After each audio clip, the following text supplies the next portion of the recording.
Media station. Mixing sports and a little bit of fun. This is fun! On your morning drive. This is Robby and Rexrode. With Robby Stanley and Joe Rexrode on Nashville's best sports talk. ESPN. 102.5 and 106.3 The Game. And on the Game Nashville app. Ladies and gentlemen, it's showtime. And welcome into the Friday edition of Robby and Rexrode here on 102.5, 106.3 The Game. Robby Stanley alongside Adam Vinkin, Michelle Knezovic, intern Handley here with you on this Friday morning. We got the whole crew in here, other than, of course, Joe Rexrode, who will be back on Monday, finally. The long-anticipated return of Joe Rexrode coming up on Monday. Hope he's been having fun. Lots of vacation for Rexrode as of late. Adam Vinkin, what's going on? How are you this Friday morning? I'm wonderful. Thank you for asking. You're very welcome. Michelle Knezovic, how are you on this Friday morning? He's not good. He's wonderful, so that's a step up. Hey, that is. I'm doing great. Long day of work today. I'm getting mentally prepared as we speak. Working till about 9 p.m. tonight after this. And it's a big one today for Michelle. Yeah, and you know what I was thinking? Joe comes back on Monday, and then I'm gone. I know. So the whole gang is not going to be back together until a week from today. Yeah, you'll be doing some great work in Atlanta Heck at yeah. SEC Media Days. And getting a little extra sleep. Yeah, well, there's some of that too. That will also be happening. The Open, not going well for Tiger Woods, by the way. Tiger Woods +7 right now at the Open. So he's probably not going to make the cut, but we'll see what happens on that front. I just want to point out, if you've been listening to me all week long about this, I've told you about Scotty Scheffler, and I've told you about Rory McIlroy. Scotty Scheffler is in second place right now. Rory McIlroy, I think, is 6 under and hasn't teed off yet for today. So those two guys looking pretty strong so far in the Open tournament. I'm just saying. Robby Stanley, golf expert, here on 102.5, 106.3 The Game. Adam, the Predators made a move yesterday, and it wasn't quite the move that I think I was expecting, but we talked about this report. I believe Andy Strickland was the one that had it just about as soon as we were getting off the air yesterday. Kevin Lankinen, who, of course, has been a goaltender with the Chicago Blackhawks the last 2 years. He was getting some Calder love the first year, especially with the way that he closed out the season. I think he ended up with a .909 save percentage that year. It did not go well for Kevin Lankinen last year with the Chicago Blackhawks. Finished with, I believe, an .891 save percentage. But the Predators have signed him to a 1-year, $1.5 million deal, I would assume, to be the backup goaltender. So it kind of leaves you looking around the goaltending pipeline right now. You've got Lankinen that's now in yesterday. Connor Ingram is still there.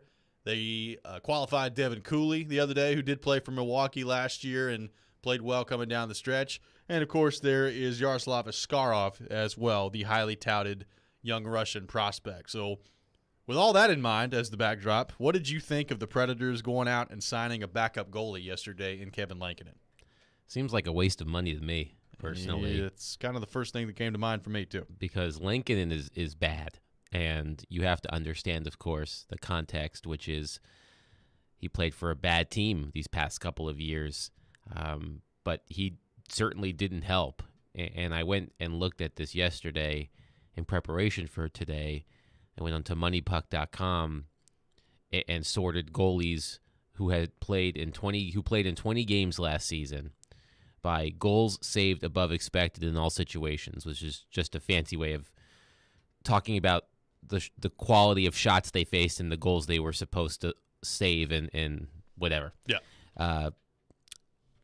Let me see if I have this right. There were 61 goalies last season who played at least 20 games, according to MoneyPuck. When you sort by goals saved above expected in all situations, Kevin Lankinen was 60th of 61. It's not good. Lankinen allowed 28.6 more goals than he should have, according to MoneyPuck, in all situations. Comparatively, UC Saros, of those 61 goalies, was 6th in the league at 20.7. So UC saved about 20 goals more than he should have. Lankinen allowed more than 28 goals than he should have. That's a gigantic gap right there, my friend. Yes, a nearly 50-goal gap in goals saved above expected between UC Saros and Kevin Lankinen. So I know it's a bit early for an advanced math lesson, but basically it's bad. I don't get it. I really don't get it. And one idea is that Connor Ingram, though he did get some playing time in the postseason, doesn't really have NHL experience comparatively to Kevin Lankinen, who has started close to 70 games in the NHL. But as you mentioned, now there seems to be a bit of a logjam in the goaltending depth chart behind UC Saros. And another thing to keep in mind is that Connor Ingram is no longer waiver exempt. So if Connor Ingram is to be sent to the minors, he has to pass through waivers. And if I'm a team desperate for goaltending and Connor Ingram is available to me, I would take him. Yeah. I would stash him. So I'm not sure exactly what the Predators are thinking here. Very rarely do teams carry 3 goaltenders, so I don't anticipate them doing that. Lankinen could be buried in the minors, and you'd still have to carry a small cap hit because of his overall cap hit is too large to bury in the minors completely. So I believe you'd be on the hook for $375,000 on your cap if he is playing in the minor leagues. But it's a one-way deal. Ingram's a one-way deal. I'm not really sure what's going on here. Yeah, it was strange from multiple aspects. I thought, number one, the aspect that you just threw out there of the logjam now at goaltender. But number two, and we talked about this on Jared versus Joe yesterday that I stepped in for, and by the way, 1-0 for Robby Stanley and Jared versus Joe. So just throwing that one out there. But we talked about this as well. You got Yakov Trenin that you still need to sign. We've broken down the salary cap all week in the cap room that they have. You also have, I would assume at some point, a top 6 forward from somewhere that's going to come in here. And now you've just taken $1.5 million against that pool that we've talked about. That wasn't a big pool to begin with in terms of your available space when it breaks down to it. And now $1.5 million of it's gone for a backup goalie. It doesn't make a whole lot of sense for me. It would make some sense if the guy was good. And look, Kevin Lankinen, how old is he, 25? I understand that he's a young guy. So it may just be one of those things where you're hoping that he blossoms and continues to develop. Matter of fact, he's 27, so he's a little bit older than I thought he was. So he's 27, but by no means is an old guy. But to me, he was so bad last year that I don't know that $1.5 million with the cap that they have right now is worth taking a chance on a guy like that. I understand maybe not being totally comfortable with Connor Ingram being your backup goalie, given the fact that he's got very limited NHL experience, but I thought that was going to be a necessity for him to be the backup goalie with his cap hit, which I believe was $733,000 heading into this year, and now you've doubled that with a backup goalie that may not be better. Yeah, I know that Lankinen played more games for a worse team, but Lankinen was worse than David Riddick last year. He was in a lot of categories, and David Riddick was not good. Oh, and by the way, you just paid him more than you paid David Riddick last year. Yes, Riddick made $1.25 million. Yes, I heard you tell Jared that yesterday, and he responded to that quite well. I was afraid for his health when you told him that. Too. I thought he was having a heart attack on the air. But yeah, I really don't get it. I thought Connor Ingram has earned the opportunity to start in the NHL. Well, start in the NHL, not be a starter in the NHL, right, but to start the season in the NHL. And now this throws a wrench into that. So, yeah, I'm not really sure exactly what the Predators are thinking here, and I think the move, goes back to what we've been talking about all week, which is, Predators fans are looking for some sort of sign here that the team is committed to getting better. And as we've also said all week, the addition of Ryan McDonagh does help, but no top 6 forward which to speak of, and the biggest signing they've made so far is for a replacement level or sub-replacement level goaltender. So what are they doing? I think that's the question a lot of people are asking right now. I think it's a question a lot of people are asking, and I think it's also one of those things that you look at right now in terms of Lankinen coming in here, and you wonder to yourself, could there be a trade coming with a goalie? That did cross my mind yesterday of, the logjam we talked about, Lankinen, Ingram, Cooley, and now Askarov as well. Could one of those guys be on their way out I mean, I don't know that the value is going to be there for anybody other than Askarov, and they're not trading Askarov right now, I wouldn't think, unless it's part of a massive deal, which I just can't see coming right now. So I don't know. Like, I don't know what the plan is here for Connor Ingram. It kind of tells me, and I heard Darren and Willie talking about this yesterday too, and this was before the Lankinen signing was even official, but Strickland had put his report out there. And I thought Darren brought up a good point. Like, it's kind of, at some point with Connor Ingram, like, you either believe in him or you don't with his age. And, you know, this kind of signals to me that maybe they just don't believe in Connor Ingram. But I thought with the cap hit that he brings to the table, I mean, you've literally doubled it up now for Lankinen, and I am certainly not convinced that Kevin Lankinen is better than Connor Ingram.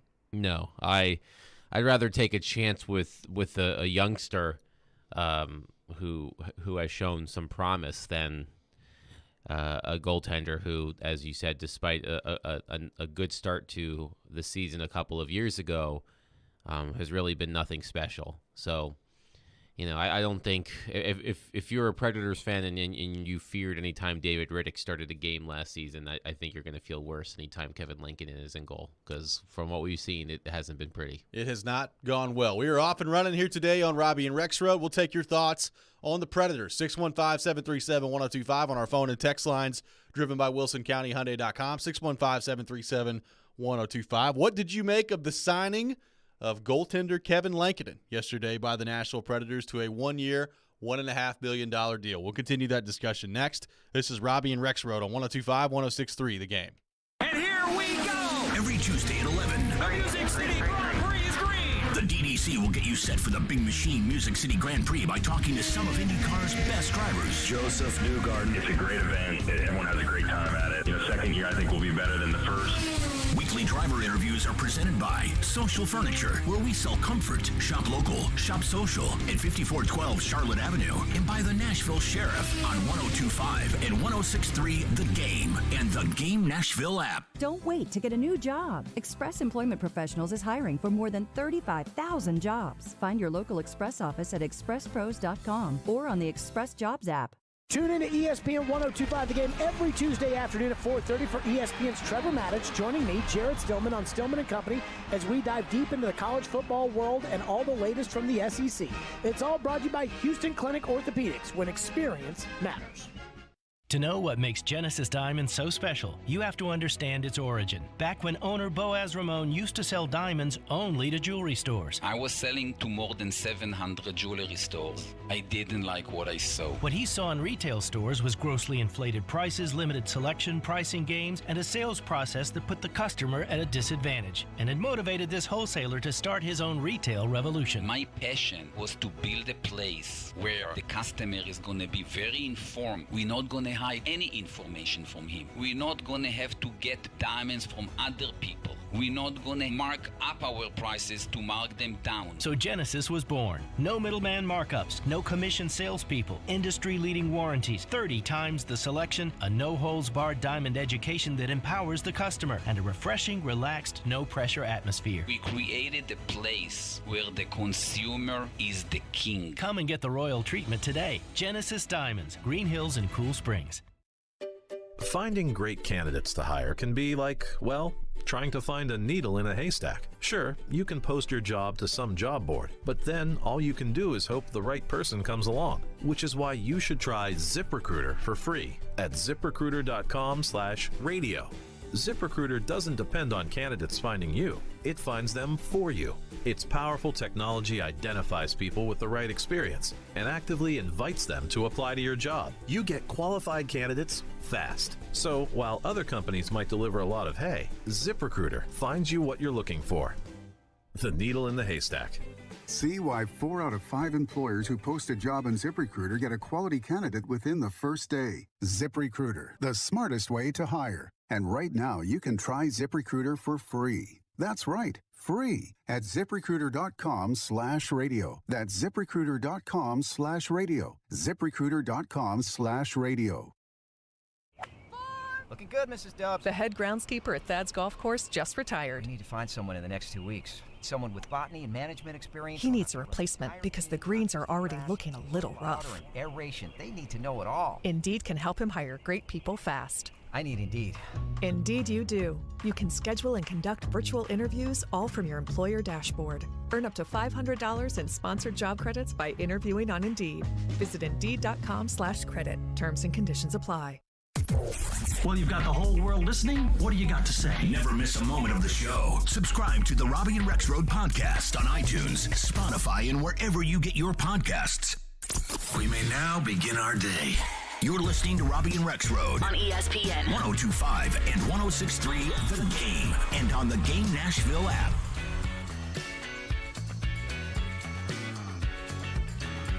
Welcome back in, Robby and Rexrode here on 102.5, 106.3 The Game. We are streaming live on Twitch, Twitter, YouTube, and Facebook. Our video streaming brought to you by the law offices of Amanda Gentry. We are live from the Hillside Medical Game Studio on this Friday morning in Nashville, Tennessee, discussing the Nashville Predators.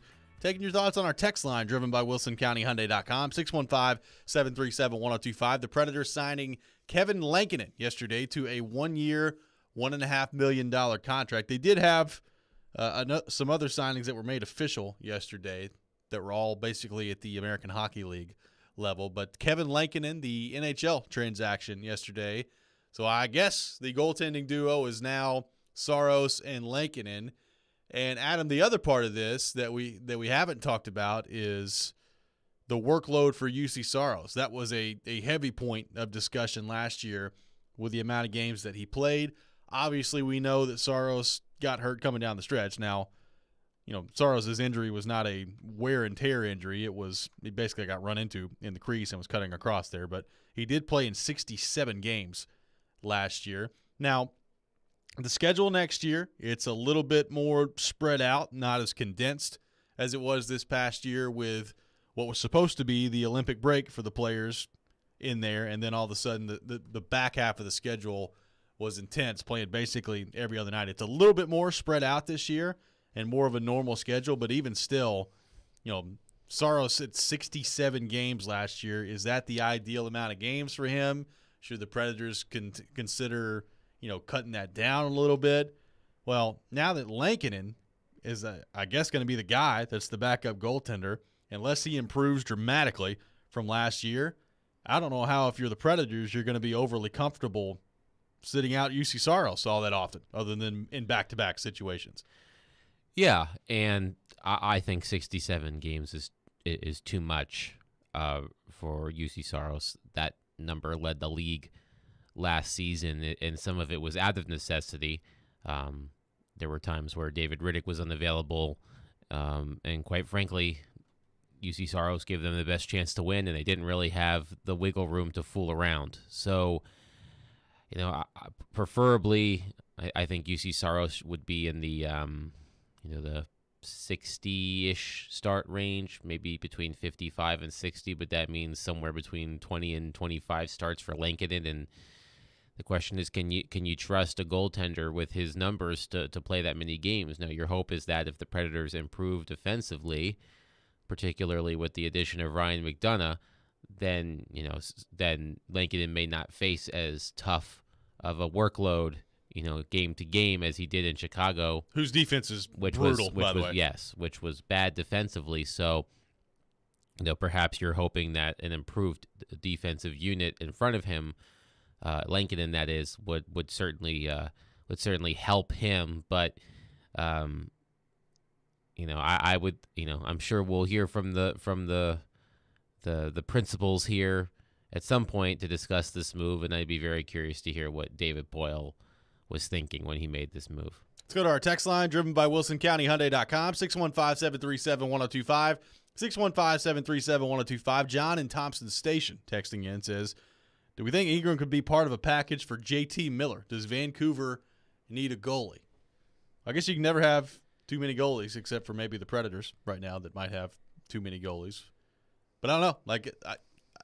Connor Ingram and some people in the immediate aftermath of this trade yesterday started tweeting me about it, and it was kind of an example of what we were talking about yesterday, Adam, in terms of sometimes maybe the prospects of your team, you overvalue them a little bit. Like there were people saying, well, could you be trading like Ingram and a pick to Columbus for Patrick Laine, or what exactly could this mean? And it's like, well, I think it's going to take a lot to get JT Miller, and Connor Ingram could be a part of that package, but I don't think that Connor Ingram is like the central piece of any trade package of significance for the Nashville Predators. Yeah, the Canucks goalies are Thatcher Demko and Spencer Martin, and Spencer Martin is in a similar place, I think, as as Ingram. He has played in 9 NHL games, 3 with the Avalanche in 16-17, and 6 with the Canucks last season. So there was a time between 16-17 and 21-22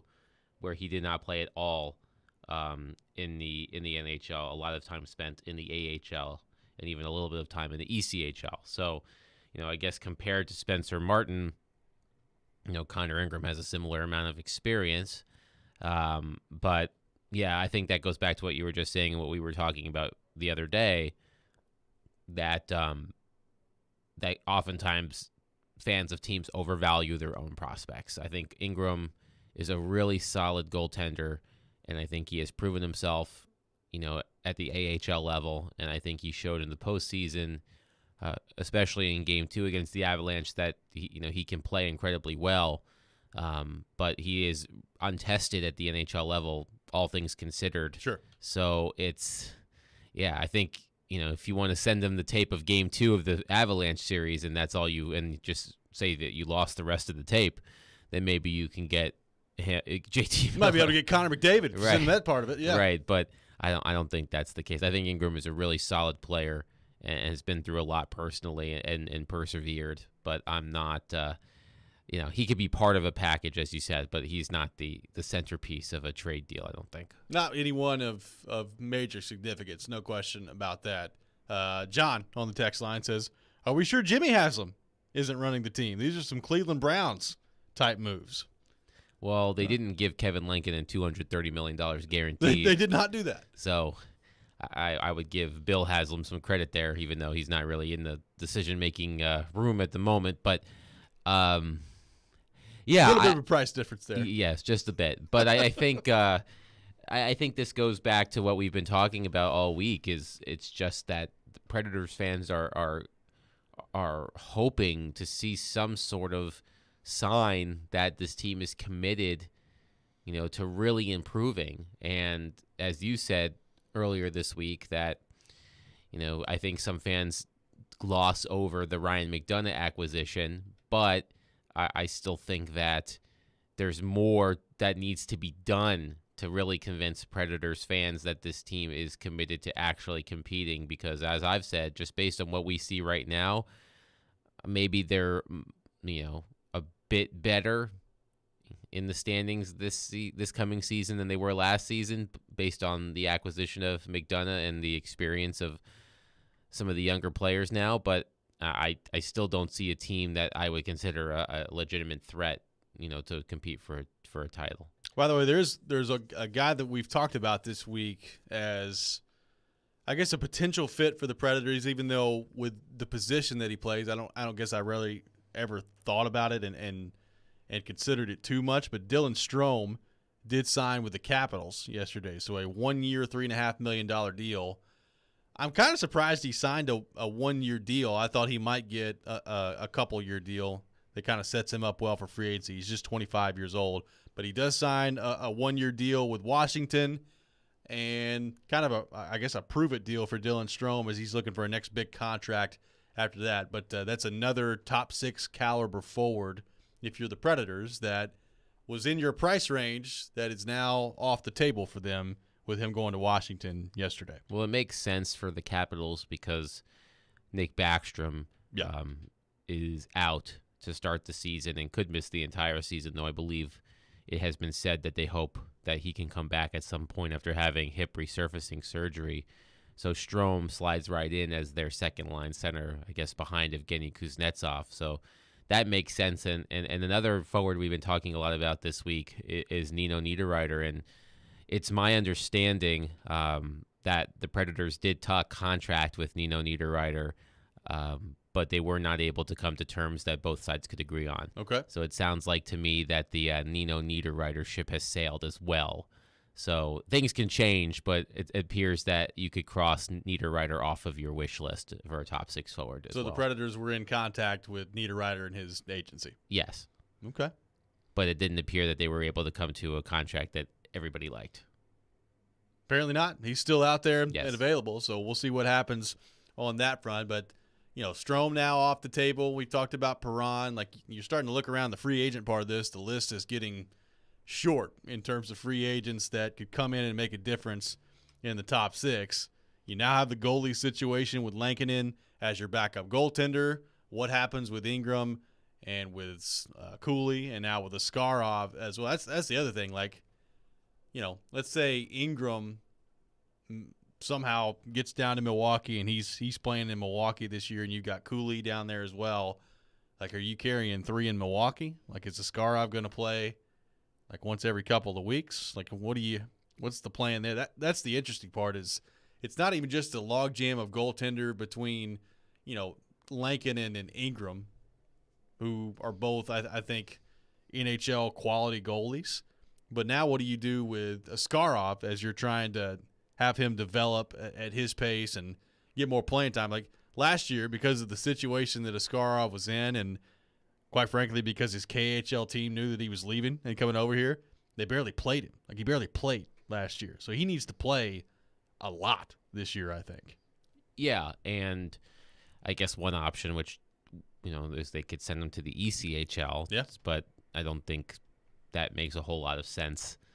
If they want to get him playing time, it does. But I think he's above the ECHL. So yeah, I mean, those numbers could look really good in the ECHL for him. Yes. So I really don't know what's going on.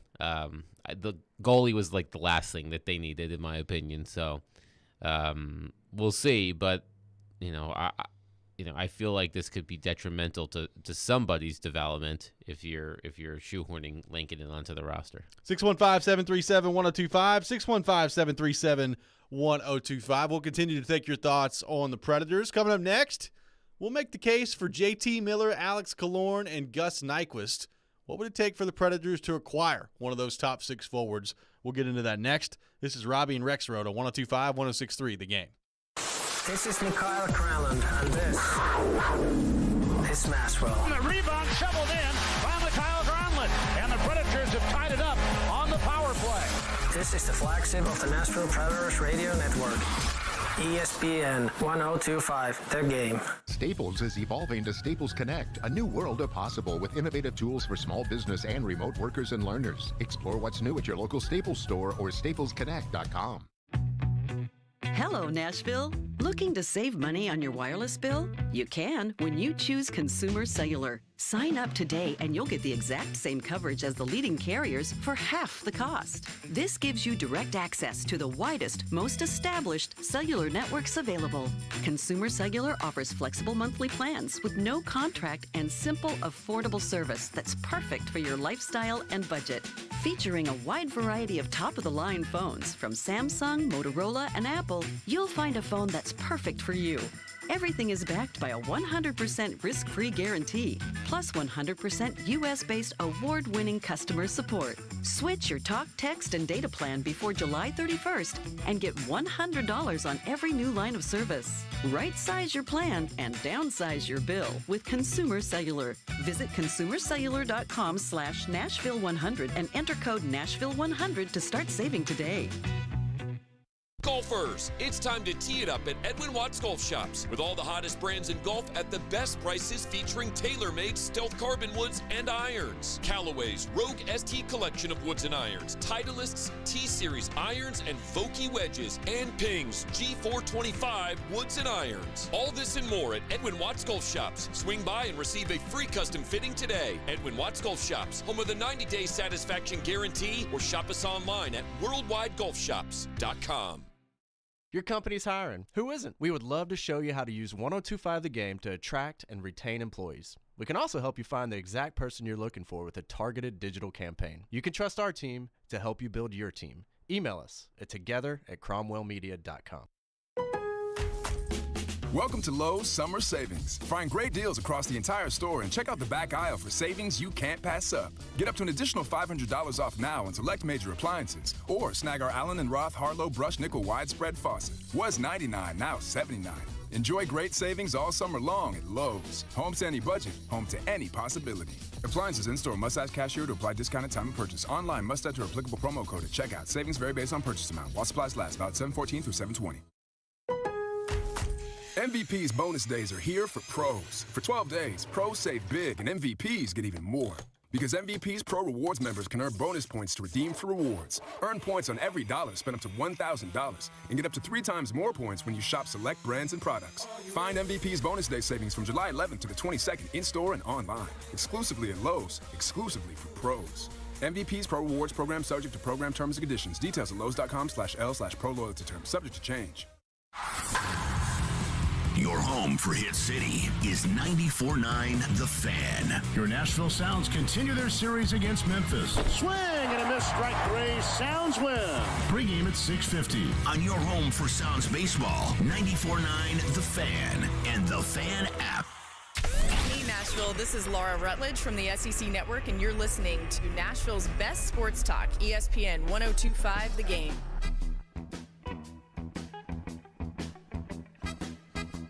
Welcome back in, Robby and Rexrode here on 102.5, 106.3 The Game. Robbie Stanley alongside Adam Vingan, Michelle Konezvik, intern Hanley here with you on this Friday morning in Nashville, Tennessee. We are talking Nashville Predators, taking your thoughts on our text line driven by WilsonCountyHyundai.com, 615-737-1025, 615-737-1025. So obviously still no top 6 forward for the Nashville Predators through the first 2 days of free agency. And it has me thinking, could that be coming via trade, or at least could the Predators be attempting to accomplish that via trade? And there are 3 guys that are out there that are interesting to me on that regard. And we brought up 2 of them yesterday, in JT Miller and in Alex Killorn as well. I think we briefly discussed Gustav Nyquist, who is also with the Columbus Blue Jackets. Columbus is going to have to shed some salary now that they brought in Johnny Gaudreau. And Nyquist, I think, as Willie pointed out yesterday on the DDC, my guess is if you called the Blue Jackets about Nyquist, you could get that trade done pretty easily. And then the question becomes, is Nyquist really that big of a difference maker in your top 6? Which at his age and the fact that he's about a, 17, 18, 19 goal scorer at this point, I think you could make you could have serious questions about that. But the JT Miller part of this is really interesting because the Canucks are up against it cap-wise. JT Miller has been a fabulous player throughout his career. He took a major step last year with his production, 99 points, the total for JT Miller last year. And he's a guy that I think Predators fans have turned their attention to now that Max Pacioretty has been traded from Vegas to Carolina. And Elliot Friedman joined the DDC yesterday, and they asked him about JT Miller and maybe what exactly it would take for a team out there to acquire his services. Here's what Elliot Friedman had to say about JT Miller. The cap, they've been shopping around JT Miller. What's the market like for a trade for JT Miller for 1 year right now? Or is it only going to be to a team that wants to re-up him long term? No, I don't think there's any rules there.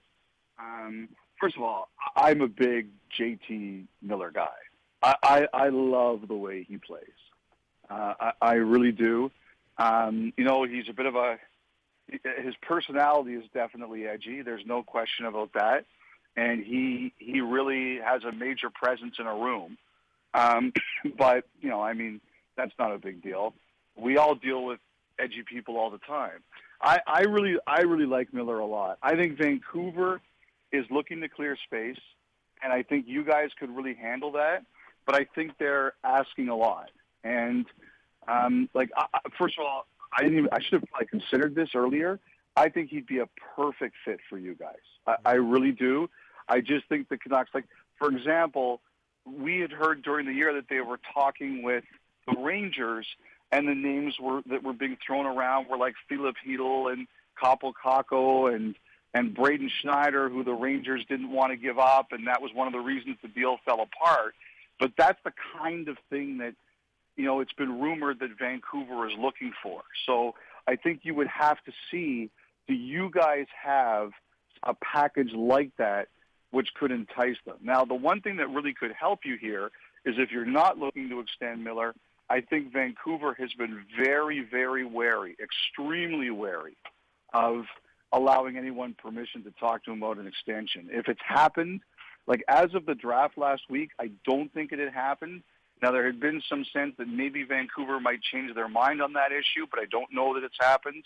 But if you're just looking at him as a one-year guy, I think that would be a perfect fit. But understand that that's the kind of trade that the Canucks have been looking at.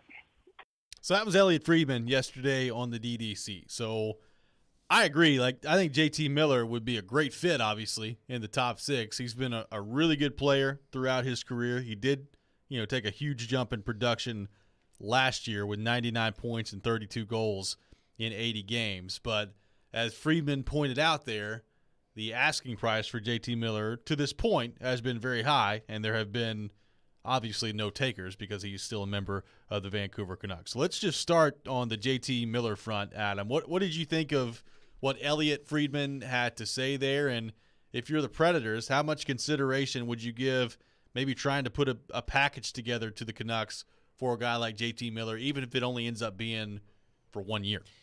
Well, I would agree with Elliot in the sense that I think JT Miller would be the type of player that would do well here in terms of his style of play and just the fact that he's an incredibly productive player. He nearly had 100 points last season. Funny enough, JT Miller started his career with the New York Rangers and went to the Tampa Bay Lightning before being traded to Vancouver. And who was a part of that trade between the Rangers and the Lightning? Ryan McDonough. Yep, Ryan McDonough and JT Miller were traded together from the Rangers to the Lightning. So that probably doesn't mean anything, but I do think it's interesting. What's funny is the Canucks GM, Patrick Alvin, said on Wednesday that he didn't receive any calls today about JT Miller, and he said there's been a lot of tire kicking, as we know about. We're a big tire kicking show. We're a big tire kicking show. That's what we do. Sponsored by Goodyear over That's here. And they're prepared to have JT Miller stay with the team next season if need be, of course. We'd be curious to see what kind of package, because Elliott was mentioning for the Rangers at least three young, very highly touted prospects or players between Philip Hedl and Capo Caco and Braden Schneider for the Rangers. So, and I could see where the Rangers would just have zero interest in that. Right. So the equivalent of that would be probably like Philip Tomasino or probably Connor Ingram or Luke Evangelista or someone like that. And are you willing to give up a top young player for maybe just 1 year of JT Miller? See, that's the tough part, because if you get him signed to an extension, then I think it's probably a little bit easier to swallow a price like that. But the problem is, in order to sign JT Miller to an extension, I mean, it's going to cost you at least as much, but probably more than Philip Forsberg cost you in terms of his annual average value based on his production. So, I mean, you brought this up yesterday. How many teams in the league are out there that have $4 $8 million guys at the forward position? It's hard to find some. Oh, I just had my first mute. There we go. It took me until Friday. There you go. I can't think of any now. The Toronto Maple Leafs have 3 forwards, I think, who make at least $10 million. Yeah, that almost counts. So I guess that counts. But other than that, I can't think of any that would have 4 $8 million forwards. So I don't see, if you got JT Miller, unless you're moving somebody out that I think is going to be really difficult to move in one of Johansson or Duchesne, I can't see you signing JT Miller to an extension at that point. So I think if it was Miller, it would be a 1-year deal, and that would probably be it. So what are you comfortable giving up if you're David Poile to sign or to acquire JT Miller for probably 1 year? That's really the question, I think, and I don't know if David Poile's answer to that is ultimately going to be good enough to pry JT Miller away from a team like Vancouver. Well, I think what the Max Pacioretty trade proved the other day is that the market for for those types of forwards for teams that are looking to shed cap space is pretty soft. It is. I mean, the Hurricanes gave Pacioretty away.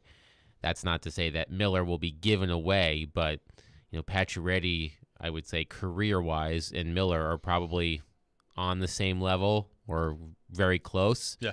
So, if a player like Pacioretty is basically being given away, what realistically can the Canucks expect for JT Miller? If I'm a team calling about JT Miller, I'm saying, look what just happened in Carolina. Yeah. They gave away. I mean, Pacioretty has a larger cap hit currently than JT Miller, but I would I would point that out. I'm thinking that just based off of that perhaps a player like that could be had for less than you expect.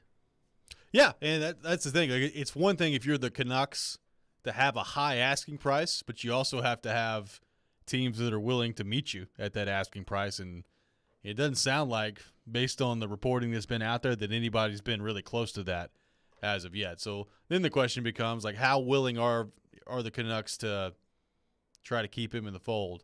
Because, I mean, look, obviously he's a really good player. It seems to me like he's the type of guy that you'd want to keep around in your organization as you move forward here. But, they just signed Brock Besser to a new deal. They've got Pettersson there. They've got Quinn Hughes on the back end. I think they just signed Mikheyev the other day. Like, they've got a lot of pieces that they have to think about, and they're over the cap right now. So the JT Miller part of this is really interesting. What are your thoughts on Nyquist? Because he's got 1 year left with Columbus. I think he's at $5.5 million in terms of his cap hit. I'll have to go back and double check that, but I think that's the number that I saw yesterday. He's a guy that's 32 years old. He's been, a pretty productive, consistent player throughout his career, but he's never been a guy that's a game changer or anything like that. What do you make of Nyquist, who had 53 points in 82 games last year with Columbus, including 18 goals? I don't think the price to get him would be very high at all. Is that something that you would consider if you're the Predators? I think Jared referred to him as a professional top six player or something along those lines, and that's what Nyquist is. He's been in the league for a long time. He's been in that position, whether it was with the Red Wings or the Blue Jackets, and he's not a flashy player by any stretch of the imagination, but he is as solid as it comes. In terms of trusting a guy in your top six. So I would agree with the sentiment that I think it was Willie, as you said yesterday, who said that you could probably get him for future considerations. Yeah. And and this is my favorite trade. Yes, this is what it keeps coming back to is the second line was such a disappointment last season that even someone like Nyquist, who scored fewer than 20 goals, would be considered an upgrade. So I think if push comes to shove and you need someone there, and Nyquist is available, and you can have him for a late round draft pick or even less than that, I wouldn't be my first choice, but I would consider it if I was running out of options. We'll take your thoughts on the Predators, 615-737-1025, 615-737-1025. Who would you like to see the Predators trade for? What is your solution for the Predators in the top six? We'll take your thoughts on our phone and our text line, driven by WilsonCountyHyundai.com, 615-737-1025. This is Robby and Rexrode, 102.5, 106.3, The Game. Monday. Join us live from Atlanta for SEC Media Days. Brought to you by Volunteer Hose and Gasket, equipment supplier in Nashville, including gaskets, hoses, and hose fittings, seals, packing, joints, gauges, fire protection, cups, belting, and more. If you need it, they've got it. Live on 102.5 and 106.3 The Game and the Game Nashville app. From the Fox 17 News Code Red Weather Center. I'm Fox 17 Code Red meteorologist Greg Bobis. The heat continues. Humidity down for today, but high temperatures once again for the 26th day in a row will make their way into the 90s, a high of 94. Unlimited sunshine. Our next rain chance not until late in the day on Sunday. Brought to you by Hiller Plumbing, Heating, Cooling, and Electrical. Call the Happy Face Truck today. Ever tried to shop for a diamond online? They all look great on the computer screen, but the fact is, most reputable jewelers like Genesis Diamonds wouldn't touch them with a 10-foot pole. These are the diamonds that nobody wants to buy. We call them the B-quality diamonds. That's Genesis owner Boaz Ramon, who says that even diamonds with the same grade and specs on paper can be very different when you see them up close in person, especially the ones from online dealers. Those diamonds gonna look always cloudy or dirty. It's like you're wearing your glasses and there is fingerprints all over the glass. You just don't understand, or nobody told you that the material that this diamond was cut from was not the best material. Why risk it? At Genesis Diamonds, they screen thousands of diamonds and only choose the best of the best for maximum brilliance, sparkle, and luster. Genesis Diamonds, Green Hills and Cool Springs. I'm Boaz Ramon, and my accent is always on value. Welcome to Lowe's Summer Savings. Find great deals across the entire store and check out the back aisle for savings you can't pass up. Get up to an additional $500 off now on select major appliances. Or snag our Allen & Roth Harlow Brush Nickel Widespread Faucet. Was $99, now $79. Enjoy great savings all summer long at Lowe's. Home to any budget, home to any possibility. Appliances in-store must ask cashier to apply discount at time of purchase. Online must enter applicable promo code at checkout. Savings vary based on purchase amount. While supplies last, valid 7/14 through 7/20. This week on RVER, sponsored by Progressive Insurance. Hey, Chief, we got a damaged RV on its way to the OR. Well, that sounds like a job for the new head of RV surgery. Wait, are you promoting me? Congrats, Martinez. Doctor, that RV's flatlining. Well, that sounds like the job for the new head of nursing. So you're just promoting everyone now? Yeah, kind of looks that way, doesn't it? When your RV really needs saving, Progressive has you covered. See if you could save with a leader in RV insurance. Progressive Casualty Insurance Company and affiliates, covered subject to policy terms. Did you book the Townsend's 10th anniversary ticket? Alona's travel agency is overbooked and experiencing delays. She needs to land a new project manager to clear her business's runways. Yes, Mrs. O'Hara, we checked. Pygmy goats do not count as emotional support animals. Indeed can help her hire great people fast. I need Indeed. Indeed you do. You can schedule and conduct virtual interviews all from your employer dashboard. Earn up to $500 in sponsored job credits by interviewing on Indeed. Visit Indeed.com/credit. Terms and conditions apply. Jared Stillman. This is a team that the entire city is losing their minds over. Caroline Fenton. It's one of the youngest teams in the league. They don't have a single player over the age of 30. Stillman and Company. Afternoons from 2 to 6. Presented by TriStar Moving. On Nashville's best sports talk. ESPN. 102.5 and 106.3 The Game. And on the Game Nashville app. You're listening to Robby and Rexrode on ESPN 102.5 and 106.3 The Game, and on the Game Nashville app.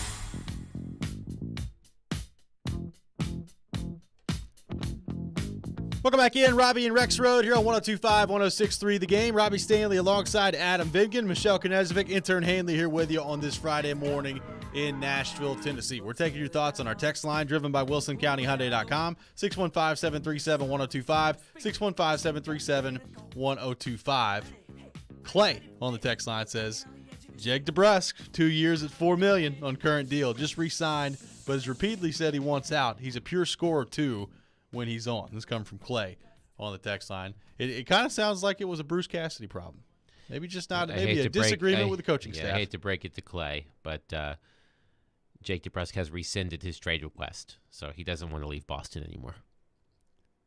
I wonder what it's always curious to me, like, what happens. It's just like anywhere else. Like, we've all had people before that we've worked with in certain jobs that you probably just don't like or you don't get along with. But it's always more intriguing to me in professional sports of, like, the coach-player dynamic. Like, what is the breaking point if you're a player that you reach that it's so bad where you're like, hey, man, I got to get out of here. Like, trade me somewhere. That's always fascinating to me. That's a good question. I don't know. I mean, it's different with every person, right. Obviously. I think one knock against Bruce Cassidy in Boston, and something he's going to have to figure out in Vegas, is I think he was a little too hard on the younger players. Yeah, that's what I kept reading. So perhaps DeBrusk felt that Cassidy was riding him a little bit too much, and may have reached a breaking point. But now under a new coach, maybe he feels a new lease on life. Rick in Brentwood texting in says, is it possible Askarov and maybe another asset could be part of a bigger trade for a top 6 winger. I can't imagine a scenario in which the Predators give up on Askarov before he even plays the NHL game. I would be surprised. But it does bring up, I think, an interesting question because, UC Saros is not an old guy. He's 27 years old. He'll be 27 throughout the whole season this year. He turns 28 next April. So he's basically just now kind of entering into the prime of his career. I do wonder, when his current contract is up, what do the Predators do there? Because, look, we don't know how quickly Askarov is going to develop here, and we'll see what happens on that front. But, by the time Saros' contract is done, it's not inconceivable that Askarov could be ready, and he could be ready to go in the NHL. So I am really interested to see what eventually comes of that because, Askarov could end up being ready, and Saros could still be at the top of his game. And then what do you do there if you're the Predators? You're going to just have both of them? I don't know. That's an interesting spot. Why can't Saros be to Askarov what Rinne was to Saros? I mean, he could, but Rinne was in his mid-30s at that time with Saros. And Saros right now is 27, and by the end of his contract will be what, 29, 30? Yeah. Like he's much younger than Pekka was there. Yeah, I mean, I think Askarov, if you're trying to make a gigantic move, Askarov is probably going to have to be a part of it just because of how hyped he is. And we talk about Eeli Tolvanen, right? And when the time would have been to trade Eeli Tolvanen, it probably would have been before he really played an NHL game. That is for sure. Maybe Askarov is that piece that puts a package over the top, but I just have a hard time seeing that right now. Well, he's not just like your typical run-of-the-mill goaltending prospect. I mean, he's the highest level goaltending prospect they've ever had. And, look, I know they found Pekka in the 8th round, which doesn't exist anymore. Saros was a high-level goalie prospect, but they got him in the 4th round. And his athleticism, I mean, people were really high on UC Saros, but nothing like Askarov. Like, I don't know if can't miss is a fair term for him, but when the Predators drafted him, all of the draft experts like Corey Pronman and the other guys that you want to throw out there, they were pretty close to can't miss with Askarov being that guy at some point in his future in the NHL. Yeah, and we'll see what happens in his first North American professional season. But I think, we talked about overvaluing prospects. Yeah. I mean, I think Askarov is probably the prospect who is properly valued by the fan base, I think. Probably so. Other than that, I think everyone is maybe overhyped a little bit too much. You're not a big Luke Evangelista guy? You don't think No, he's going to be the next Braden Point? You would hope if you're a Predators fan, but nothing in the Predators' history suggests that's going to happen. So I'll wait and see. Wait and see if he turns into the next Braden Point. That would be yes. That's how you build a championship team. I think Braden Point he's either a 2nd-round pick or a 3rd-round pick. I can't remember, but he's one of the two. And then you blossom into the player that he's become in Tampa Bay. Kucherov they got a little bit later in the draft. Like that's, obviously it is about the 1st-round picks, and you gotta select properly there. But there's also some diamonds in the rough that you've got to find that when you can do it, that makes a big difference on what the bottom line of your team looks like. Oh, for sure. And that kind of goes back to what we were talking about yesterday when we were looking at the Predators roster, whether, based on who was traded, who was signed, and who was drafted. And the top players on the team that were drafted, like Roman Josi and Matthias Ekholm and UC Saros, a lot of those players were, Saros and Ekholm, I believe, were both 4th-round picks, and Josi was a 2nd-round pick, but that was like 10 years ago. Yeah, exactly. Like Tomasino's a 1st-round pick, Tolvanen's a 1st-round pick that Fabro hasn't lived up to it yet. Fabro, I don't think has lived up to a 1st-round pick as of yet. So you got to start hitting on some of those guys with more regularity. I mean, we'll see. You've got the prospects game coming up later today, so guys like Zachary Leroux will be out there, and Evangelista will be out there, and Igor Afanasyev, who I believe they got in the 2nd round, will be out there as well. So you got some more younger guys that are in the pipeline and that are coming up, but we'll see how their game eventually translates to the NHL level. So let's take those three names that we've talked about, JT Miller, Killorn, and Nyquist. In what order are you ranking who the Predators should go after with those three? And I think we would all probably agree JT Miller would have the biggest impact if you got him, but he's also potentially the most difficult to acquire. So what do you make of those three guys, and Miller, Killorn, and Nyquist, and how would you go about ranking those three in your mind? I would have Miller, then Killorn, then Nyquist. I like Killorn, and I think you've mentioned this a couple of times that Killorn could be a third line player that allows maybe someone like Tanner Jeannot to move up in the lineup. But if you were to put Killorn on the second line, I don't think it would be a stretch. I would have to look and see who he normally played with in Tampa. But as you just said, they are deep. So they a third line role for Killorn in Tampa, he might be playing with top 6 caliber players. Sure. So yeah, I like Killorn, and I think Killorn could also be had for a relatively low cost because Tampa, like Vancouver, like Columbus, is. Do they have a salary cap? As I said earlier this week, Tampa, perhaps can be a bit devious when it comes to. I'm not going to say circumventing the salary cap because nothing they're doing is technically illegal. They're playing by the rules, but they have been able to manage it in a way that a lot of the other teams haven't. And I think that shows how smart they are in that front office. Think about it a couple of years ago when Nikita Kucherov didn't play at all during the regular season and came back during the playoffs. Well, he didn't break any rules. The NHL investigated it just to make sure everything was kosher, and it was. So, I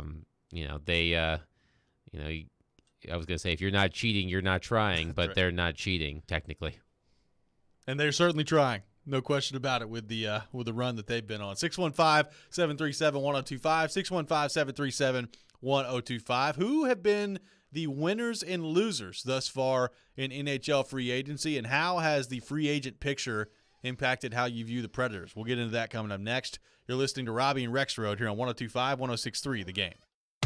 You watch The Game. And he's going. Nobody's going to catch him. Derrick Henry, touchdown. We talk the game. I don't think it was a bad play, but he took out their goalie. We are The Game. Nashville's best sports talk. ESPN 102.5 and 106.3 The Game and the Game Nashville app. ElectronicExpress.com. We make it happen. Winning this award is truly like winning the Super Bowl of car dealer awards for Mercedes-Benz. Edwin Vickery, General Manager of Mercedes-Benz of Music City. Culture eats strategy for lunch. You have to hit on all cylinders to win this award. You can strategize all you want. You got to still have the right tools, and our tools are our people. Live the dream with 3-time Mercedes-Benz Best of the Best award winner, Mercedes-Benz of Music City. Go to mbofmc.com.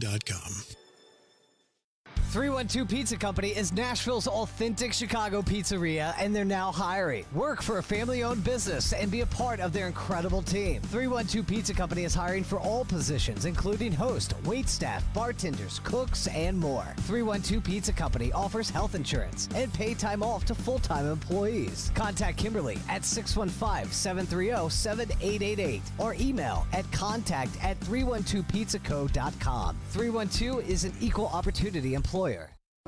Houston Clinic Orthopedics at TriStar Summit offers world-class orthopedic care. The doctors at their Hermitage location specialize in general orthopedics, sports medicine, and hip and knee pain and injuries. Get back to enjoying life sooner. Schedule your appointment online at tn.houston.com. Conveniently located in the TriStar Summit Medical Center in Hermitage, right off I-40. When experience matters, trust Houston Clinic Orthopedics. Hey, I'm Matt Saggio. I'm a marketing consultant with Cromwell Media. I get the opportunity to help local and regional businesses grow by pairing the right marketing solutions with their goals. You hear advertisers I work with on the radio every day, and you see their digital ads on your phone. I love what I do, and have been doing this for going on 10 years. Are you looking for a rewarding career in media advertising? Do you love helping people? Let's talk about you joining our team. Shoot us an email at together@cromwellmedia.com. That's together@cromwellmedia.com. Join MTSU head football coach Rick Stockstill and the Blue Raiders as they hit the street for the Blue Raider Blitz Caravan across the mid-state. Each stop will feature free food, giveaways, and a chance to hear from Coach Stockstill on the upcoming Middle Tennessee football season. To see when the caravan is in your town, head to mtalumni.com/blitz to register to attend. That's mtalumni.com/blitz. Hey, it's Jared. If you're listening to us on I-24 towards Murfreesboro or I-65 towards Spring Hill, make sure you check out 106.3 for another great way to hear Nashville's best sports talk. From the Hillside Medical Game Studios, WPRT-FM Pegram, WPUC HD2 Laverne. Chase Elliott scores the win in the Ally 400 at the Nashville Super Speedway. Nashville's exclusive home for NASCAR. 102.5 and 106.3. Terang, it's a high fly ball. The leading receiver. Awesome game 7. Checkered flag in the air. The game. A Cromwell Media Station. Mixing sports and a little bit of fun. This is fun. On your morning drive. This is Robby and Rexrode. With Robby Stanley and Joe Rexrode on Nashville's best sports talk. ESPN. 102.5 and 106.3 The Game. And on the Game Nashville app. Ladies and gentlemen, it's showtime.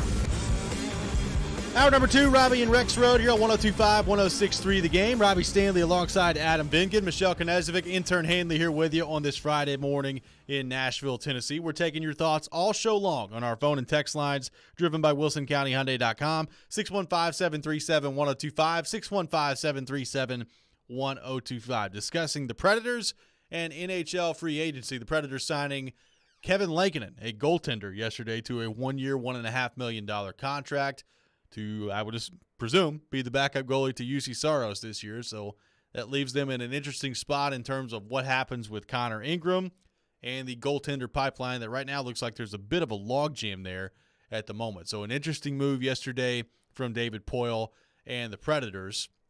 Adam, I look around the league right now. There's been a lot of activity on the free agency front. The Red Wings, I think, have signed about 105 contracts so far. It's a little bit of an exaggeration there, but Steve Yzerman has been very busy. I guess the good news, if you're a Predators fan, is a lot of the activity has been in the Eastern Conference. So Detroit has been very active. Ottawa has been very active all offseason long. They've got Claude Giroux now in the fold there with the Senators as well. You know, Columbus, obviously, with the Eric Branson contract, and with Johnny Gaudreau coming in.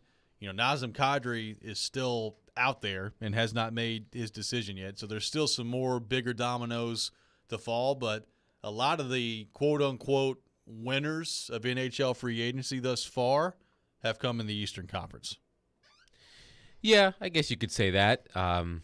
When you look at the biggest signings so far, of course, Johnny Gaudreau surprising everybody and signing in Columbus. You know, that's a coup for them. By the way, that video of him in Calgary when they were in Columbus and the cannon going off. Yes. And he just got absolutely terrified in warm-ups, or I guess after the anthem went off. Yeah. Awesome. He'll have to get used to that. Especially if he has as many points as he did last season. A lot of cannon fired. Yeah. Ottawa has had a really strong offseason. They traded for Alex DeBrincat. They traded for Cam Talbot. They signed Claude Giroux. They've taken care of some of their own. I think they re-signed Josh Norris to an 8-year contract yesterday. Detroit, as you said, has been very busy. They signed David Perron. They signed Ben Sherratt. They signed Andrew Kopp. The Hurricanes, made 2 big trades. They traded for Brent Burns and Max Pacioretty. Trying to think of the big moves in the West.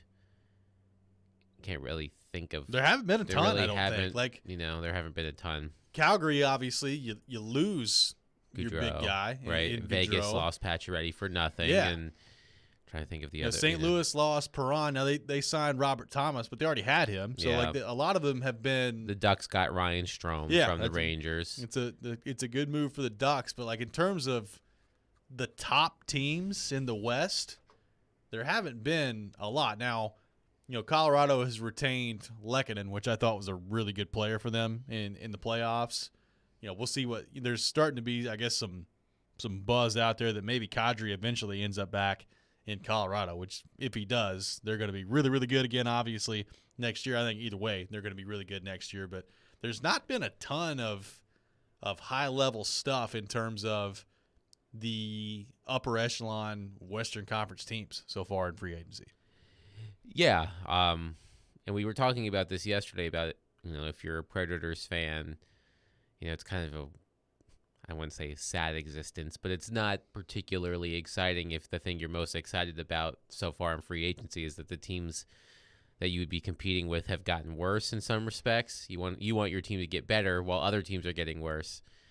Vegas lost their top one of their top scorers, and Calgary lost its top scorer, and even San Jose, a team that is not really in contention right now, lost, they're one of their star players. And I guess that's a silver lining, I guess, that there haven't been too many huge, seismic moves in the West that, will change the power balance out there. Well, the Central to me is interesting because you've got Kevin Fiala leaving Minnesota, going out to L.A. They've got the Parise and Suter contract or buyout, more specifically, that they've got to worry about coming up to begin next year with Bill Guerin. Cam Talbot got traded away. They re-signed Marc-Andre Fleury. So, there's still going to be a good team. St. Louis, I think, is still going to be good. Obviously, Colorado is going to be good. Dallas has signed Mason Marchment. Looks like they're going to lose Klingberg. So, we'll see what happens with the Stars. Can they get Jason Robertson signed to, a deal that's not totally breaking the bank for them? Jake Ottinger as well. Like, they've got some interesting pieces that they've got to get figured out. And then there's Chicago and Arizona that are just going to be totally awful next year. Cheeks are going to be cheeks. They're going to be cheeks. I don't think there's any question about that. So the Central's in a little bit of an interesting spot right now. The Predators have basically done nothing so far in free agency, and you look around the rest of the division. It's in an interesting spot because St. Louis hasn't been able to do a whole lot in free agency just because of some of their own guys that they've got to try to retain. Colorado's kind of in the same boat as well, so there's not been a ton of activity in the Central Division as a whole, which I guess you could view a couple of different ways if you're a Predators fan. You could think that that's good, that there's not really been teams getting dramatically better, or also maybe a missed opportunity for the Preds. While other teams are not getting dramatically better, the Preds so far in free agency haven't really done so either. Yeah, I would be curious to hear from Predators fans that are feeling good about where the team is right now. And I know it's popular to pile on, with the way things have been going over the past couple of years, but I'm sure there are some fans out there that have liked what they've seen so far. And we talked about this earlier in the week, that if you just take the moves that the Predators have made this offseason, the major moves, re-signing Philip Forsberg, trading away Luke Kunin, and acquiring Ryan McDonough, those look pretty good. But, overall, it doesn't seem like they're that much better, or they're not that much better than they were last season on paper. So I'm sure there are fans out there who like what they've seen so far, but I have to imagine that the vast majority are a bit disheartened by what they haven't seen so far. Yeah, and it's one of those things too where now you look ahead if you're the Predators, and we've gone through the options of Miller and of Gus Nyquist and of Alex Killorn. I do wonder, like, if it ends up being a Gus Nyquist level guy. So let's just say it's him or it's somebody in that mold. What do you think the reaction is from Predators fans if you get through this whole off season and like Gustav Nyquist is your big top six upgrade? I think Predators fans will be happy that they did something to address that position. So, like I said, because of how ineffective that second line was last season, which was mostly Ellie Tolvanen, Ryan Johansson, and Luke Cunnin, I think adding someone like Nyquist, which, as we've said all week, would represent an upgrade, though comparatively, the line wasn't, Nyquist on most teams would not necessarily be an upgrade. On the second line, on this team, it would. So I think Predators fans would actually feel a little bit better. I mean, it wouldn't no one's rushing out to buy a Gus Nyquist jersey. You don't think so? I mean, there are a lot of Michiganders, transplanted Michiganders here. You don't think Joe Rexrode would get a Gus Nyquist Predators jersey for one of his kids? He might. He needs a Nick Westbrook-Aquina one first. He's going to have to get the NWI jersey first. No question about it. Nick Rexrode-Aquina? Yes. Oh, yeah. Or is it Nick Westbrook Rexrode? Nick Westbrook. I kind of like Nick Rexrode-Aquina. Because it has the same syllables. Yeah. Nick Rexrode-Aquina. It's kind of a tongue twister there. Yeah, it is. But I kind of like it. Hey, Joe's been gone for so long, You think Joe's okay? I remember what he looks like. Yeah, I think he's fine. You think Joe's okay? I think he's probably doing it. Okay. Okay. I think some people in the text line this week were like, they were legitimately concerned about Joe's well-being. He is fine. I would have loved to have heard. You're going to have to bring up the Jared Goff, Ryan Tannehill conversation with him once he gets back. Oh, I would love to. I have to imagine he'll lose his mind over that. I would say there's probably a pretty good chance. 615-737-1025, 615-737-1025. We'll continue to take your thoughts on the Predators.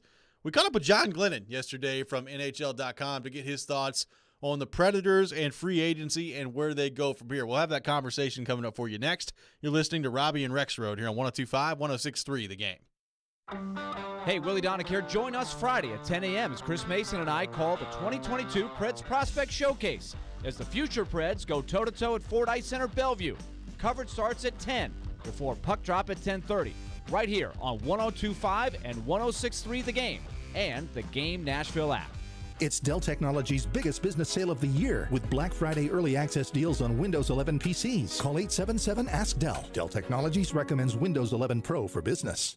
The Electronic Express Summer Clearance Sale is here. This week, get a Samsung 65-inch 4K TV for $599 or a Frigidaire 4-piece kitchen package for $25.99. Save up to 50% off in every department at Electronic Express. Computers, appliances, 4K TVs, housewares, furniture, mattresses, and more. Don't miss out on an XPG gaming laptop for just $899 or a Whirlpool washer and dryer for $499 each. Shop in-store or online with free financing. Electronic Express. We make it happen. You know it's going to happen, and when your car needs service or repair, remember Mitchell's Mr. Transmission on Gallatin Road, just north of Briley Parkway. Now here's Jim Mitchell. Our fleet vehicle program is a great benefit to all the fleet companies in Nashville. We are able to get their vehicle back on the road a lot quicker than the downtime of most dealers and most general repair shops, simply because we have the transmissions available. We're able to put priority on their vehicles to get them back on the road quickly. You know it's going to happen, and when your car needs service or repair, remember Mitchell's Mr. Transmission on Gallatin Road, just north of Briley Parkway. 102.5 The Game is teaming up with Newton Motor Group and Souls for Souls to provide shoes for children experiencing homelessness in Nashville and the surrounding area. With school coming back, our goal is to raise $20,000, which will provide 1,000 pairs of shoes for kids. Please help however you can by going to thegamenashville.com/shoes. All donations go directly to Souls for Souls to give shoes to children in Middle Tennessee. thegamenashville.com/shoes. Coheed and Cambria. A window of the Waking Mind tour with special guests Alkaline Trio and Mothica. Coheed and Cambria live in concert. Nashville Municipal Auditorium, Saturday, July 23rd. Get tickets now at livenation.com. For more, visit coheedandcambria.com. If you missed the latest from Stillman & Company, delivered by TriStar Moving. Jason Fitz joins us now. Fitz, your thoughts on the apparent new debate we have, Jared Goff versus Ryan Tannehill. So, I saw the tweets. I knew this is where we were going to go. So I text 5 different buddies, not all that work for ESPN, a couple work for NFL Network, and I asked Goff versus Tannehill. So far, I have 4 responses. All 4 favor Tannehill. And the same answer that I've gotten from multiple people, I won't throw them under the bus because, it's incompetence, Same answer I've gotten is that Goff is a better thrower, Tannehill more athletic, Tannehill smarter. The big knock on Goff has been, look, all the way to the Rams days, like he can't figure out a playbook. He's not a particularly bright quarterback, so you have to put that into the equation. So I think, frankly, I think you're way underrating Tannehill. You're way overrating Goff. And also Mac Jones, like I haven't seen enough body of work. Like you're taking the Tannehill failures in the playoffs as a reason to knock him down when we haven't seen Mac Jones really have the chance to do anything in the playoffs, right? Like this is sort of like when they say Lamar Jackson only has one playoff win. Well, so does Deshaun Watson. Like playoffs is just such an arbitrary metric to judge the entire body of work of a quarterback. I can't just take that one consideration. Here's why I have Mac Jones ahead of Tannehill. Like, this is the number one reason. One is I think we can all agree, Mac Jones will be a serviceable starting quarterback for his NFL career. Will he be a great quarterback? I don't know. But will he be a starting quarterback for the next 10 years in the league? I think we all feel comfortable in saying that, right? No. Why would you you're not comfortable saying that? You're not comfortable that Mac Jones can be a starting quarterback in the NFL for the next 10 years? Heck no. Absolutely not. Tune in Stillman and Company with Jared Stillman. Weekday afternoons from 2 to 6. On ESPN. 102.5 The Game and the Game Nashville app. We here at 102.5 and 106.3 The Game are looking for our next great executive producer. Hey, it's Chase McCabe, the program director. If you think that's you and you think that you have the experience, the drive, and of course you share that love of sports, send your resume and cover letter to together@cromwellmedia.com. O'Reilly. Trust the professional parts people at O'Reilly Auto Parts to recommend the best products for your car. Like 5 quarts of Mobil 1 full synthetic motor oil, just $32.95. Extend the life of your vehicle, improve performance, and protect your engine against sludge and wear with Mobil 1 full synthetic. On sale now at O'Reilly Auto Parts and O'ReillyAuto.com. O'Reilly Auto Parts. It's on. It's happening. Remember, you can watch us on YouTube, Facebook, Twitch, and Twitter. Get out of the way. I'm watching a game. Presented by the law offices of Amanda Gentry. We may now begin our day. You're listening to Robby and Rexrode on ESPN 102.5 and 106.3 The Game and on the Game Nashville app. Welcome back in, Robby and Rexrode here on 102.5, 106.3 The Game. Robbie Stanley, Adam Vingan, Michelle Knezovic, intern Hanley here with you on this Friday morning. We caught up with John Glennon from NHL.com to get his thoughts on the Nashville Predators and NHL free agency. Here was that conversation with John Glennon. Go to our 102.5 The Game phone line, driven by WilsonCountyHyundai.com, and welcome in our good friend John Glennon from NHL.com. Also covers the Titans for SI.com as well. Johnny, what's going on? How we doing? I'm doing well. How are you guys? We are great. Good. Appreciate you taking time to be with us. So, no moves of consequence yesterday for the Nashville Predators, John. How surprised were you that they were not more active on the opening day of free agency?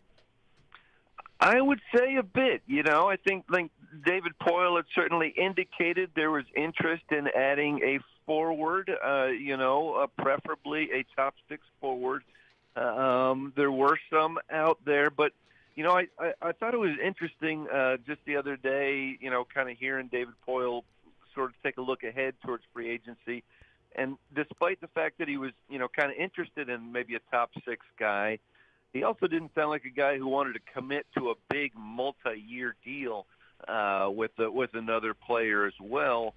And so I wonder if that kind of limits your options a little bit, because certainly – if you're one of the top players in free agency right now, and you're not an older player, you're probably looking for a kind of a big multi-year deal. So maybe that limited the options a little bit. Maybe he's looking for somebody that he can get to a shorter term contract. Maybe it's a 2 or a 3-year deal. So maybe you're looking a little older. Maybe there's still a few guys out there that are still available to the Preds. John, what would you do? Is there a player that you would target that's left in free agency, or perhaps on the trade market, that you think would fit what David Poile is looking for? Yeah, and again, I know it was interesting to me to hear him kind of talk about the specifics, and it didn't sound like he wanted, like I said, like a big multi-year deal. But maybe at the same time, if you can find a workable deal, I think there are some players, like a Niederreiter, certainly from Carolina, is a consistent 20-goal scorer, going to add some grit and some nasty up front. I think, that's somebody that you certainly have to kick the tires on. Kadri, Nazem Kadri, is 32 years old, and you don't know necessarily what the next contract will be, but a terrific year last year, of course. I think you have to look there. I don't, and I saw Robby's tweet the other day on Mr. Kessel. Oh yeah. I think it's worth a look for Phil Kessel. He's 34 years old.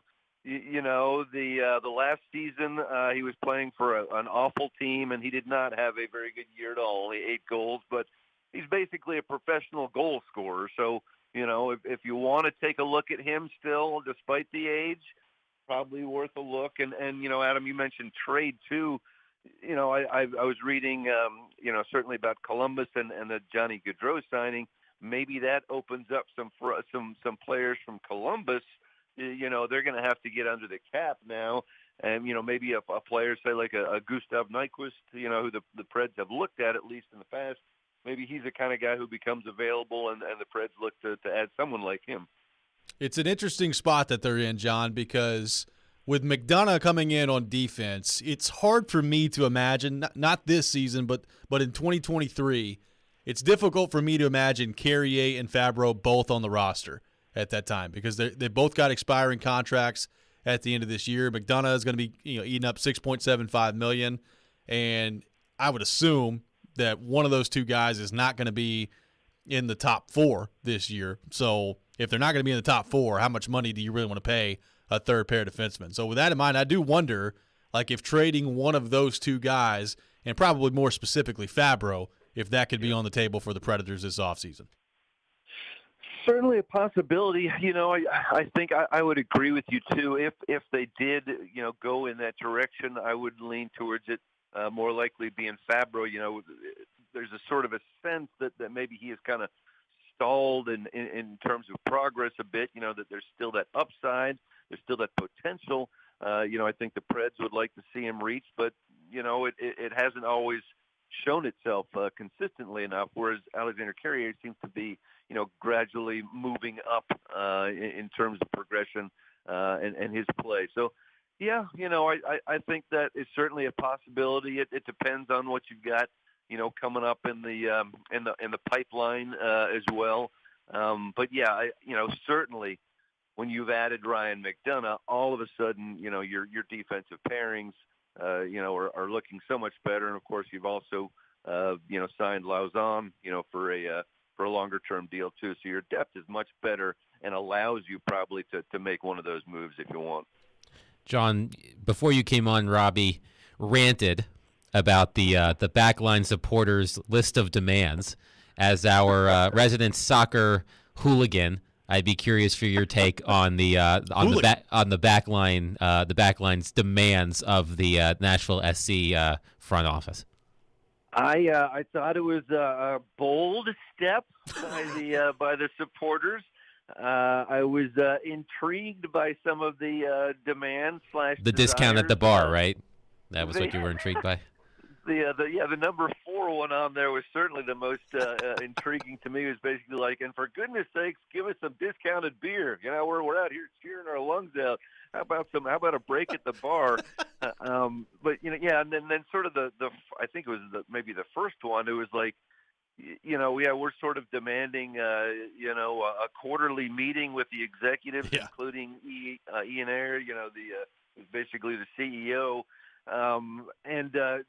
I think if they can get something like that, I'd love to join the Nashville SC supporters, because as a media member, I'm sure a lot of us would like to get quarterly meetings with the CEO of our franchise as well. But yeah, I clearly they have some desires, and maybe that's I think you have to be sensitive about that if you're Nashville SC and at least communicate with them, but. if they got all those demands they're looking for, hey, good luck to them, and maybe they can buy us all a beer with the new discount. That's right. John Glennon from NHL.com on with us here on Robby and Rexrode. So, John, switching back to the Predators, it seems like Philip Tomasino is in their plans to be a top 6 forward, which I have no problem with. I guess my question for you is, do you think that he's ready to be a top 6 forward based on what you saw in year 1 from him on a full-time basis? Yeah, I think he is certainly moving in the right direction. I think that potential looks like it's going to be realized at some point. Whereas you take a look maybe at an Eeli Tolvanen and you're not that sure. Because again, he seems like a guy who has stalled a bit, and you're not sure how well he'll be moving up. But Tomasino's going to get there. Yeah, I think it's just a question of whether it's this coming year or next. I think he's certainly proven that he can score goals, that he can make a difference offensively. And, I think he's turning into a pretty solid all-around player as well. But, maybe just the kind of the physical demands of the game as well. Maybe we'll see another year kind of growth for Philip Tomasino in that direction. A guy, that comes to mind also, obviously, I guess, Tanner Jeannot, is it time? We've probably asked this question a few times last season or two.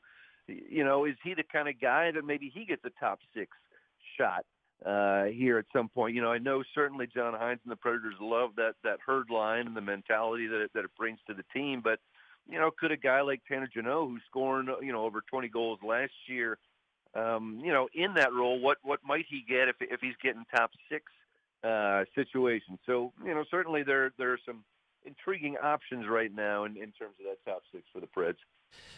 I would be curious, John, to hear how much better you think this team is, because Robby and I were talking about it earlier in the show that I think some people forget that they did trade for Ryan McDonough, and that makes them better on defense, but their forward group remains a question about whether or not they can get the necessary secondary scoring to be more competitive. So it certainly feels like there is some, I'm not sure exactly what the word is, consternation perhaps among Predators fans in terms of, is this team really that much better than it was at the end of last season? I know that it's an incomplete picture, but based on the roster now, what do you make of it?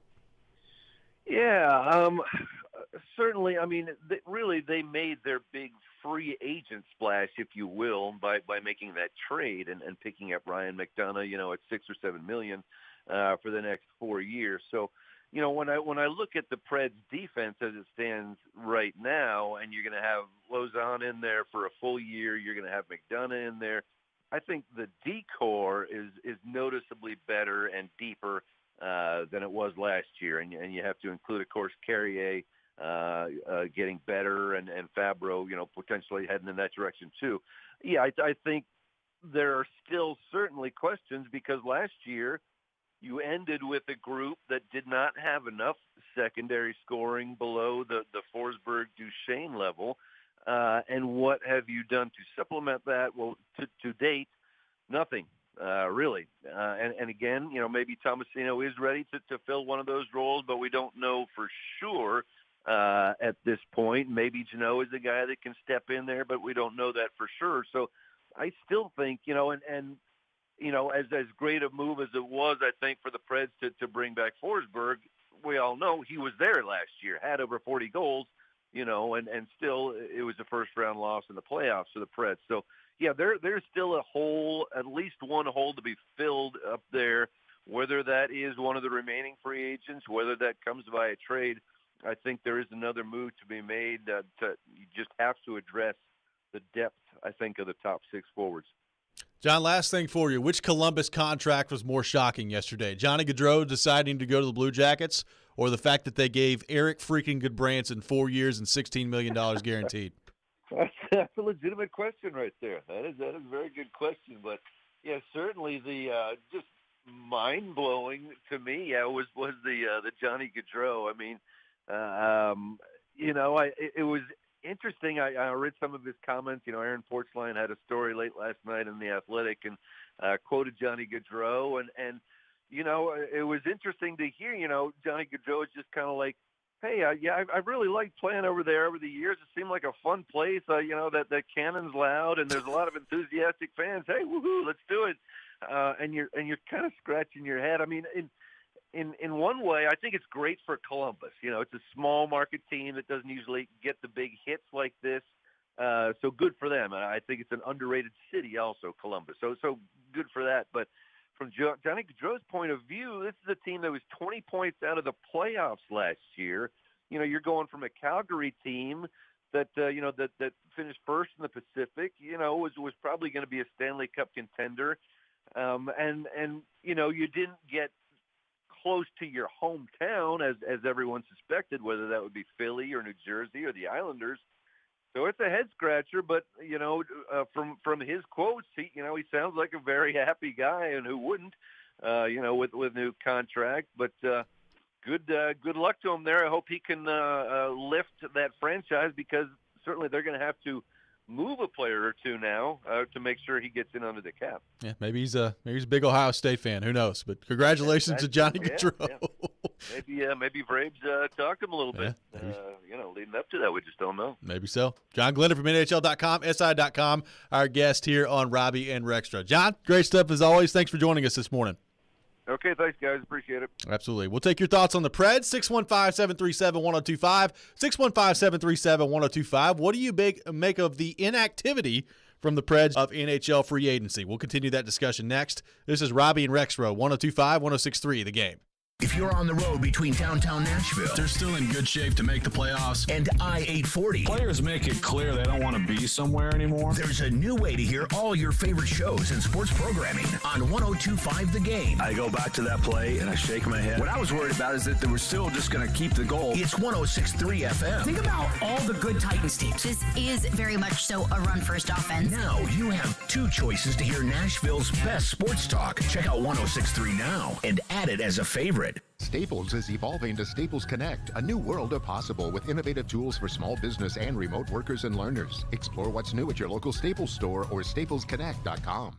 Have you seen the selection of luxury pre-owned Rolex watches they now have at Genesis Diamonds? If not, prepare to be amazed. If people really know the watch world, they come in and they're in shock. They're like, I cannot believe you have this selection here. They're able to see them, touch them, feel them. Meet Genesis watch expert Charlie Rivers, who says over the past few years, Genesis buyers have scoured the world to build a collection of luxury pre-owned Rolexes, including all the hard-to-find models. Daytonas, Pandas, Sky Dwellers, a huge selection of Submariners, Hulks, Kermits, anything that you could ever possibly want. We have every luxury pre-owned Rolex that we have here. We ensure that it's in pristine condition. So come in today and find the timepiece of your dreams at Genesis. Or if you already own a Rolex and are looking to trade for a different model or even sell it, Genesis can help you get top dollar. If you have a Rolex, definitely bring it in. I would love to see it and do a complimentary evaluation on it and see what we can do for you. Genesis Diamonds, now with one of the largest selections of luxury pre-owned Rolexes in America. Green Hills and Cool Springs. Your company's hiring. Who isn't? We would love to show you how to use 102.5 The Game to attract and retain employees. We can also help you find the exact person you're looking for with a targeted digital campaign. You can trust our team to help you build your team. Email us at together@cromwellmedia.com. Stop buying tickets without rewards and start getting more from the only ticketing company that rewards you for buying, Vivid Seats. Buy 10 tickets, the 11th is on us. That's like 10% back every time you buy. And with 100% buyer guarantee and over 100 million tickets sold, that's something to sing, laugh, cheer, scream, buy about. Head to vividseats.com for terms and conditions. Vivid Seats. Life happens live. Other banks go out of their way to make redeeming credit card rewards needlessly complicated, like how they require minimums or force you to use your rewards before reaching some arbitrary expiration date. But Discover isn't like that. With Discover, you can redeem your rewards for cash in any amount, at any time. So you'll never have to jump through hoops. Unless you're like a trapezist, then by all means, go right ahead. Learn more at discover.com/redeem rewards. Terms apply. Dale's Black Friday and July sales here. Power productivity with a tech refresh, now with up to 45% off top-rated laptops like the XPS, along with their special deals on business desktops with Intel Core processors. Get big savings on the latest servers, storage, monitors, and more with free shipping and special financing with Dell Business Credit. Upgrade today by calling 877-ASK-DELL. That's 877-ASK-DELL. Saturday night. Bell drives one to right. Out of here. Maria sends one deep left center. And goodbye. It's a National League battle as the Giants host the Brewers. Coverage begins at 5:30 on 102.5 and 106.3 The Game and the Game Nashville app. Hey Nashville, Trey Wingo here. You're listening to Nashville's best sports talk, ESPN 102.5 The Game. Welcome back in, Robby and Rexrode here on 102.5, 106.3 The Game. We are streaming live on Twitch, Twitter, YouTube, and Facebook. Our video streaming brought to you by the law offices of Amanda Gentry. We are live from the Hillside Medical Game Studio on this Friday morning in Nashville, Tennessee. I got some tickets to give away to see Roger Waters in concert coming up at Bridgestone Arena on Saturday, August 27th. Be caller number 5, 615-737-1025, 615-737-1025. Caller number 5 will win a pair of tickets to see Roger Waters at Bridgestone Arena coming up on Saturday, August 27th. 615-737-1025. May I interject before we get going? You go whatever. You say whatever you want. I would just like our listeners to know that Michelle just said the egg doesn't fall far from the tree. Rather than the apple? Yes. What is this? Exposed? What is this that I'm holding up right he did. now? He took it public too, didn't he? What is this? The apple this is an does apple. not fall far from Where the do tree. eggs come from? Trees? Yes. That's a Kentucky education for you. Oh, getting out there. If Rexrode heard that I messed up another saying, he would be livid. Beside himself. I will, you know, what's the other one? Nip it in the bud, right? B-U-D, not butt, B-U-T-T. Correct. I'll let that one slide, as well as champing at the bit. It's champing, not chomping at the bit. But the egg doesn't fall far from the tree. I can't excuse that, so sorry. The grammar police has spoken over here.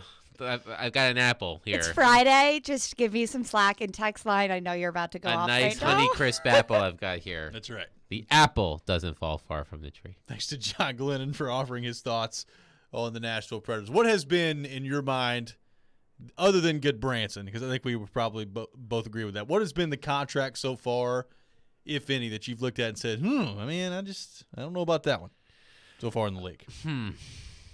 Trying to think of anyone who's been drastically overpaid. I think the Vincent Trocheck contract is interesting. What's funny is that he's replacing Andrew Kopp, who signed with the Red Wings, and they both got the same exact cap hit, 5.625, but Kopp signed for 5 years and Trocheck for 7. And I think Trocheck is a good player. I'm not sure he's worth 7 years, but that's what happens when you go to free agency. I can't think of one off the top of my head that I'm really, that really made my eyes bulge out. The one team who's had the offseason from hell, in my opinion, other than the Calgary Flames, who just lost Johnny Gaudreau, is the Philadelphia Flyers. I don't know what the hell they're doing. They traded 3 draft picks for Tony DeAngelo and then signed him to, a 2-year, $10 million contract. They signed Nick Delorier, who was on Minnesota in the second half of last season. He's basically an enforcer, and they gave him, I think, a 4-year deal. Yeah. And then Chuck Fletcher, their GM, was like, "Yeah, we didn't have enough space to go sign Johnny Gaudreau, who grew up around here and grew up being a Flyers fan, and we didn't have enough space because I guess they were unwilling to trade." Well, it's not that they were unwilling to trade James Van Riemsdyk, who has a $7 million cap hit. I don't think they were willing to attach any sort of sweetener to it. No. So, what do you think about James Van Riemsdyk as we talked about Killorn, we talked about JT Miller, we talked about Gustav Nyquist. Van Riemsdyk is not the player he once was, and maybe the Flyers will learn the error of their ways and make him available at nothing. Would you take a flyer, no pun intended, on James Van Riemsdyk if that were an option? I would not. I would probably let that one go. I mean, how old is he? He's 33 now. He did score 24 goals last year on an awful team, 38 points. I don't know. I watch him play, and I think to myself, like, can he really create a whole lot on his own? I mean, he'd probably be playing with, I guess, Johansson. So you'd have a nice centerman there with you, so maybe it would work out, but I don't know. He's never really done it for me. Yeah, I mean, he's had some good seasons, but he's never really been he's never really been a guy that I look at and go, that's a guy that I would want on my team. So. I'll put it to you this way: like, I would rather see them go get Nyquist for his cap hit, than Van Riemsdyk for his cap hit, which is, I think Van Riemsdyk, his cap hit is around $7 million. It's $7. So, I think I'd pass on that one. Yeah, me too. Is there anybody on the text line who wants to make fun of Michelle? Oh, I'm sure there is, but the Wi-Fi's down at the moment, so. Oh, well, that's helpful. Trying to get the text line back up. Saved by the Wi-Fi over there. Saved by the Wi-Fi. No question about it. 615-737. An egg a day keeps the doctor away, Michelle. That could be true. Hey, listen, somebody on the text line is saying the chomping at the bit is, like, not right or something. It's champing. Champing at the bit, not chomping at the bit. Whatever. Potato. How is the text line working for you and not for me? It's actually tomato. Is there a one-room difference in the Wi-Fi right now? What in the world's going on? Do you know any sayings? Listen, I make up my own. It's my world, right? Chase McCabe didn't fix the microphone last week for Joe Dubin, and now the Wi-Fi is broken in here and not in there in Michelle's room. This is unbelievable. She's got the text line. I have no say. Someone whatsoever. said, do eggs grow on trees in Lexington? Sure, they do. Sure. Maybe they do. It's like the time you called Lexington Lexingville. There's that, too. Listen, I have some extreme word vomit on the show. And that's the text line in the background beeping. That's why we love you, though. It's good stuff on the program. But no, I would not take James Van Riemsdyk. I would, if I'm the Predators, I'm exhausting every other option first. I'm exhausting all options that are reasonable for JT Miller. Like, I think you need, if it's going to be a one-year deal and you're going to have the cap hit freed up next year anyway, without giving up just a stupid amount of assets. Like, if you're going to get a guy in here on a one-year deal, then get a bona fide guy in here on a one-year deal. That's what made Pacioretty so interesting to me. That's what makes JT Miller interesting to me. Like, if you know it's going to be a one-year deal, then, if it's Nyquist or Killorn, I mean, they're good players and they would help. But get somebody who can really help if it's going to be a one-year deal and the cost is not that expensive. So if I'm the Predators, I think I'm exhausting every conceivable option to get JT Miller that you find to be reasonable and within your capabilities of doing. I'm not saying that you need to mortgage the future, because I don't think the Predators are in a spot to do that right now, but I'm trying to get JT Miller. That's my target if I'm the Predators right now. Yeah, I could get behind that. I think he helps, and you'd feel a lot better about where you are as a team if you had a player who just scored 99 points on your second line. So, coming up next, it is time for the Rob Rant. We'll take your thoughts on our text line driven by WilsonCountyHyundai.com, 615-737-1025, 615-737-1025. This is Robby and Rexrode on 102.5, 106.3, The Game. The college football season never stops. ESPN college football analyst Trevor Matich joins Stillman and Company every Tuesday at 4:30. They've got to do what Nick Saban in Alabama has done so successfully over the last 10 years. Presented by Houston Clinic on Nashville's best sports talk. ESPN 102.5 The Game and the Game Nashville app. From the Fox 17 News Code Red Weather Center. I'm Fox 17 Code Red meteorologist Greg Bobus. The heat continues. Humidity down for today, but high temperatures once again for the 26th day in a row will make their way into the 90s, a high of 94. Unlimited sunshine. Our next rain chance not until late in the day on Sunday. Brought to you by Hiller Plumbing, Heating, Cooling, and Electrical. Call the Happy Face Truck today. Joe Rexrode here, inviting you to turn K's into cash this baseball season. Big hits into big wins with FanDuel Sportsbook. Right now, new customers can step up to the plate with a no-sweat first bet up to $1,000. You sign up using promo code Joe102, place your first bet. FanDuel will give you up to $1,000 back in free bets if you don't win. If you're looking at baseball, obviously one big story this year, the New York teams. I would be looking at both of them and any bets I might be approaching for baseball. Of course, FanDuel, you can do a lot of different things every day. Great promotions. It's safe and secure. You get paid fast. It's very easy. There's no better place to bet America's pastime than on America's #1 sportsbook. Again, download the FanDuel Sportsbook app and sign up using promo code Joe102 to get started with your no-sweat first bet up to $1,000. You must be 21 or older and present in Tennessee. First online real money wager only. Refund issued as non-withdrawable site credit that expires in 14 days. Restrictions apply. See terms at sportsbook.fanduel.com. If you have a gambling problem, call the Tennessee Red Line, 800-889-9789. Summer heat is here. How is your air conditioner holding up? Costs are rising everywhere. Grocery bills, gas bills, utility bills, you name it, up, up, up. Is your AC old, inefficient, costing more than it should? Interest rates are rising, but not at Spring Hill Heating and Cooling. Qualified buyers have up to 72 months. No interest for a new York air conditioner and 6 months no interest for repairs. That's at Spring Hill Heating and Cooling. All new systems come with a 10-year parts and labor warranty. That's at Spring Hill Heating and Cooling. A York certified comfort expert company. Schedule now at springhillac.com. Golfers, it's time to tee it up at Edwin Watts Golf Shops with all the hottest brands in golf at the best prices, featuring tailor-made stealth carbon woods and irons. Callaway's Rogue ST collection of woods and irons, Titleist's T-Series irons and Vokey wedges, and Ping's G425 woods and irons. All this and more at Edwin Watts Golf Shops. Swing by and receive a free custom fitting today. Edwin Watts Golf Shops, home of the 90-day satisfaction guarantee, or shop us online at worldwidegolfshops.com. Other banks go out of their way to make redeeming credit card rewards needlessly complicated, like how they require minimums or force you to use your rewards before reaching some arbitrary expiration date. But Discover isn't like that. With Discover, you can redeem your rewards for cash in any amount, at any time, so you'll never have to jump through hoops. Unless you're like a trapezist, then by all means, go right ahead. Learn more at discover.com/redeem rewards. Terms apply.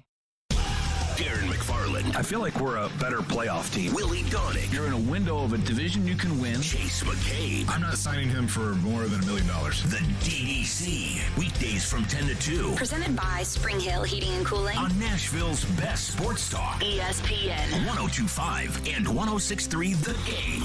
And on the Game Nashville app.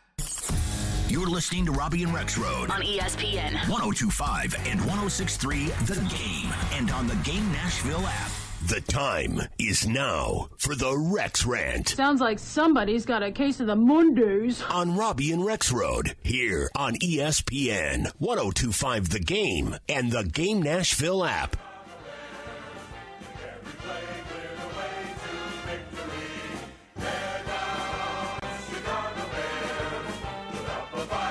And it is that time of the day, time for the Rex Rant here on Robby and Rexrode. Is this Today a will be the Kentucky Robby Fight Rant. song?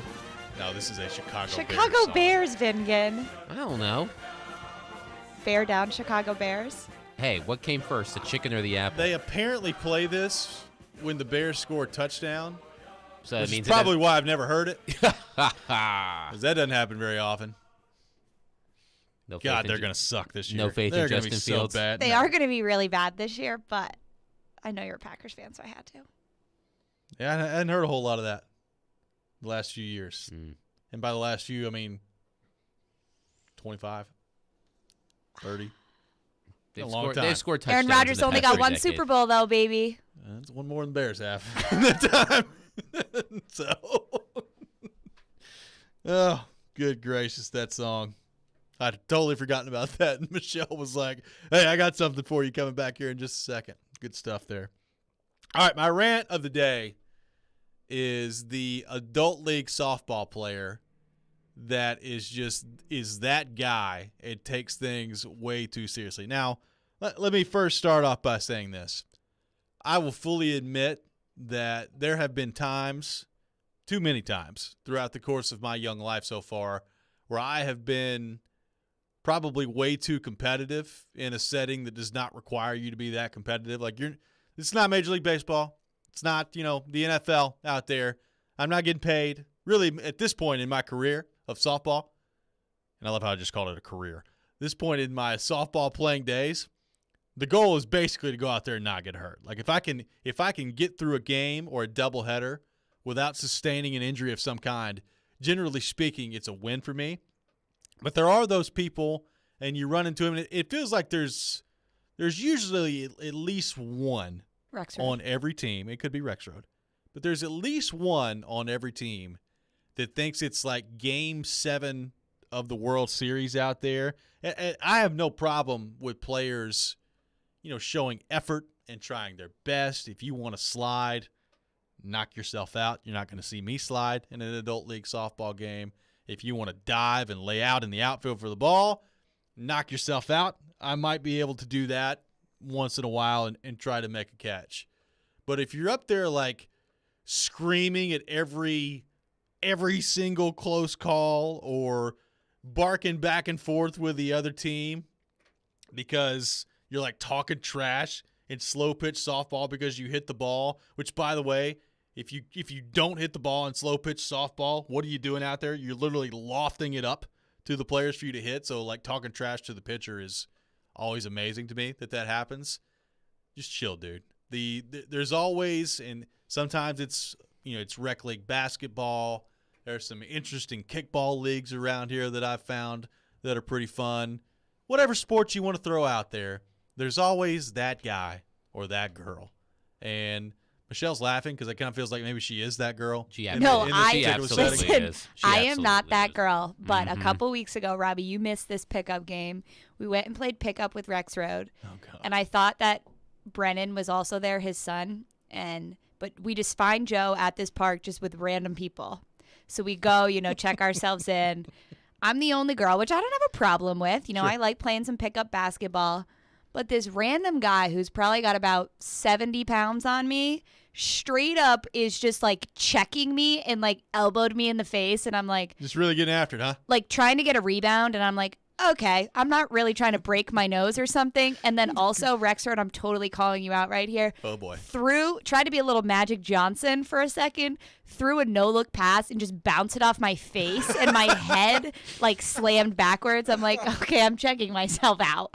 I'm like, okay, Rex, I got to produce the radio show in the morning. Potential concussion that has taken place over Whiplash. here. Rexrode's definitely that guy, like in Along Came Polly, where he's got the Rex specs on, the headband on, and the tube socks on. They go up to your knees, yeah. Yeah, and he's out there trying to do some Showtime Lakers nonsense. He's good, though. Like, he can really play, but it does scare me. It scares me.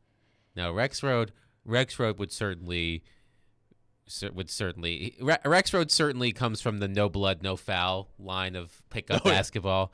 Rexrode certainly. I haven't played basketball with Joe yet, but I imagine he's throwing them bows.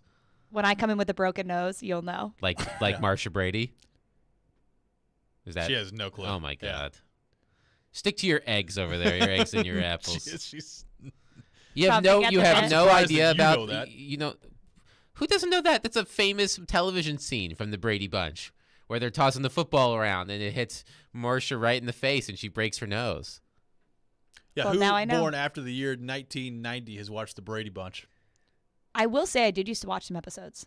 Okay. I mean, Michelle was born in like 2002. So. I am 90s. Yes. But barely. I say all that to say, like, just calm down a little bit. Look, I could speak for myself here.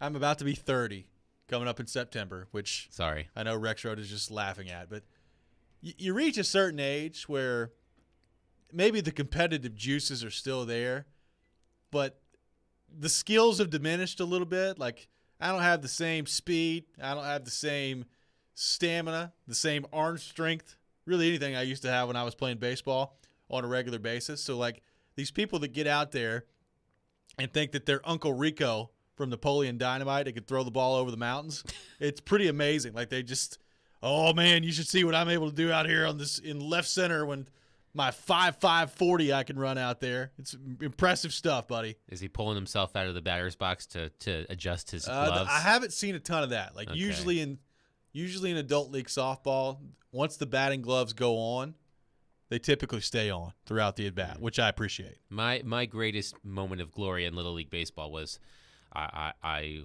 won the game on a walk-off error where I hit the ball. I hit a ground ball to third and was chugging my butt down the first base line, and the throw beat me to the plate, but but the first baseman bobbled it. So it was a walk-off Claim error. to fame. Yeah. Claim to fame. That's it. Baseball and I That don't was your get Uncle along. Rico moment. Yes. That was my Uncle Rico moment. There's no video footage of that, so you'll just have to take my word for it. I'm trying to figure out which sport is the worst. Like, I think it is softball. Like, I think adult league softball is the worst for the guy or girl coming in there that is just What about flag trying football? to hot shot. Like, you see it every now and then in flag football. I mean, I think basketball is probably the other one that I'd put up there. There are some intense games at my YMCA. Oh, yeah. Oh, there are some intense games. There was some guy yesterday when I was walking by the court that was doing, like, no look behind the back passes on the fast break. Oh, yeah. And I was like, that's cool, Rexrode. man. It was not Rexrode. Yeah. He had too much hair to be Rexrode. Yeah. Though I can't talk about having too much hair. So, yeah, I've always find it interesting when people take intramural sports so seriously. I feel like if volleyball, volleyball is not one that people take a whole lot seriously. I feel like that's a pretty chill sport. Yeah. And look, I will say there have been times that, especially when it comes to officiating, I'll run my mouth a little bit. Like, I fully admit that. There are some times where that happens, where I will say some things. Now, the good news now is, like in the softball league I play with, I'm friends with the umpires. So even if they screw something up, I'm a little bit less, I guess direct now in terms of, man, what are you doing out there? That's a horrible call.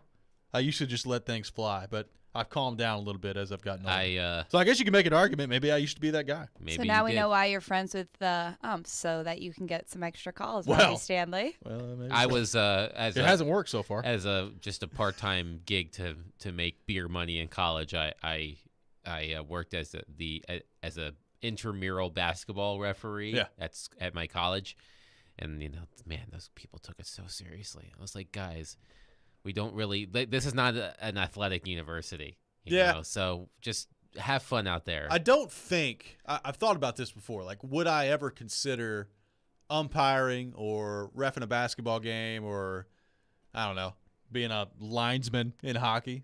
And I pretty much determined that the answer is no, because not only the people on the court or the field or the ice or whatever, like the parents too. Like, I don't think I could do it. I think I would throw everybody out of the game almost immediately. Yeah. Well, you might have your moment of fame if Clay Travis yells at you for throwing his kid out. Could be that. Who knows? It could happen.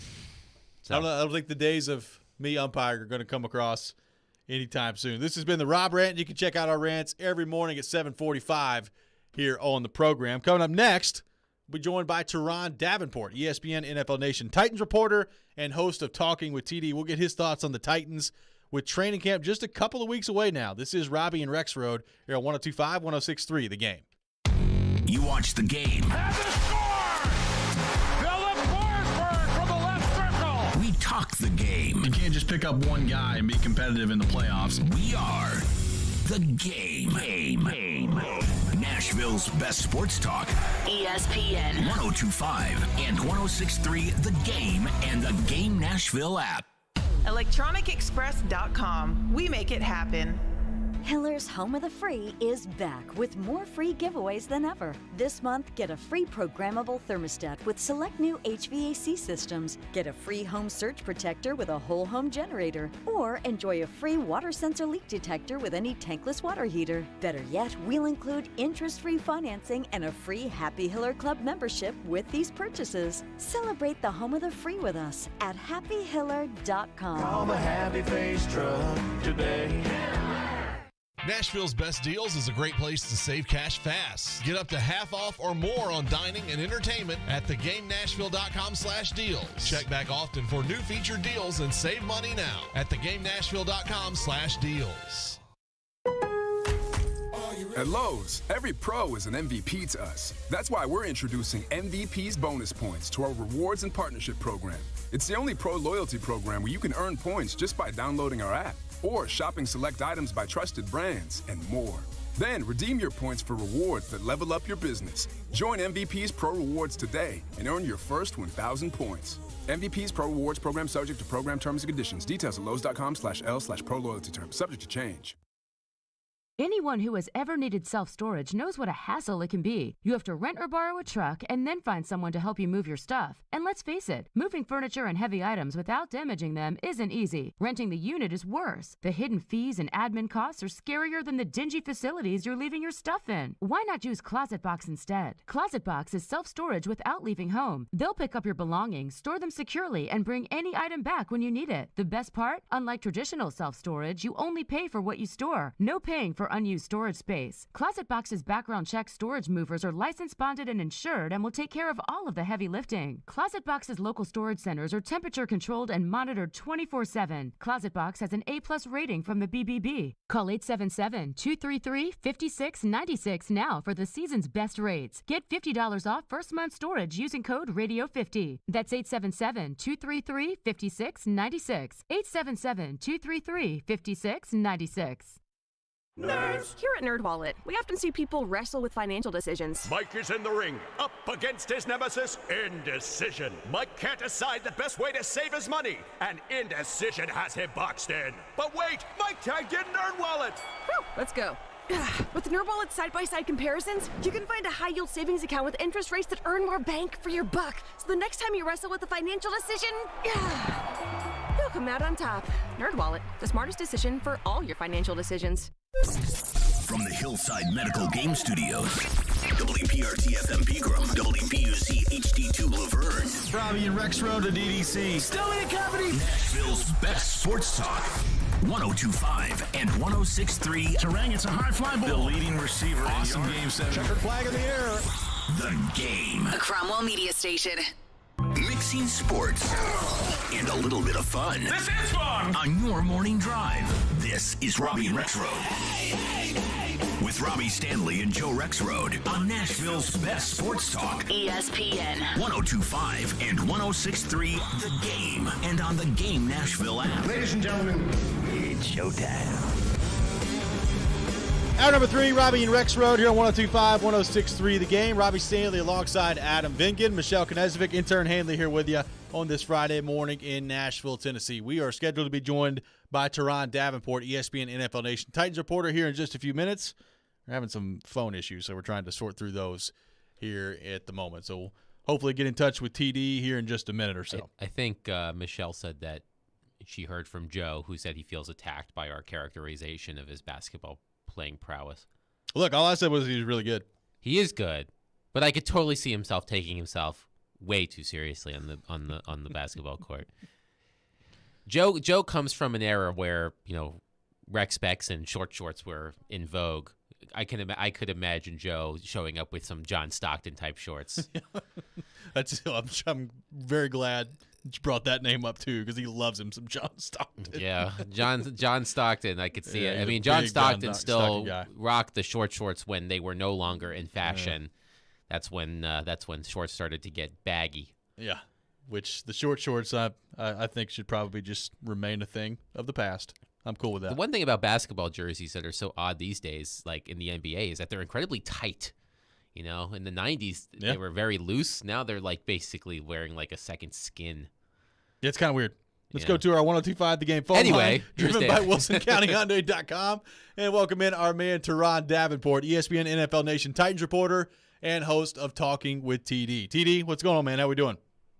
Hey, good morning. How's everything? We're great. Appreciate you taking time to be with us. So, TD, I'm curious to see how you view the division a couple of weeks out, not necessarily in terms of how it's going to finish, but how much stronger you think it is this year with Matt Ryan coming in with Indianapolis, the moves that Jacksonville has made, some of which leave you scratching your head, but they certainly spent a lot of money this offseason. How do you view the AFC South and maybe how much better you expect it to be heading into this year?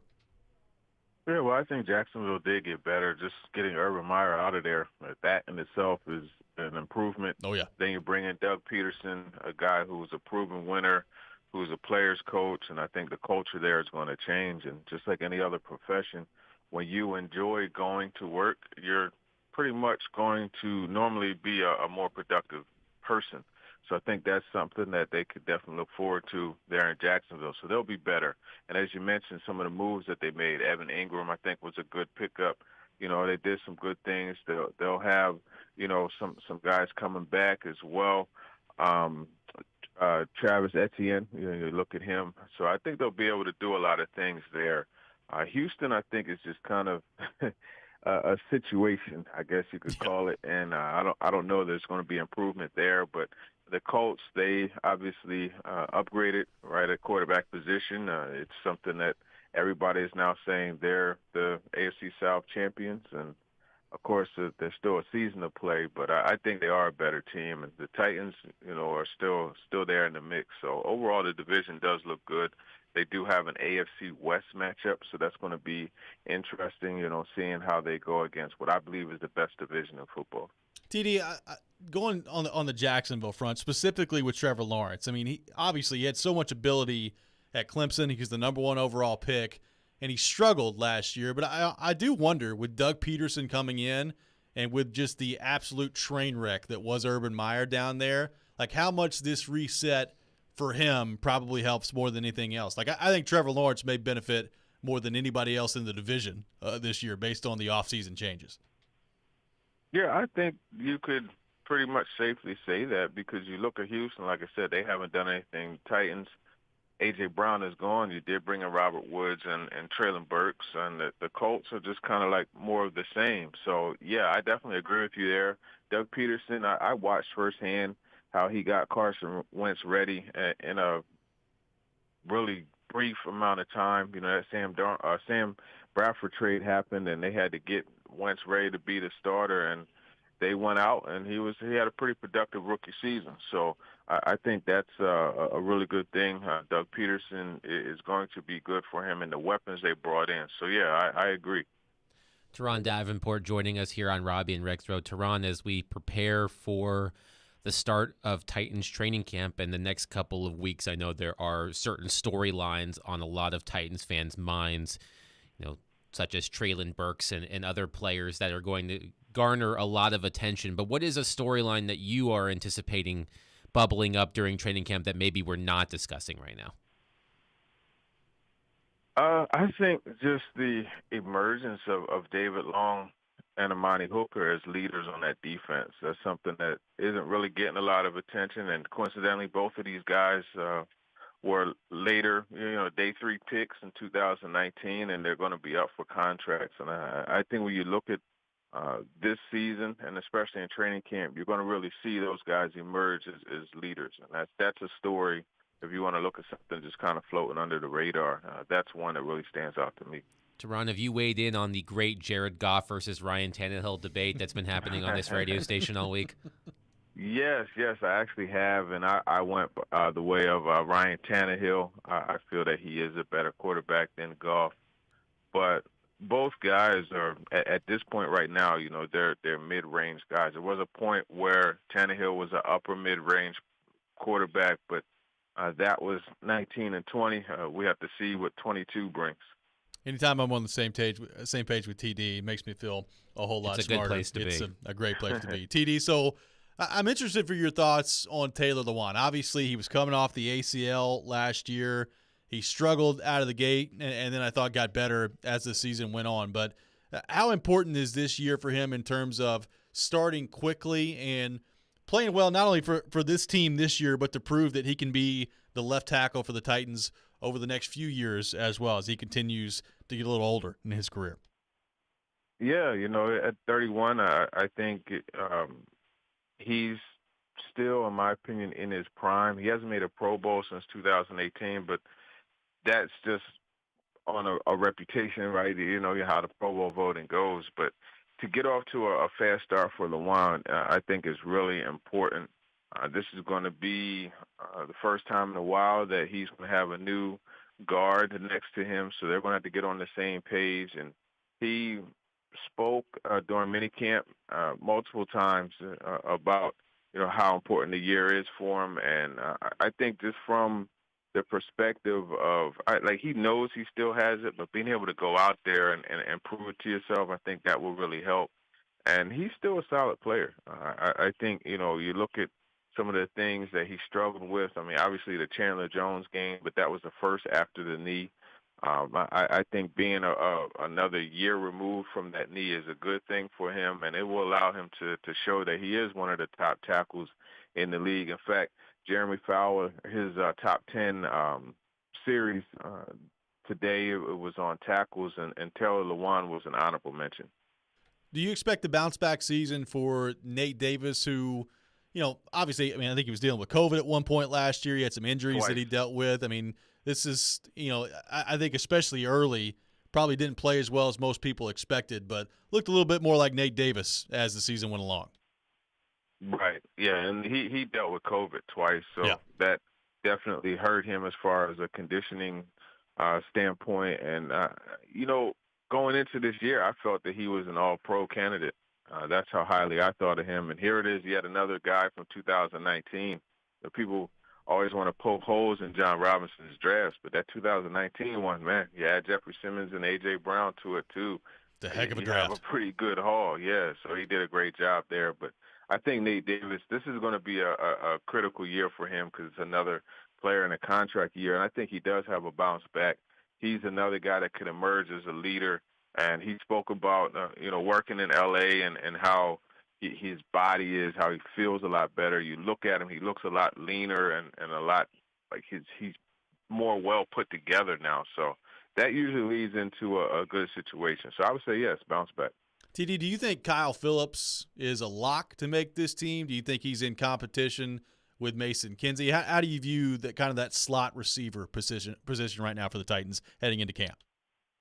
Yeah, I used to say a guy drafted in the first 5 rounds is more or less a lock to make the team that year he gets drafted. But we saw Des Fitzpatrick's situation last year. I think Phillips is more than likely, I'm not going to say a lock, but very high percentage, because remember, he also gives you something in the return game. Really good punt returner. So that is something that, Craig Aukerman really raved about, his ability to just, put a foot in the ground and get up the field and get positive yards. There's no dancing and all that stuff. And then obviously what he brings as a slot receiver, that competition, him and Mason Kinsey is going to be a fun one to watch. And I think both of those guys, with Brandon Lewis as well from Air Force, they're going to really impress in one-on-ones and those type of things. TD, last thing for you here is as training camp is coming up. Obviously, Traylon Burks going to be paid attention to a lot. Malik Willis. What in the preseason, outside of probably those two guys, is going to catch your eye most in terms of the games and what you'll be looking for, whether that's a position battle, a guy's growth from year 1 to year 2, and where does Caleb Farley kind of rank for you on that list? Yeah, I think the left guard situation is one I'm going to watch pretty closely during preseason, because that's when you could really see what's happening, right? You can really see them in battle. So I'm going to watch that. Aaron Brewer, in my opinion, is a dark horse to win that one. He's not the biggest guy, but I watched that, go back to that 2020 Week 10 game against the Ravens, man. He held his own, and he looked really good. So wonder if he could do that consistently, over a full season. I'm going to watch that. But Farley, he ranks pretty high. Now, I'm not sure how much he's going to play. That's an interesting situation, because you want to see a guy who has only 3 games under his belt.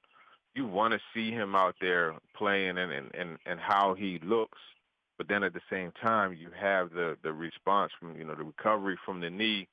He had a yellow jersey on in minicamp. So you got to find that balance of getting him game action, but not risking him as well.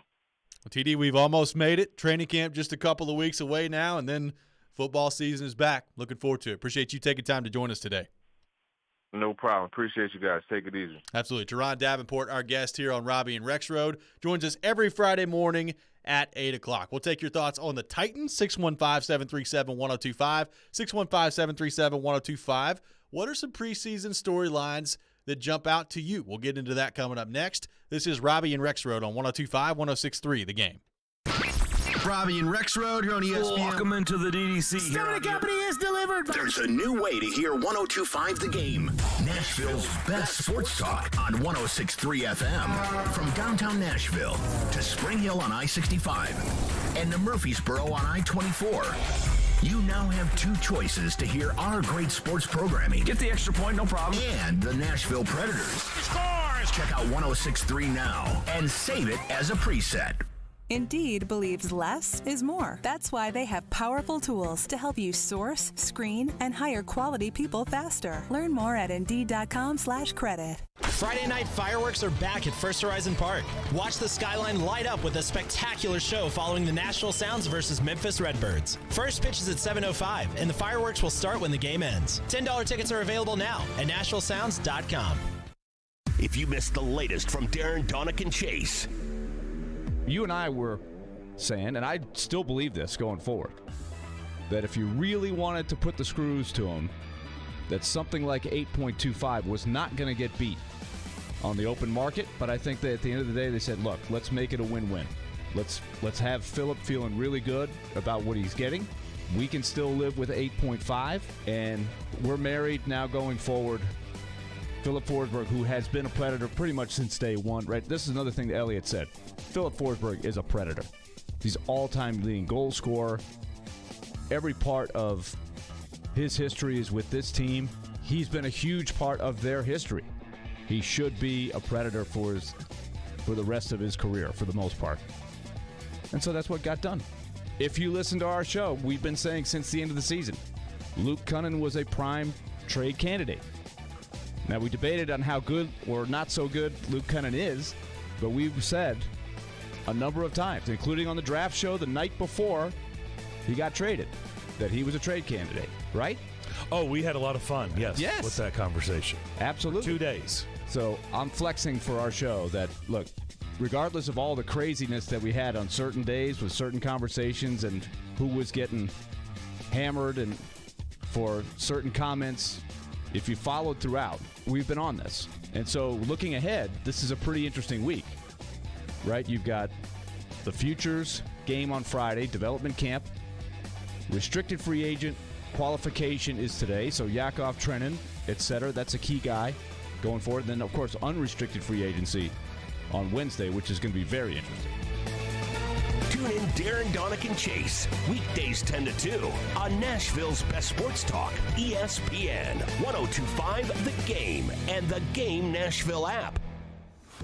CSX, a growing Fortune 500 logistics company, has immediate openings for freight train conductors. If you're looking for a rewarding career offering paid training at nearly $25 per hour, competitive benefits, and you share a passion for great service, apply today at csx.com/careers. That's csx.com/careers. CSX, committed to supporting military and veteran families and their communities. CSX is an equal opportunity employer. We want to hear from you. Thanks for taking the call. Join the conversation. Call or text at 615-737-1025. Driven by WilsonCountyHyundai.com. We may now begin our day. You're listening to Robby and Rexrode on ESPN 102.5 and 106.3 The Game and on the Game Nashville app.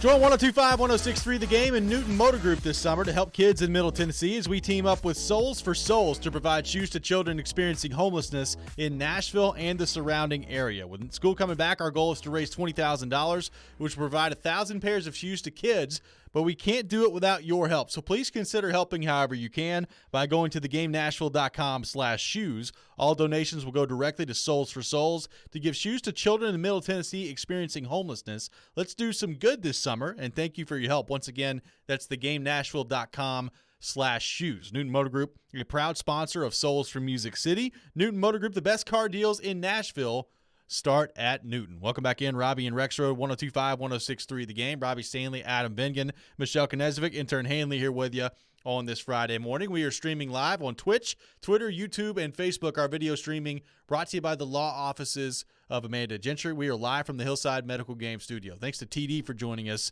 in the last segment. Adam, what do you make of the AFC South this year? You've got, obviously, Matt Ryan coming into Indianapolis. You have Jacksonville going on a spending spree this past offseason, some of which I thought was decent, some of which I kind of left scratching my head at, with Christian Kirk getting $18 million and things of the like. So I do think the division will be better. I think the Colts will be good.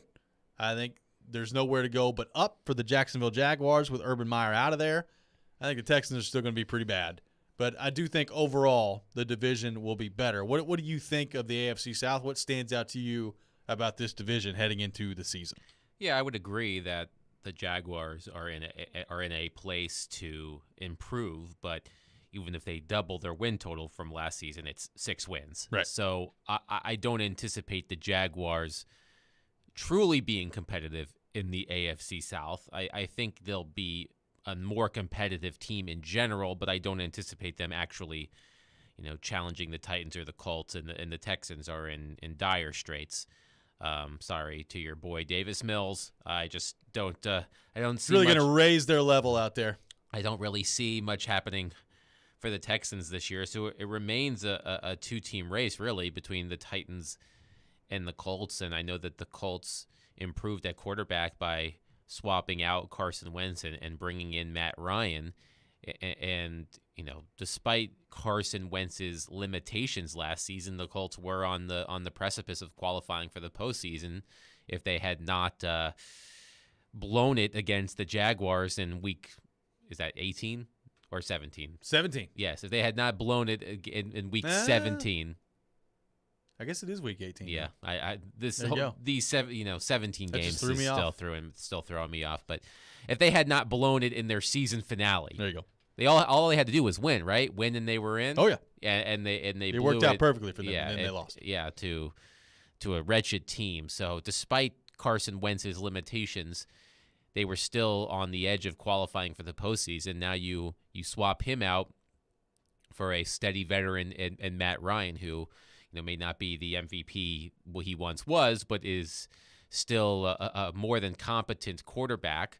And you have, Jonathan Taylor, who, as we talked about earlier this week with the ESPN rankings, was number 2 in the league behind Derrick Henry. And you have, a pretty decent receiving core, right? Michael Pittman Jr. Who am I missing? I mean, I know I'm missing multiple people. Well, they had their first-round pick out of Cincinnati, who for some reason his name is currently escaping me. But you mentioned not their first-round pick, their first pick in the draft. I think he was in the second round. But I still think their receiving core needs work. Honestly, I keep wondering if that's not ultimately where Julio Jones ends up. Now, that would be very interesting. It would make sense. The Colts need another receiver, I think. And obviously, he has some pretty good familiarity with Matt Ryan. So their receiving core is Michael Pittman Jr., Alec Pierce, Paris Campbell, and Mo Alley Cox at tight end. Yep. So yeah, I mean, they could use some work. They could use some work. And I know that Matt Ryan and Julio Jones have a long-standing relationship from their time in Atlanta. They do. And although Julio, as Titans fans came to learn the hard way last season, is far from that player, perhaps playing with a quarterback who led him to his best seasons, could revitalize Julio Jones as long as he can stay healthy. I mean, unless Matt Ryan has some sort of magic, I don't know what word I'm looking for here, some sort of cure for tight hamstrings. Maybe so. There you go. Spit it out finally. They do play indoors. They do play indoors. Kind of. Well, that's a retractable roof, it right? Does. Okay. Yeah, I mean, those games are going to be huge this year. Colts, Titans, they're always big. But I think this year is going to be important just because of basically it's a two-horse race. But the Titans have a tougher schedule. Yeah. I don't have it in front of me, but because they won the division, they do have to face some tougher games than the Colts. So those divisional games become even more important. Well, the quarterbacks the Titans have to play this year are pretty insane when you think about it. So you've got, obviously, in your division, I don't think there's anybody in your division at quarterback that scares you. Like, Matt Ryan is good. Like, does Matt Ryan scare you if you're the Titans? I would say no. But you do have Joe Burrow once again on your schedule. You've got Josh Allen on your schedule. You have Aaron Rodgers on your schedule. I don't know if I'd put Derek Carr quite in that same category as though, but Mahomes is on your schedule. I mean, Justin Herbert. I mean, there's some Dak Prescott. There are some elite quarterbacks that you're going to have to play this year. So we talk about the defense, and I think the Titans' defense is going to be really good. But in today's NFL, you can have a good defensive performance and give up 24 points or give up 27 points. That's just the way things are wired today in the NFL is it's to benefit the offense. So the ultimate question for this team and how good it's going to be is, what does the offense look like, and is there anybody that can be a dangerous threat catching the football? Like Robert Woods, I think, is a really good player. I think in an ideal situation, he's a good number 2. He's probably going to have to be this team's number 1 unless Treylon Burks just ascends out of nowhere at this point and figures it out. Can Treylon Burks get himself into a role where he's at least reliable out there? If so, then maybe this offense has a chance. But, as good as we think the defense is going to be, they're still playing against some high-level quarterbacks this year. Yeah, absolutely. And by the way, the Colts games are early in the schedule. They play at Indianapolis in Week 4 and then at home in Week 7. Yeah. So those matchups come quickly. But, yeah, looking at the Titans' schedule, the home opener against the Giants should be a gimme game. But you would think so, but man, I don't do gimme games anymore with the Titans. I mean, did we think that against Arizona in Week 1 last year? Probably not, but they didn't expect Chandler Jones to almost set the sacks. NFL sack record in 1 week to begin play last year. Right. But, yeah. Between the Jets loss last year and the Texans debacle at home last year, I feel like games like the Giants are the type of games that make Titans fans incredibly nervous. Right. The vibe I've gotten so far is Titans fans are more nervous about the Giants game than they are the Bills game the next week. Yeah. So, even just looking at their first 5 games, because they have a bye week in Week 6. So they play 3 of their first 5 games on the road. They open at home against the Giants, which is not a good team. They're at Buffalo on Monday night, which should be a fabulous game. And the Titans have had, the Bills number in recent years in the regular season, if I'm not mistaken. They come home to play the Raiders, which will be a test for the defense with Devontae Adams on the other side of the ball. Don't remind me. I'm sorry. They play the Colts on the road, and then they play at Washington. They'll get their fill of Carson Wentz in Week 5. So thank God. Thank God. Anytime they can play Carson Wentz, I'm all for it. Well, say what you will about Carson Wentz. He does have a better number 1 receiver in Washington than he did in Indianapolis. Terry McLaurin is an excellent receiver. So even right off the bat, they're playing. So, you would presume Daniel Jones, right? In New York, Daniel Jones, Josh Allen, Derek Carr, Matt Ryan, and Carson Wentz. Those are their first 5 quarterback matchups. And that's it runs the gamut. Daniel Jones is a below average starter, and Josh Allen may be the best starter in the league. Then you've got Derek Carr, who I think is, he's above average, I would say. Oh yeah, he's good. And then Matt Ryan, I would say, is average, at that line, and then Wentz, who's below average, if you're just going by that pretty rudimentary scale there. So they will have some interest. I think they get a good taste of it early on. They get a good mix of average quarterback play, above average quarterback play, and in the case of Josh Allen, elite quarterback play. Liam on the text line, driven by WilsonCountyHyundai.com, says, I'm looking for the passing game to be improved despite having a worse receiving core. I think Tannehill, like Goff, needs a smart guy designing and calling plays to put him into a position to succeed. Downing and Tannehill couldn't get on the same page last year, so hopefully Tim Kelly exerts enough influence to fix it. There's been a whole lot of Jared Goff, Ryan Tannehill talk this week. Yeah, are we a Detroit-based radio station? God bless Stillman. Jared is a pro, and that's why he's able to fuel a news cycle locally for an entire week. It's true. I feel like the Tim Kelly thing is interesting because I feel like this was the same thing that happened last season was it Jim Schwartz, right? He was the defensive. Yeah. What was his official title?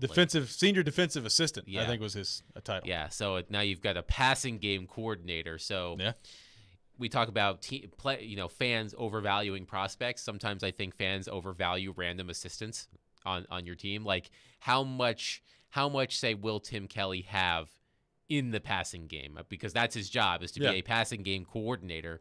But how much influence will he be able to assert? I'm not sure which word I'm trying to use there. In terms of game planning with Todd Downing. I don't know. I mean, that's an interesting question. Like, I think the hope is that there are maybe some new concepts that he brings to the table. Maybe some plays that they just throw out from last year that didn't work, and there's new ways to attack early downs. Like I thought they got behind the sticks too much last year, and then all of a sudden it's 2nd and 9, and you're trying to run Derrick Henry right up the middle, and then it's 3rd and 7, and it's just you put yourself in a bad situation. So I don't know. I think it's an interesting question. Like, honestly, I would expect Tim Kelly, comparatively speaking, I expect Tim Kelly to be more involved in the offense this year than Jim Schwartz probably ever was in the defense last year. That's just me. Now, that may not be the case, but that's kind of the way that I read it. We'll continue to take your thoughts. 615-737-1025. We'll take your thoughts on the Titans, on the Preds, any way you want to take it. All that coming up next. This is Robby and Rexrode, 102.5, 106.3, The Game. Hey, Preds fans. Running across to make the save is Sarah. You can now hear Nashville's best sports talk. The back-hander, he scores! And every Predators game on 106.3 FM. Oh, that was a thing of beauty. From downtown Nashville to Rutherford and Williamson counties. Duchesne with the overtime winner. Catch all the action on 102.5 and 106.3 The Game.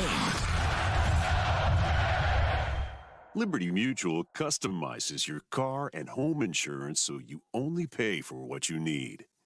Liberty, liberty, liberty, liberty. Bob's Steak and Chop House is a renowned award-winning steakhouse in major cities across the U.S. Nashville is lucky to have a location here in downtown at the Omni Nashville Hotel. Fine dining is brought to a new level at Bob's with awards like the Wine Spectator Award 4 years in a row, TripAdvisor Certificate of Excellence 5 years in a row, and Open Tables Diner's Choice Award 6 years in a row. Fine dining at its best. Bob's Steak and Chop House, open Wednesday through Saturday, 5 to 10 p.m. in the Omni Nashville Hotel. Complimentary valet parking is always available. Our diamonds are direct from the source, direct from the cutters. There's no middlemen, there's no markup. Meet Ben Wilkes, 10-year jewelry professional at Genesis Diamonds. We've got everything from half a carat all the way up to 15 carats and everything in between. So I never have to go looking for something. And if you're in search of that one-of-a-kind designer ring. Lots of times they come in and she's got a very specific picture, something that she wants, and she's shocked and amazed when I go right to a case and pull exactly what she's been looking at out. And beyond the best price and selection, every customer at Genesis gets one-on-one personal attention with no hidden agenda. Every customer that I've ever worked with has my personal cell phone number. It doesn't come from an automated system. It is person-to-person interaction. We're not on commission, so what that means is regardless of what you buy or don't buy, I'm paid the same. Genesis Diamonds. Here you get more, you get bigger, better, you get prettier. The quality, the selection, transparency, customer service, it can't be touched. It's unmatched. Green Hills and Cool Springs. Erectile dysfunction ruins sex, but it's more than that. It harms otherwise good relationships. It destroys marriages. It can cause depression and anxiety, and it can be extremely hard on a man's self-esteem. This is Kim for the Tennessee Men's Clinic, and if you're suffering with ED, if it's affecting you, I want you to know that if you're like most men, we can treat it and get you back to the man you used to be.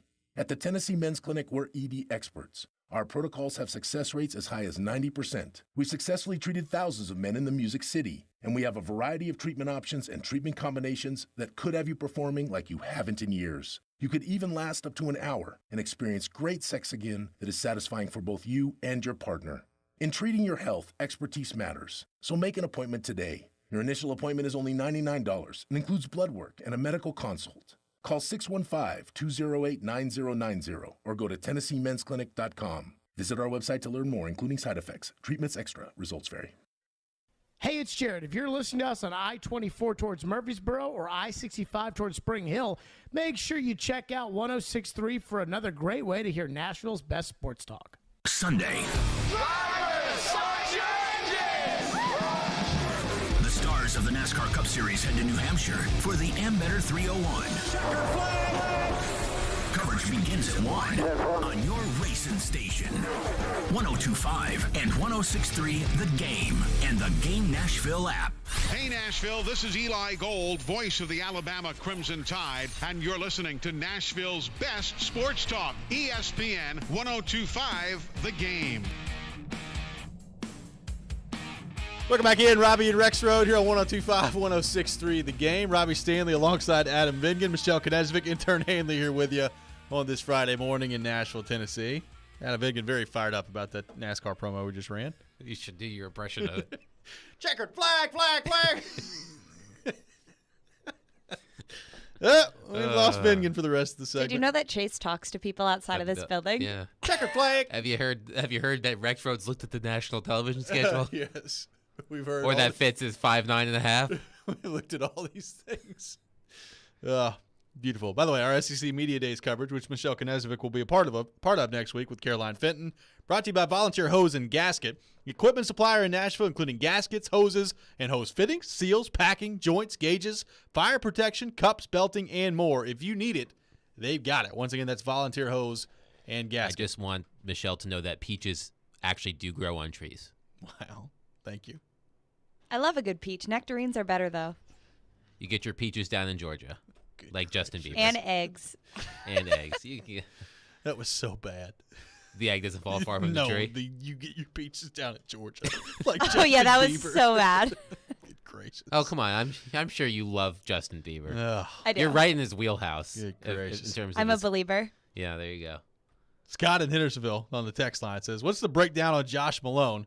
Is he a burner? We don't have anyone to stretch the field, right? Burks is more of a possession guy, not a burner. Do you think J-Rob is just waiting for the right price on a free agent, or do they feel good about the group that they have?" Better question for you than me. Well, it's interesting because, like, Josh Malone, I don't know if I would describe him as a burner. Now, I think he ran a 4.4 40 at the combine. So he's got good speed. I don't know that I would classify him as a burner, though. But to Scott's point, that is, I think, a huge concern with this Titans defense. And look, it's not like A.J. Brown was Tyreek Hill out there or anything, but A.J. Brown could get open, and he had good speed, and he could get down the field and out-muscle people. Like, I do wonder, as you look at this Titans team right now, who is the guy in the receiving core that just scares you if you're a defense? And I'm not sure that guy exists. Like, I said it, Robert Woods is a good player, and I think Robert Woods is going to play really well for the Titans. But is Robert Woods somebody where if you're a defensive coordinator or you're, a cornerback on the other team, are you saying, "Oh man, it's Robert Woods out there. What are we going to do to stop him?" I don't think so. Treylon Burks, to Scott's point on the text line, is a different player. Like, he's not necessarily a burner. Now, I will say this: if you factor in his play speed and some of the mile per hour that he was clocked at last year, I do think he had like one of the fastest times in college football on one of his catches and run after the catches last year at Arkansas. So he's got some speed to him. It's just it's an interesting spot that he's in. So that to me is a concern for the Titans. Do you have that guy that instills a little bit of fear in the back half of the defense where they have to think twice about just creeping up and playing you close to the line of scrimmage? I'm not sure that they do. And if they don't have that guy, how does that impact your explosiveness and what you're able to do offensively? This may be unrelated, but based on our conversation in the last segment, we were talking about the passing game, and Warren Sharp, who's an analytical football mind, tweeted something out the other day that Glennon shared about second down run rate after an incompletion in the first half of games. Oh yeah, and the Titans were third in the league, 65% second down run rate after an incompletion, which speaks to some of the passing game issues, especially if you're forced to throw on third down, if you're not picking up enough yardage on that second down. Well, and a lot of that too was, I think there was some predictability last year in terms of, well, that pass is incomplete. It's 2nd and 10. Here comes Derrick Henry. Like there was a lot of that in the first half of the year, and I'd like to see them get a little bit more creative on that front this time around. Jack from Nashville on the text line says, "I don't think Jim Schwartz had as big of an impact on the defense last year as some fans think. I think adding Autry and Dupree is what made the difference. I'm with you, Robbie. Hopefully Kelly adds a new wrinkle in the offensive scheme, but at the end of the day, Downing wears the headset. It is interesting because it's a pretty big year for Todd Downing. He is not in a great spot right now with the fan base. That's the other part of this, though, because Joe and I have talked about this. Let's say the Titans offense comes out this year and it exceeds expectations and they play really well. Well, I think Todd Downing will get some of the credit, but a lot of people are going to be like, see, you bring in Tim Kelly, that passing game coordinator, now all of a sudden the offense takes off. He's the one that gets the credit for it. So, I don't know. We'll see what happens there, but this is a big year for Todd Downing. I mean, the last thing we saw of Todd Downing, albeit with Tannehill not playing well against Cincinnati and throwing the ball to the other team 3 times, not some great routes out there, not some great designs, I think, from Todd Downing either. So Big year for Todd Downing. Yeah, and I think, wasn't there a list that came out recently where Mike Vrabel was listed like as the 7th or 8th coach most likely to resign or leave or get fired or something? Yeah, I like saw that and I was like, well, let's pump the brakes for the reigning coach of the year. Yeah, let's calm down. Who just got a contract extension. But I think if the Titans' offense falters this year, I think Todd Downing is the scapegoat. Yeah.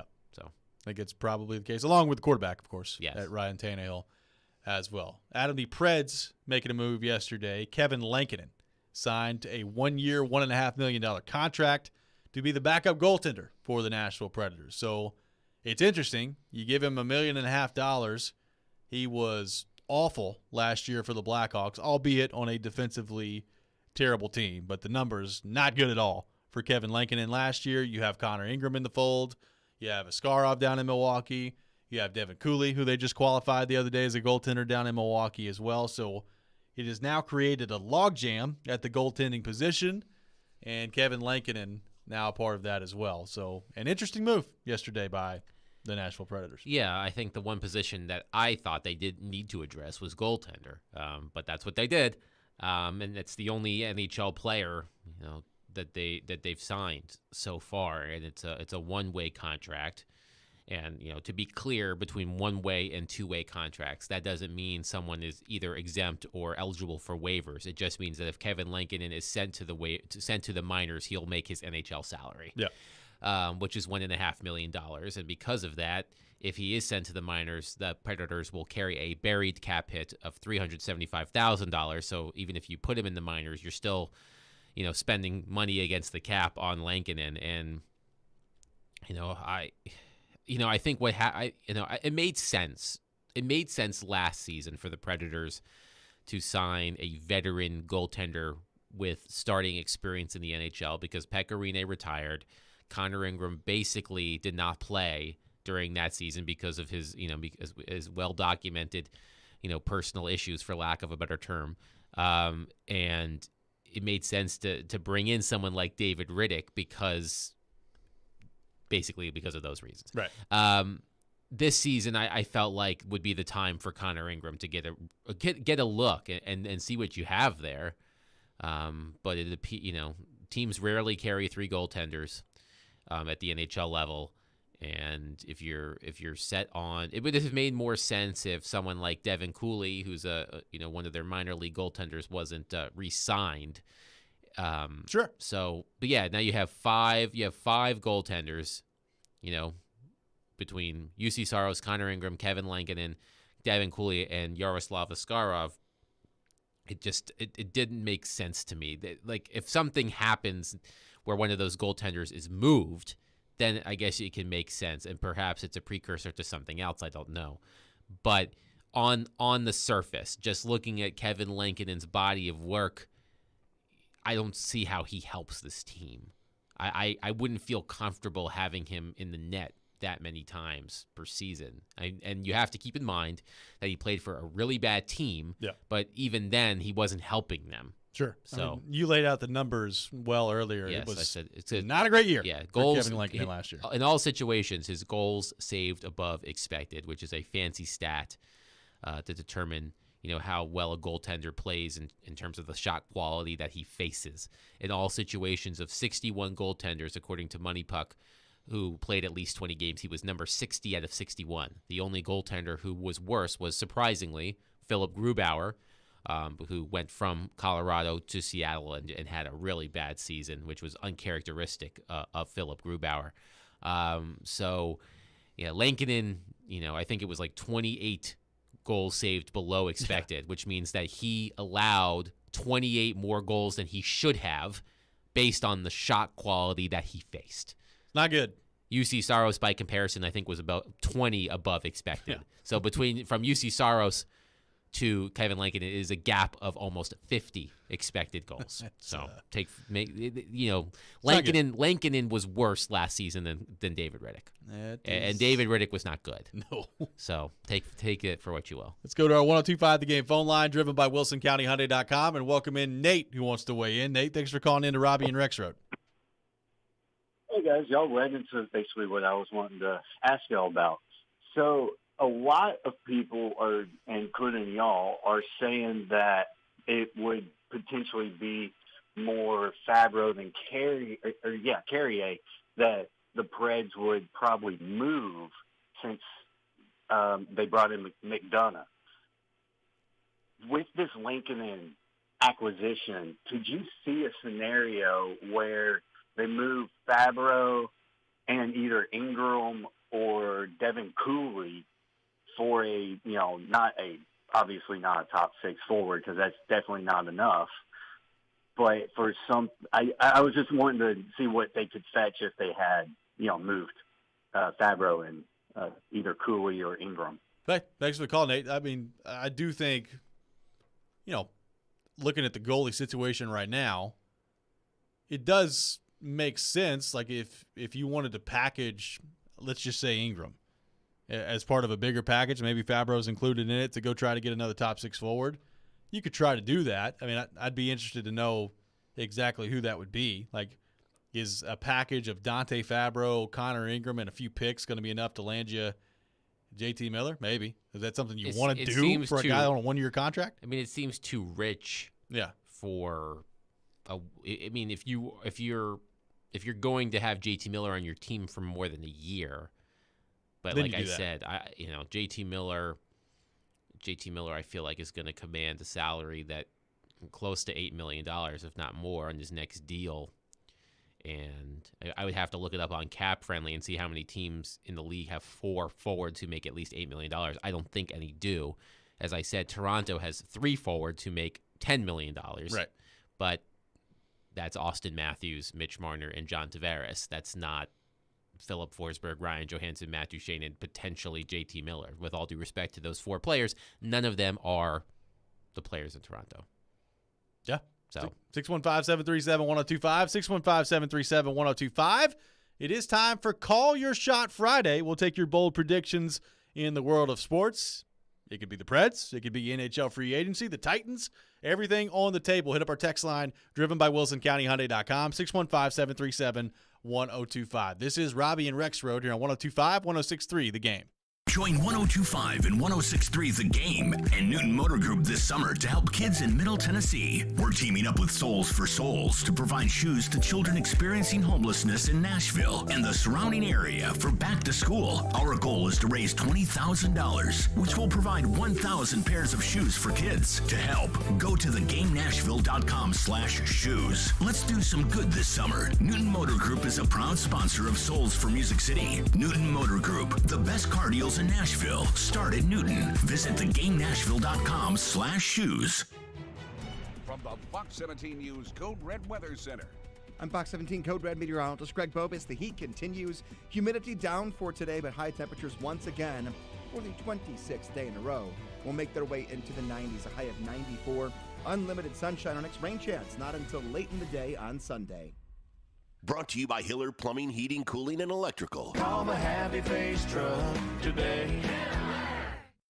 Is your mattress keeping you up all night? Tossing and turning? Needing a new mattress but don't know where to go? Well, shop at Social Furniture today, where they sell comfort. They have all of the top brands like Sealy, Stearns & Foster's, Simmons, Serta, and Purple Mattress. Social Furniture offers sofa beds, loft beds, twin beds, queen beds, king beds, kids beds, and beds for your whole family. There's no waiting, and they have same-day delivery. Visit Social Furniture in West Nashville at 5412 Charlotte Avenue. Forget the big box store. Shop local. Shop social. Signs First is the official sign company for 102.5 The Game. Go to sfnash.com. Nerds. Here at NerdWallet, we often see people struggle with financial decisions, like with Helen. Hey, Helen. Hello. Helen, you're all over the place. I'm trying to pick a rewards credit card, and I've ended up, well, everywhere. With NerdWallet, you don't have to feel all over the place. NerdWallet has side-by-side comparisons of top credit cards. So whether you need a card for groceries or travel, the smartest card for you is right there. Wow. Now I'm in one place with the right travel rewards card. Nice. Nice indeed. NerdWallet, the smartest decision for all your financial decisions. O'Reilly. This is Claudia's O'Reilly Auto Parts story. I had just moved to a new city and barely even knew where the grocery store was yet. When my car wouldn't start one morning, I didn't know who to ask about local shops. But I remembered a name from back home, O'Reilly Auto Parts. I called and they pointed me to a great mechanic just down the street. Now, I feel a little more at home. O'Reilly Auto Parts. Dale's Black Friday and July sales here. Power productivity with a tech refresh, now with up to 45% off top-rated laptops like the XPS, along with their special deals on business desktops with Intel Core processors. Get big savings on the latest servers, storage, monitors, and more with free shipping and special financing with Dell Business Credit. Upgrade today by calling 877-ASK-DELL. That's 877-ASK-DELL. If you missed the latest from Stillman and Company, delivered by TriStar Moving. Derrick Henry, though, technically, even though he tied with Jonathan Taylor for the most first-place votes, Jonathan Taylor loses to Derrick Henry. Derrick's lowest ranking on this list, by the way, was 6. Taylor's lowest ranking was 7. I don't know how you can rank Jonathan Taylor as the 7th best running back in the NFL and have any credibility, but I digress. What do we make of Derrick Henry still being the number 1 running back in the league? Are you buying it? Are you selling it? Do you think he will be the number 1 running back in 2022? Honestly, when I opened up this article, I fully expected it to be Jonathan Taylor for the exact reasons that you just listed. Oh, I thought Titan fans were going to get so triggered today that Jonathan Taylor's ranked number 1, Derrick's ranked number 4, or something like that. I fully expected that. And I was honestly a little bit shocked to see Christian McCaffrey listed so high. He's listed at number 7 on this list. But I was surprised that Jonathan Taylor wasn't 1. Just because he's healthy, just because he's younger, and just because he came off of such a monster season. And just because also a lot of the national discussion that I've heard talking about, Titans versus Colts, Jonathan Taylor versus Derrick Henry has always been Jonathan Taylor because he is younger and healthier. But at the end of the explanation for Derrick Henry, I think speaks volumes because in a nutshell, it says Derrick Henry has been able to do more with a worse offensive line. That the offensive line has been injured. The offensive line has kind of been a rotating cycle over the past couple of years, and Derrick Henry has still been able to win the rushing title. Would I put Derrick Henry 1 on this list if I was voting? Honestly, I would have to lean Jonathan Taylor. I'd vote Henry. Why? Because he's a better player. Tune in Stillman and Company with Jared Stillman. Weekday afternoons from 2 to 6. On ESPN. 102.5 The Game and the Game Nashville app. If this were a Reese's TV ad, you'd be staring at a Reese's peanut butter cup. And sure, my voice is peanut buttery smooth, but still, you need to see the peanut butter cups, right? No? I can really just say Reese's and you'll go get some? Okay, Reese's. Reese's. Reese's. Really working, actually. Reese's. Reese's. I'm on to something. Reese's. Reese's. Reese's. Jared Stillman. If you get 3 games where he doesn't turn the ball over, you're going to the Super Bowl. Caroline Fenton. I don't know if he would be open to joining another team. Stillman and Company. Afternoons from 2 to 6. Presented by TriStar Moving. On Nashville's best sports talk. ESPN. 102.5 and 106.3 The Game. And on the Game Nashville app. You're listening to Robby and Rexrode on ESPN 102.5 and 106.3 The Game and on the Game Nashville app. The sports weekend has arrived. You know what that means. Shoot your shot. It's time for Call Your Shot Friday with Robby and Rexrode on ESPN 102.5 The Game and the Game Nashville app. And it is that time of the week, time for Call Your Shot Friday here on Robby and Rexrode. We'll take your bold predictions, as always, on our text line, driven by WilsonCountyHyundai.com, 615-737-1025, 615-737-1025. I just want to point out, both Michelle Knezevic and I predicted last week Philip Forsberg would sign on July the 12th. It did happen before July 12th. I did throw out an 8-year, $8.5 billion annual average value. And what was the contract, Adam Vinkin? Just that. Just that. That is correct. So we'll just throw that out there and leave it there. For time's sake, Michelle Knezevic, would you like to kick us off today here on Call Your Shot Friday? Yes, I would love to. Okay, my first called shot, which I have visited before, but we're going to revisit this one just to make sure that nobody forgot. We're going Cincinnati Reds? You're correct, Robby. Oh, yeah. The Cincinnati Reds will not win more games than the Tennessee Vols did in baseball this year. The number is 57. I was just counting on my laptop. They're at 34 on July 15th. They've beaten the Yankees twice. They have beaten the Yankees. Now that is a sight That's to be pretty seen. impressive. Okay, so now that I got the Cincinnati Reds one out of the way, we're going to hit a little NBA free agency action. Okay. Donovan Mitchell to our beloved Miami Heat, Robbie Stanley. I'll take it right now. Which I would absolutely love that. So Donovan Mitchell is going to go to Miami. Kyrie Irving to the Lakers. Okay. And Kevin Durant to the Milwaukee Bucks. Ooh, the Bucks. Okay, so throwing out a little Durant and Giannis together. That would be incredible. Well, I think the Suns were a popular destination for Kevin Durant, but with DeAndre Ayton signing that offer sheet with the Pacers, which has been matched by the Suns, now Ayton can't be traded. Yeah. For at least a year, I think. Well, he can't be traded until January, and he can't be traded for a full year without his consent. Yeah. I think that's right. So that probably takes Phoenix out of the Kevin Durant sweepstakes because Ayton was figured to be a prominent part of that potential trade. Maybe they'll trade Chris Paul. Is it my turn? Wait, I have two more. And then it's your two turn. more. Come on, Vengen. Okay, Tiger will make the cut. We talked about that earlier today. He's got a lot of leg work, but he will make the cut. And then you'll find an egg tree.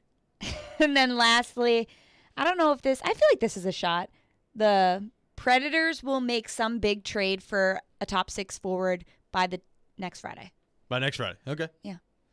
All and right. now it's your turn, Vengen. Vengen, you're up. All right, I only have 2. All right, that's fine. The sports schedule's a little slow right now. On Monday, we have the Home Run Derby. And as someone who is not a huge baseball fan, this is one of the few baseball events I will tune in to watch. You have a star-studded 8-player bracket. The number 8 seed in the Home Run Derby, one Albert Pujols. Correct. Will win the Home Run Derby. I like that. That is winning my the Home Run Derby. There is it's a star-studded group, including Pete Alonso, who I believe is the 2-time defending Home Run Derby champion. You have Kyle Schwarber, Juan Soto, Corey Seager, Ronald Acuna. You've got a good field, but I'm going to go with the old man. The old man still got it. I'm going to say that Albert Pujols wins the Home Run Derby. I like that. On Monday. That's a good one. And I will stick with the NHL. Nazem Kadri, who's probably the hottest free agent left on the market, will sign with the Calgary Flames. Ooh, the Flames. To make up for the loss of Johnny Gaudreau. I like that. So I'll say Kadri to the Flames. Going to Calgary. All right, quickly. The SEC media next week will pick the Tennessee Volunteers to finish in second place in the SEC East behind Georgia. Second place in the SEC East behind Georgia. And as we know, those media predictions are right every year. It's Kentucky, baby. They're right every year. This is total sarcasm, by the way. They're usually pretty much always wrong. But Tennessee will be picked by the SEC media to finish in second place in the SEC East next week down in Atlanta, Georgia for the SEC Media Days. Michelle, your response? Nope. That's my response. It's just probably nope. not. The Preds will make a trade for JT Miller. Some point in the next 2 weeks. Okay. JT Miller will be a member of the Nashville Predators. I don't know how they're going to get it done, but it's call your shot Friday. That's my called shot. JT Miller will be a member of the Nashville Predators. I think Predators fans would be happy. I think they would probably be very happy about that. Nazem Kadri will sign in Carolina. They don't have any room for that. Nobody's got any room for it. But you can trade. Yes. They got $4 million in cap space. They'll trade somebody out. Is there anybody worthwhile on that team to trade right now? I don't know. I'm just going there. It feels like a go for it year for Carolina. Yeah, it could They're be. going to work it out with Kadri.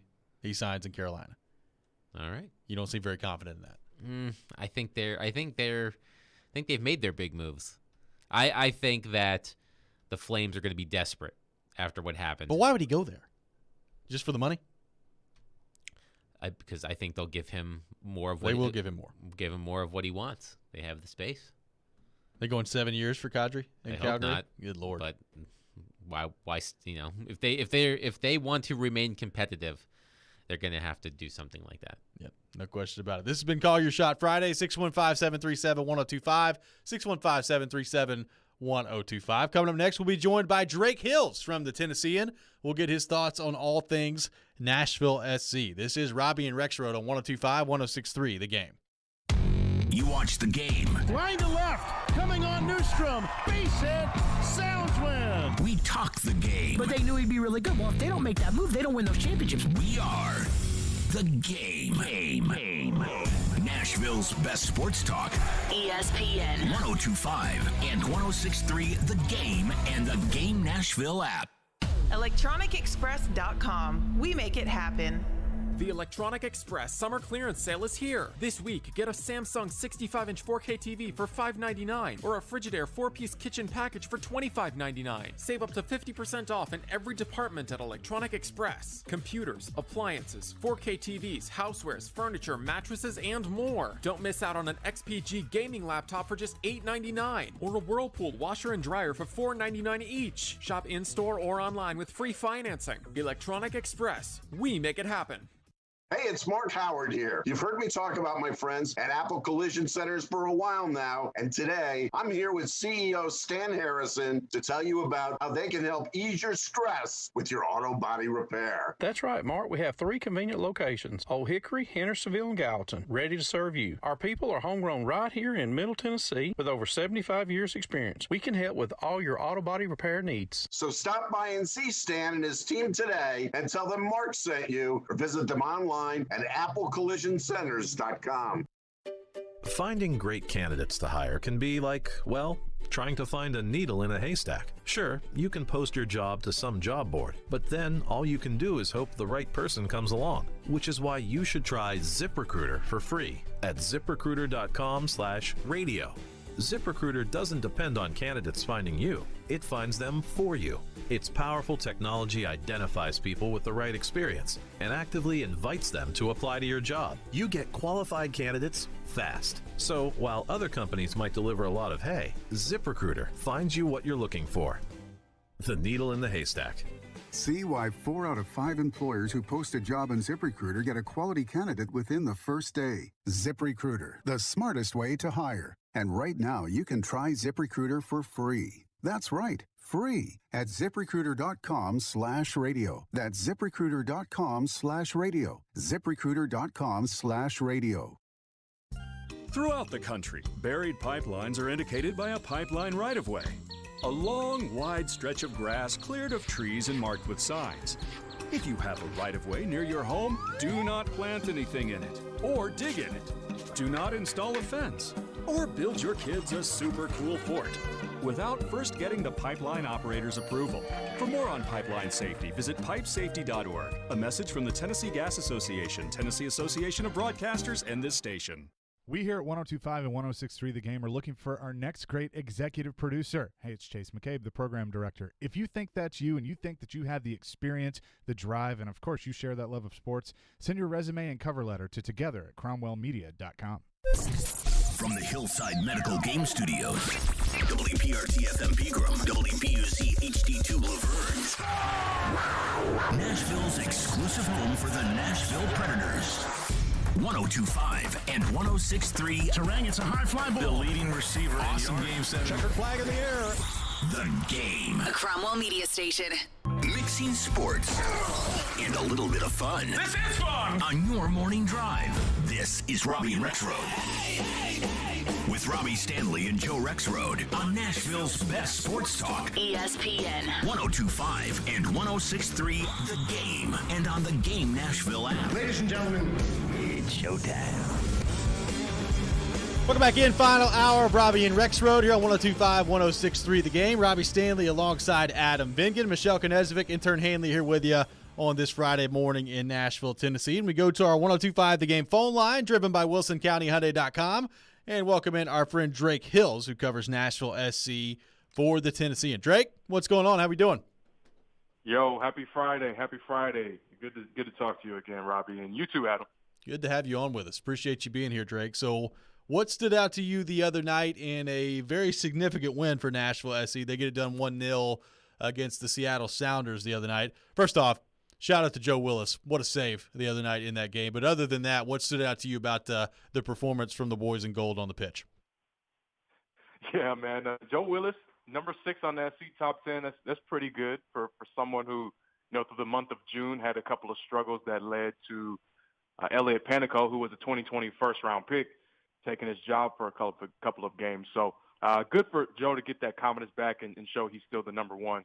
But as for Nashville as a whole, I mean, this team they basically did the little things that have put them in a position where they lost a couple of games that they should have won, i.e., Portland Timbers at the beginning of the month, where, as I mentioned, Elliot Panico, he had pretty much a howler, a big mistake that led to a penalty, which led to a comeback draw on Portland's side. So basically doing the little things, and Panico's in possession, basically taking care of the ball and not doing too much in possession, especially when the opposition is pressing in Nashville's own third of the field, and keeping it simple, not trying to do too much with it, not trying to be overly possessive, but being purposeful with the ball, and just not giving the other team an opportunity to score easy goals. Coach Gary Smith talked about gifts.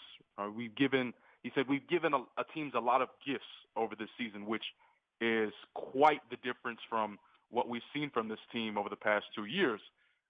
When Nashville would go up at Nissan Stadium, it was very rare. In fact, I mean, I don't think that they gave up a loss and rarely gave up a comeback draw at home last year. They've done that a few times, not just in MLS play against Portland, but also they've had to go through that against Atlanta United, in MLS play against Atlanta United.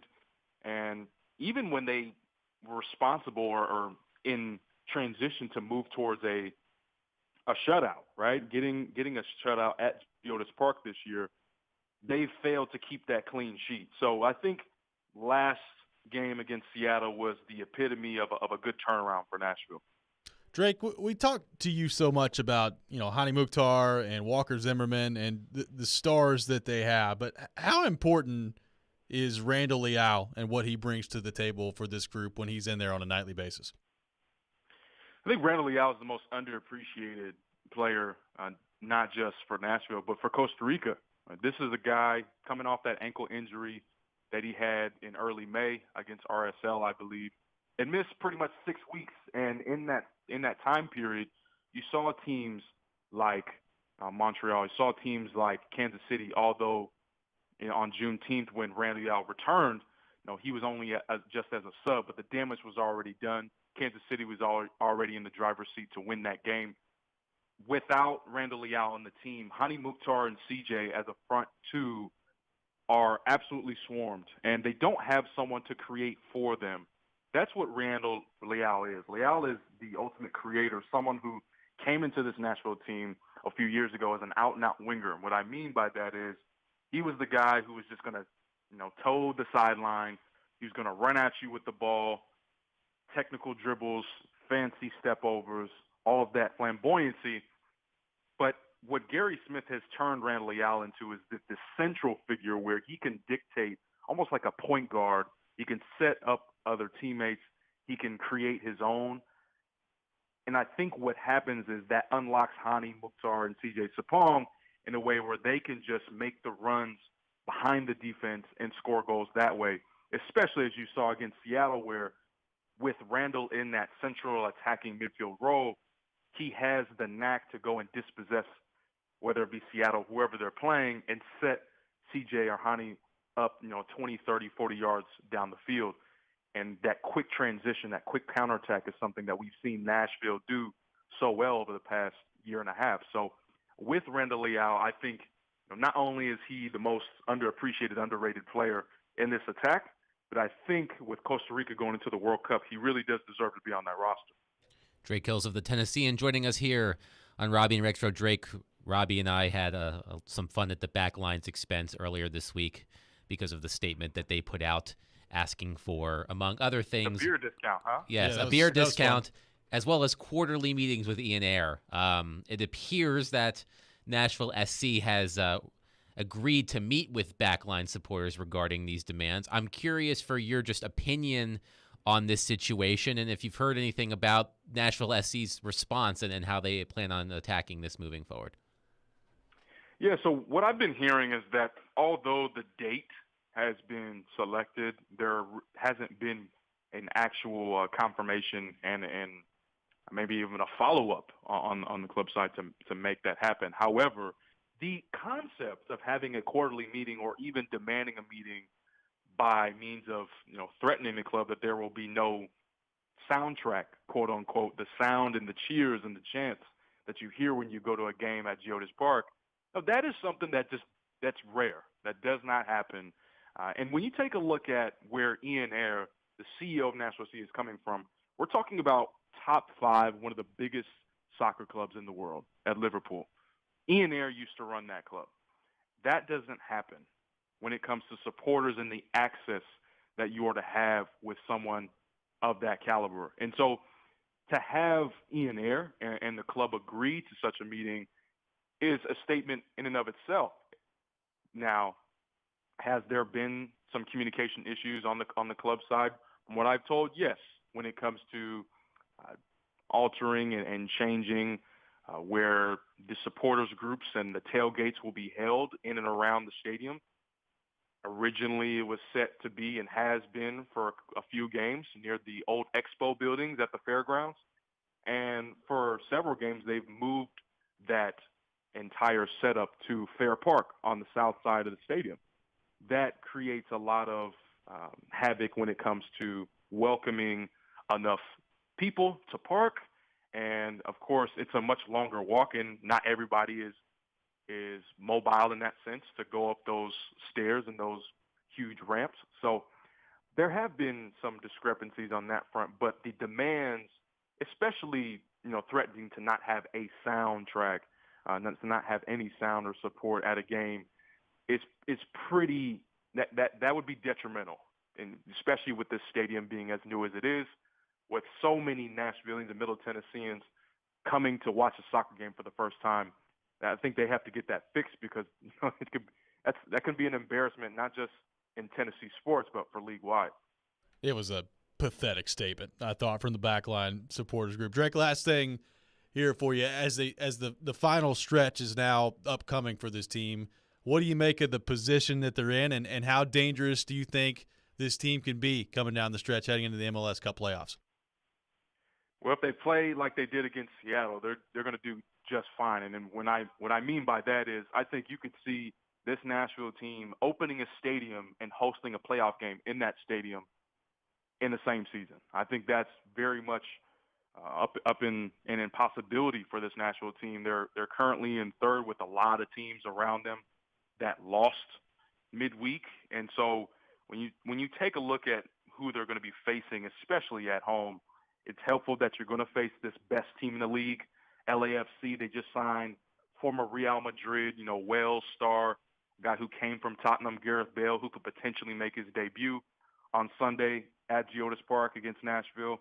But you've also got games you still have to play, hosting Minnesota, hosting Dallas, hosting LA Galaxy. You're going to be hosting Vancouver Whitecaps at the end of the month. So there's a lot of home games that are in favor for this Nashville team. And so I think this could be a team that, especially playing at home, they could make a playoff run. Drake Hills from the Tennessee and our guest here on Robby and Rexrode does an outstanding job covering Nashville SC for the Tennessee. And Drake, great stuff as always. Really appreciate you making time for us this morning. Robby, Adam, you guys have a good weekend. Thanks so much. Absolutely, you as well. Drake Hills, our guest here on Robby and Rexrode. We'll take your thoughts on our text line, driven by WilsonCountyHyundai.com, 615-737-1025, 615-737-1025. We'll get back into the Predators coming up next. What is the next move at top 6 forward? And there are 3 guys I want to get Adam's thoughts on as to what it would take for the Predators to maybe go get those guys. We'll get to that coming up next. This is Robby and Rexrode on 102.5, 106.3 The Game. At some point, it's a combination of who did you play and what does your skill set look like. Get the best analysis of the big stories in the sports world with ESPN's Jason Fitz. If you reach for a quarterback in the draft because you need one, you're going to set your franchise back 5 years. Join Fitzy every Wednesday at 4:30. Presented by Blood Assurance. Jason Fitz. I am 5'9.5" on ESPN 102.5 and 106.3 The Game and the Game Nashville app. Hey, it's Jared from my friends at Hiller. Hiller is celebrating the home of the free all July long with special deals for customers. This month only, take advantage of free whole home surge protection and interest-free financing for 12 months with the purchase of a new whole home generator. Free programmable thermostat and interest-free financing for up to 48 months on select new HVAC systems, and a free water sensor leak detector and free interest financing for 12 months when you buy a new tankless water heater. All of these purchases come with a free Happy Hiller Club membership. Their work is backed by the Happy OB or Services Free Guarantee. That's Hiller Plumbing, Heating, Cooling, and Electrical. Call the Happy Face Truck today.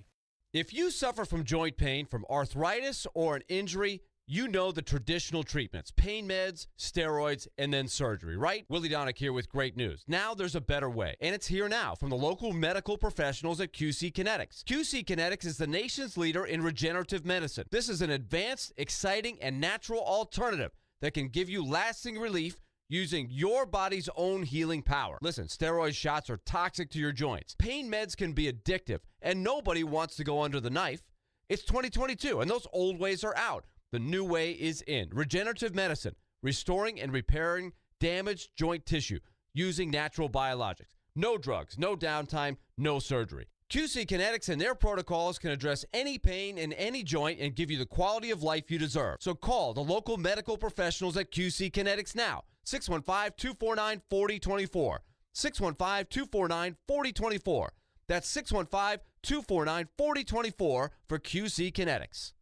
You know it's going to happen, and when your car needs service or repair, remember Mitchell's Mr. Transmission on Gallatin Road, just north of Briley Parkway. Now here's Jim Mitchell. At Mitchell's Mr. Transmission, we also offer free towing with any major repairs. If your vehicle has a breakdown and you should need any type towing, towing is available through Dad's Towing Service. Dad's is a professional towing company in Nashville that provides all types towing and recovery, 24 hours a day. You know it's going to happen, and when your car needs service or repair, remember Mitchell's Mr. Transmission on Gallatin Road, just north of Briley Parkway.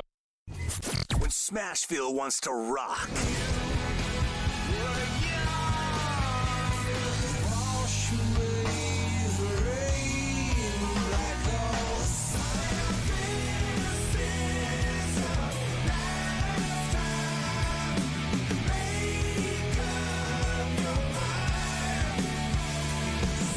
We are Nashville's rock station. 102.9 The Buzz.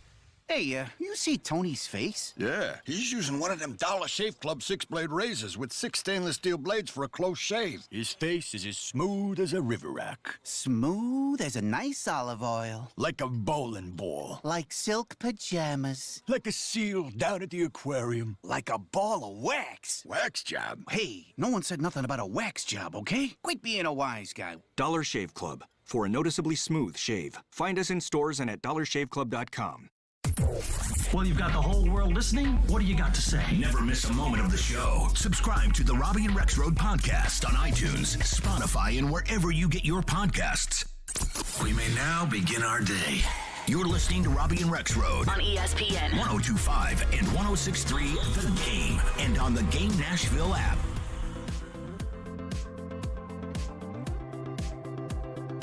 We are your racing station. 102.5, 106.3 The Game is Nashville's home for NASCAR. Make sure you tune in this Sunday at 1 o'clock for the Ambetter 301. Also join Chase McCabe every Sunday morning at 8 o'clock for Chasing Checkers as he talks to the drivers and gets you set for racing weekend. NASCAR on 102.5, 106.3 The Game is presented by the Nashville Fairgrounds Speedway. Welcome back in, Robby and Rexrode here on 102.5, 106.3 The Game. Robbie Stanley alongside Adam Bingham, Michelle Knezovic, intern Handley here with you on this Friday morning in Nashville, Tennessee. Tiger Woods has just missed a birdie putt. He will then tap in for par on 18, and he will finish his day at +9 overall in the tournament at the Open. So he's done.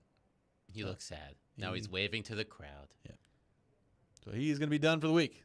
No cut for Tiger Woods at the Open. So that sucks. I was hoping he'd do better than that.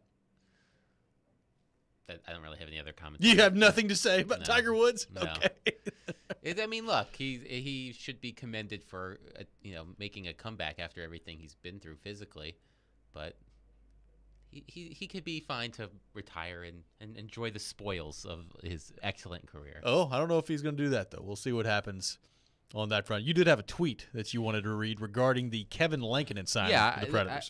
We've kind of panned this move quite a bit. But Travis Yost, who does work for TSN, very statistic-heavy work for TSN.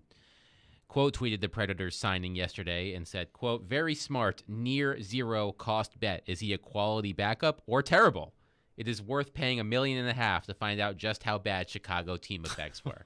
and I can understand that because he makes a good point that Chicago was bad, and even if you're a good player on a bad team, the overall quality of the team is going to bring you down. Sure. So I think, I understand Travis's point there that you hope behind a better defensive team, although the Predators were not a great defensive team at certain points last season, but with the addition of Ryan McDonough, that should improve.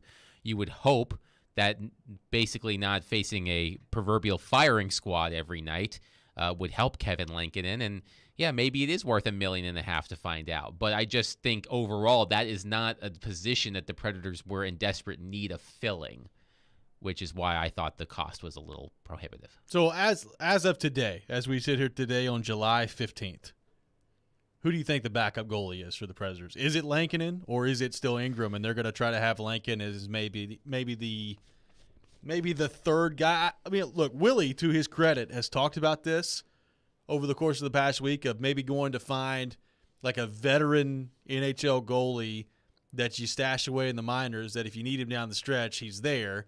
Do you think that's the route they're taking for Lankinen? And if so, then $1.5 million kind of seems steep for that. Who do you think is the backup goalie right now for the Predators? I mean, I don't think they would have paid Lankinen that much for him to be in the minors. I wouldn't think so. I think it's going to be Lankinen. I don't know how you feel great about that if you're the Predators. Yeah. He's getting paid more money than David Riddick made last year. David Riddick was, I believe, at 1.25 last year for the Predators. Yes, and now he's at $900,000 for the Winnipeg. Jets. I was shocked, by the way, that he got another NHL job. I mean, look, I know the Predators were in over their heads against the Avalanche, but he was awful. Just terrible. To start that game, to start that series. Awful.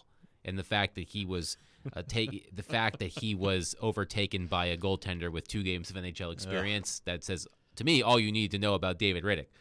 But the Jets needed a backup. Their backup, Eric Comrie, went to Buffalo, and Connor Hellebuck is a goaltender like UC Saros that can play a lot of games. So my advice to the Jets coaching staff is try to limit him to maybe 15 games. So there are, with Hellebuck, who likes to play a lot, that may be what ends up happening.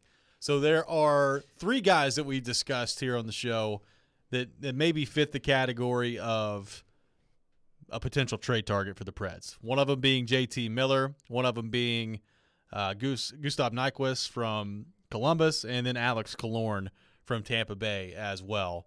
Let's kind of go one by one through these, and without knowing exactly what the price is, just let's talk about our best guess as to what it would take for the Predators to acquire these players. So we'll save the JT Miller one for last because I think it's probably the most complicated.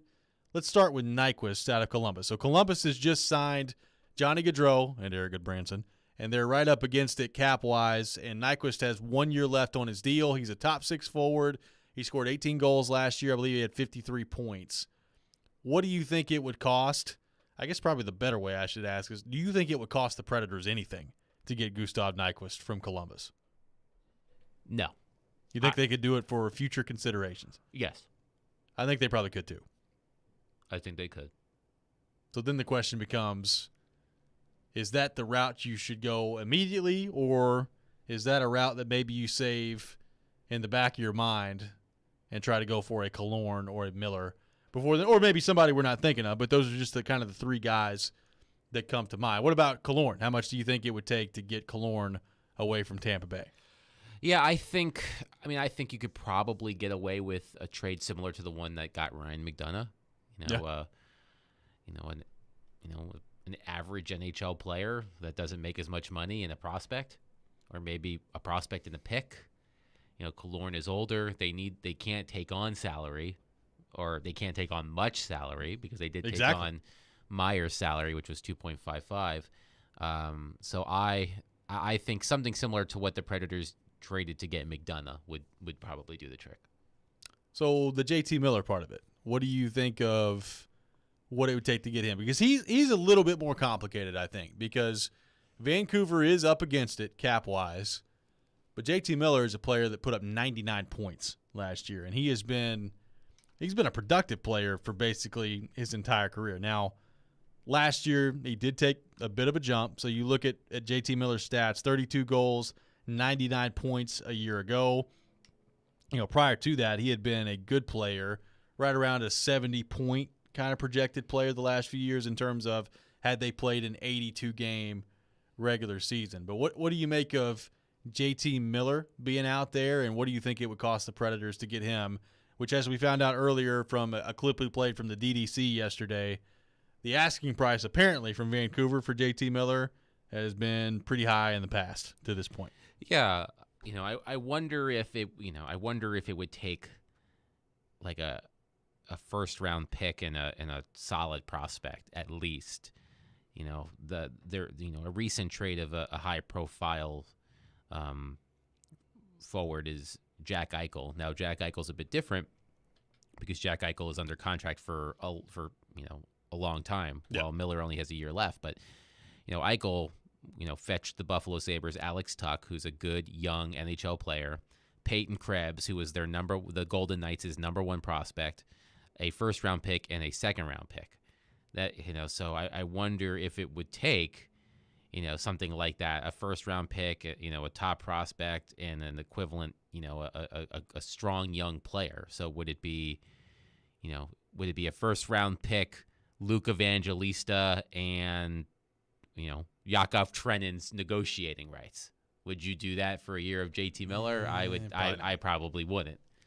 But that might be what Vancouver is looking for. I think what works to the Predators' advantage is, as we learned with the Max Pacioretty trade, the market for top forwards on teams that are cap strapped is soft. So maybe the market isn't as robust for JT Miller as the Canucks would hope, and they might have to take a bit of a discount, so to speak, to get him off the books if they're committed to doing that. Well, that would be the hope, because I don't really see a scenario where the Predators could sign him long term. I mean, you've got Johansson locked down.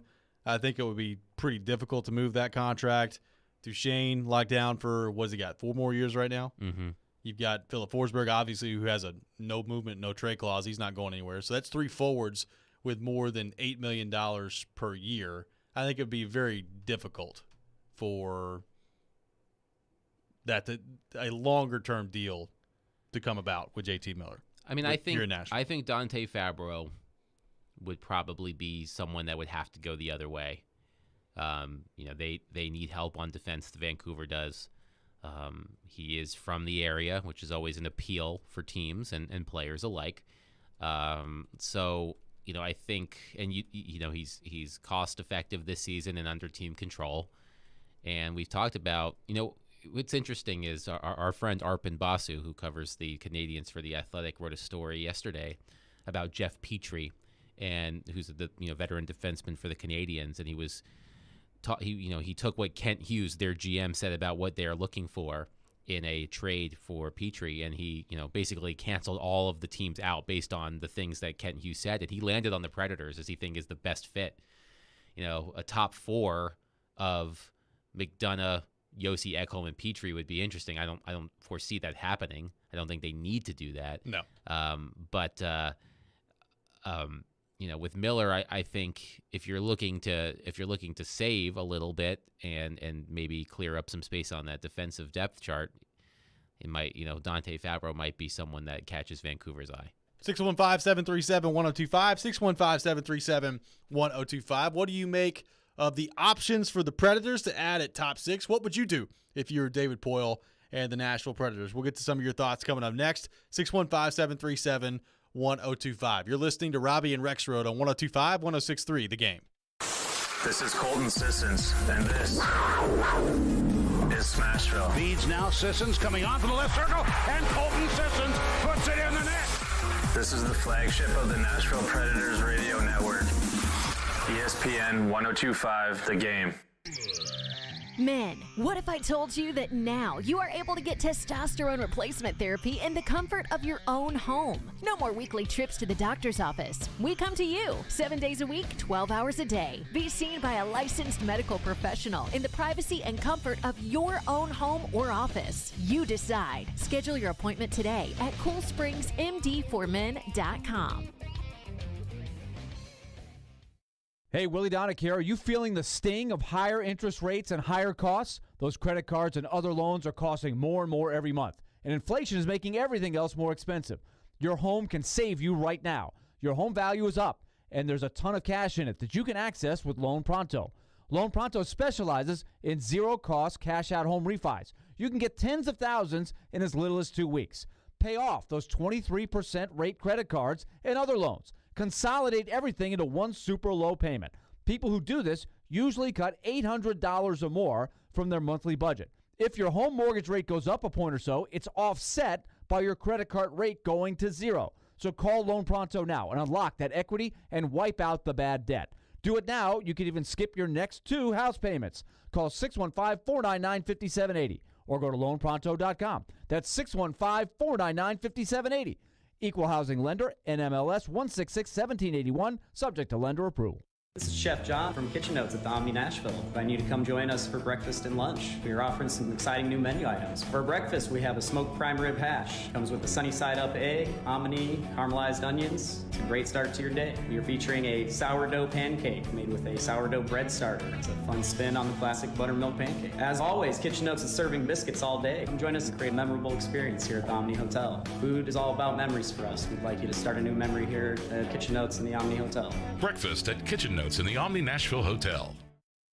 If you have certain chronic conditions such as heart disease, asthma, diabetes, and you're 19 years of age or older, 52, 36, 42, you may be at increased risk for pneumococcal pneumonia. Ask your doctor or pharmacist about getting vaccinated with Prevnar 20, pneumococcal 20-valent conjugate vaccine, a Pfizer vaccine that can help protect against pneumococcal pneumonia in just 1 dose. Prevnar 20 is approved for adults to help prevent infections from 20 strains of the bacteria that cause pneumococcal pneumonia. Continued approval may depend on a supportive study. Don't get Prevnar 20 if you've had a severe allergic reaction to the vaccine or its ingredients. Adults with weakened immune systems may have a lower response to the vaccine. The most commonly reported side effect was pain at the injection site.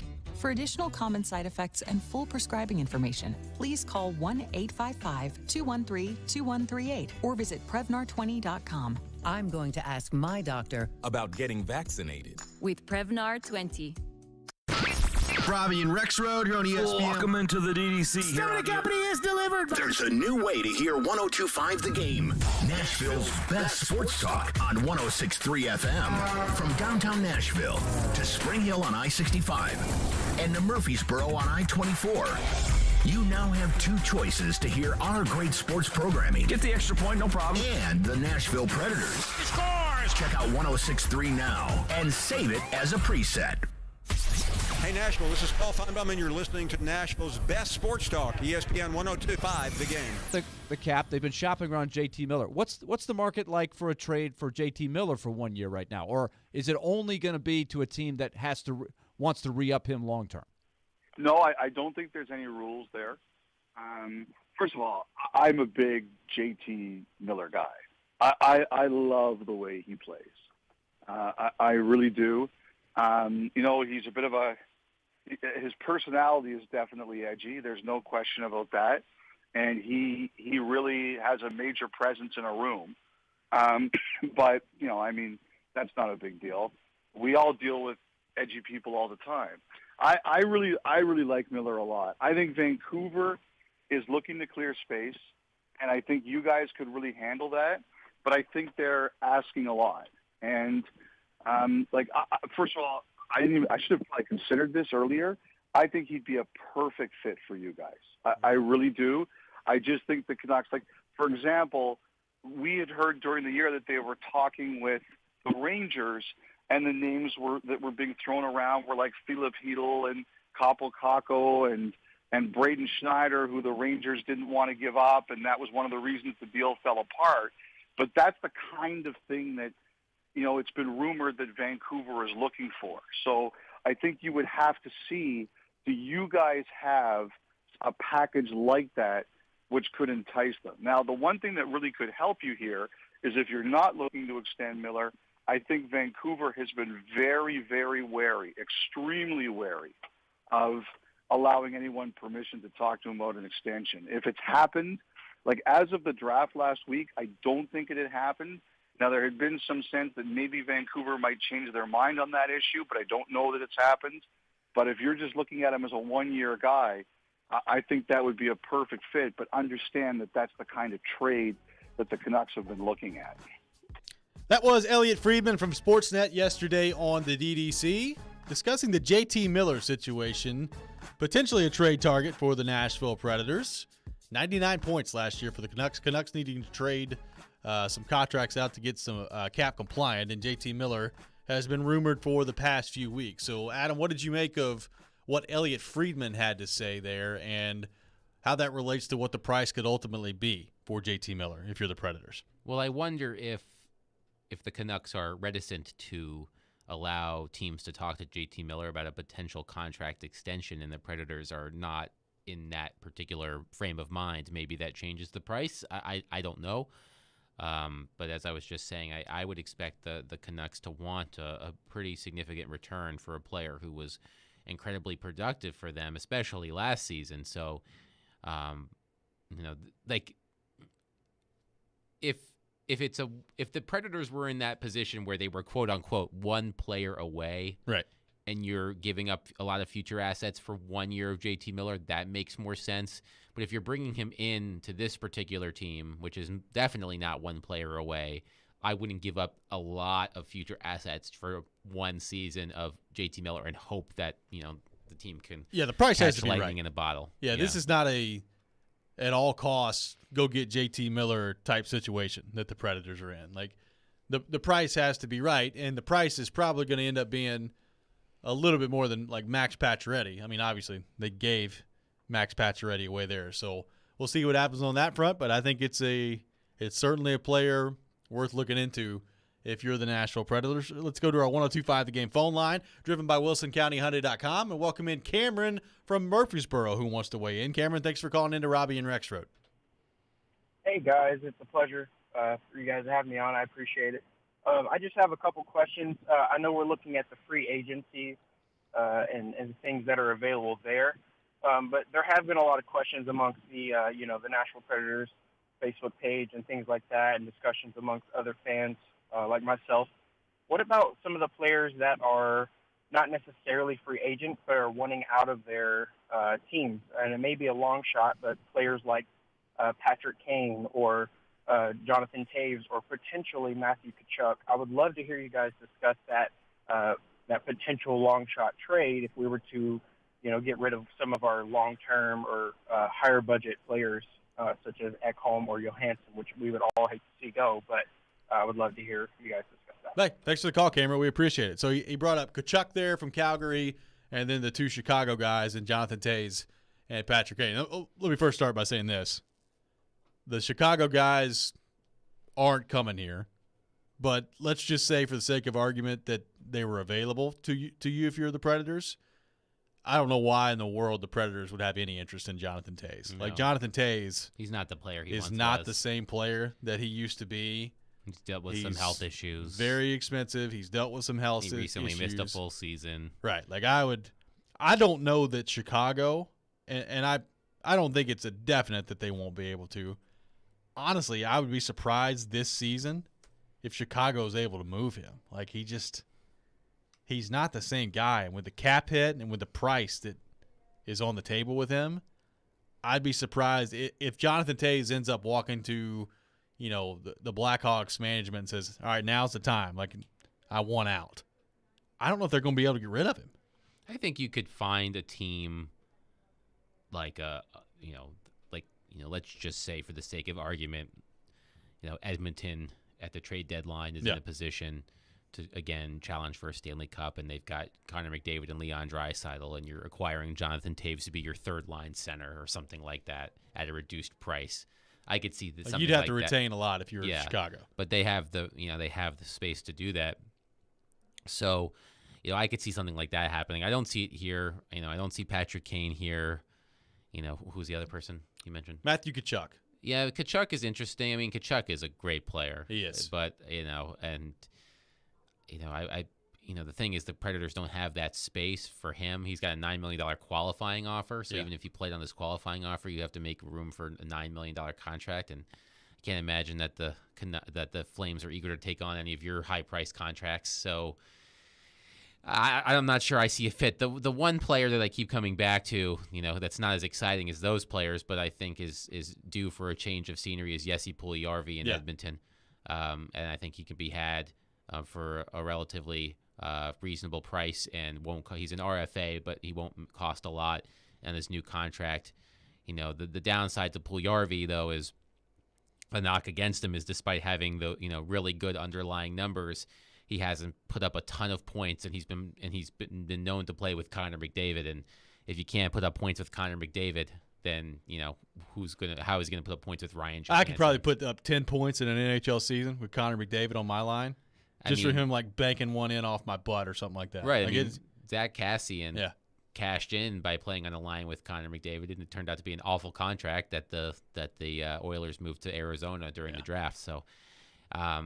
He's certainly a change of scenery candidate. He may not excite people, but he's young and he fits the profile of what the Predators are trying to do. So, yeah. Patrick Kane is interesting to me, not necessarily for the Predators because, number one, I don't think Chicago would ever trade him in the division. But he's interesting to me in terms of, they've got full no movement clauses. So it's ultimately going to have to be either Taves or Kane that come to the Blackhawks and say, all right, it's time. And I think that's going to happen this year. I think by the time the deadline comes around, Patrick Kane will have done that. And I think somebody will add Patrick Kane at the deadline next year. I'm interested to see what that looks like and what the return is because I think the Blackhawks could get a lot for Patrick Kane at the deadline. Oh, yeah, for sure. I mean, he's a 3-time Stanley Cup champion and one of the most productive players of his generation. It would be incredible for a team to end up with that. With Patrick Kane as a ringer in the postseason. I mean, hell, remember in 2015 he was out with a broken collarbone and miraculously recovered he in time did. For the playoffs. He was ready to against go. The Predators. So pulled a Kucherov. Yeah, there. Imagine a team going for it. That's the ultimate going for it move for sure. So that would be fun if you're not a fan of the Blackhawks or a team that would have to face a Patrick Kane. Patrick Kane's new team in the playoffs. If I could hand select a forward though right now in the league to join the Predators, who I think fits in perfectly in terms of what they need and also with the way they like to play, it is Matthew Tkachuk. Yeah. He is the guy. Yeah, for sure.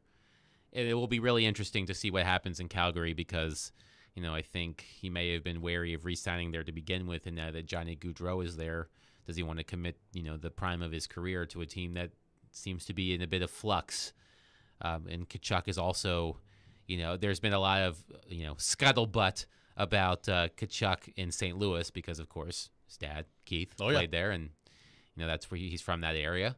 I'm sure the Predators. That would not be fun. That would not be fun if you're a Predators fan if you played for the St. Louis Blues. But, if we're fantasy booking, the perfect Predators roster, Matthew Tkachuk would certainly be on it for me. He would certainly be on it. Let's go to our 102.5 The Game phone line, driven by WilsonCountyHyundai.com, and welcome in Adam from Portland. Adam, thanks for calling into Robby and Rexrode. Hey, buddy. Man, I thought that last caller was terrible. I only know how to boo Patrick Kane. I only know how to boo Taves. I don't think I could see them in Fred's gear, man. I think I'd still boo them. Honestly, I'd probably get good tickets, get clothes, scream and cheer, and then boo that one particular person because I mean they're great Blackhawks, man. They're not Preds. I don't want them over here, but that's not why I called. So I'm actually concerned. The Preds didn't make a change, right? And that, we're past that point. They didn't make a change at head coach. They didn't make a change at GM. But our GM's like 150 years old, and you would think if he was in his last couple years, he's had a big, long Hall of Fame career, and the only thing he hasn't done is won a cup, that he would do something to go get a cup. And I just don't feel like he's been aggressive. I sound like the same loser fans that say it online, but he needs to be more aggressive. If you're in your last couple of years, be more aggressive. What do you have to lose? I mean, that's the way I look at it. What does he got to lose? Hey, thanks for the call, Adam. I appreciate it. I mean, I definitely understand that line of thinking that Adam just brought up. I will say being aggressive to a certain degree is what put them in the situation they were in with their roster. Oh, yeah. I mean, we were talking. Which I understand. They should have gone for it. I don't fault them for going for it, but that's when you go for it and it doesn't work out, then you have to. I mean, there hasn't been, unless I'm clearly missing something, there hasn't been a bold move that has worked out for the Predators since they traded for PK Subban, and that was more than 6 years ago. Yeah, I mean, I guess you could argue now. Duchesne. You could argue Duchesne, but you could also argue Granlund. But at the time, when they were actually going for it, Granlund didn't work out. No. And Hartman didn't work out. Wayne Simmons didn't work out. No. Brian Boyle didn't work out. Kyle Turris didn't work out. Oof. You know, that was the one that still stinks. David was aggressive. Sure. And they're pegging for a lot of those they are paying for a lot of those mistakes right now.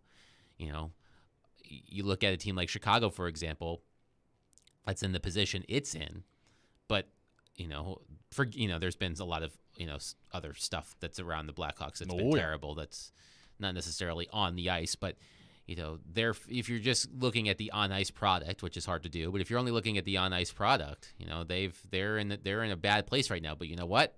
They had their window and they took advantage of it, and they won 3 Stanley Cups. So as a fan, you might be able to live with some lean years and being aggressive if it leads to championships. Same thing with the LA Kings. They were a largely irrelevant team until recently after winning 2 Stanley Cups. So, I think they were aggressive, the Predators were, but it backfired, and now they're sort of having to, dig themselves out of that hole.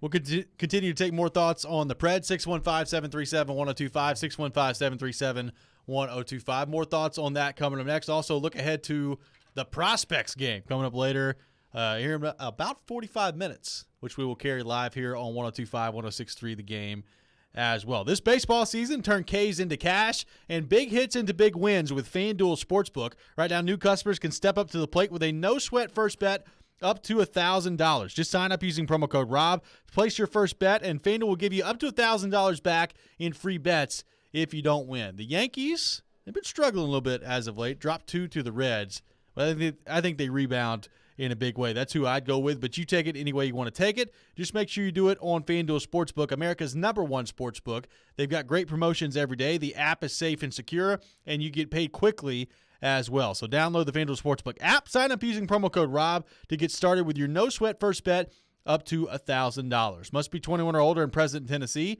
First online real money wager only. Refund issued is not withdrawable site credit that expires in 14 days. Restrictions apply. See terms at sportsbook.fanduel.com. Got a gambling problem? Call the Tennessee Red Line at 1-800-889-9789.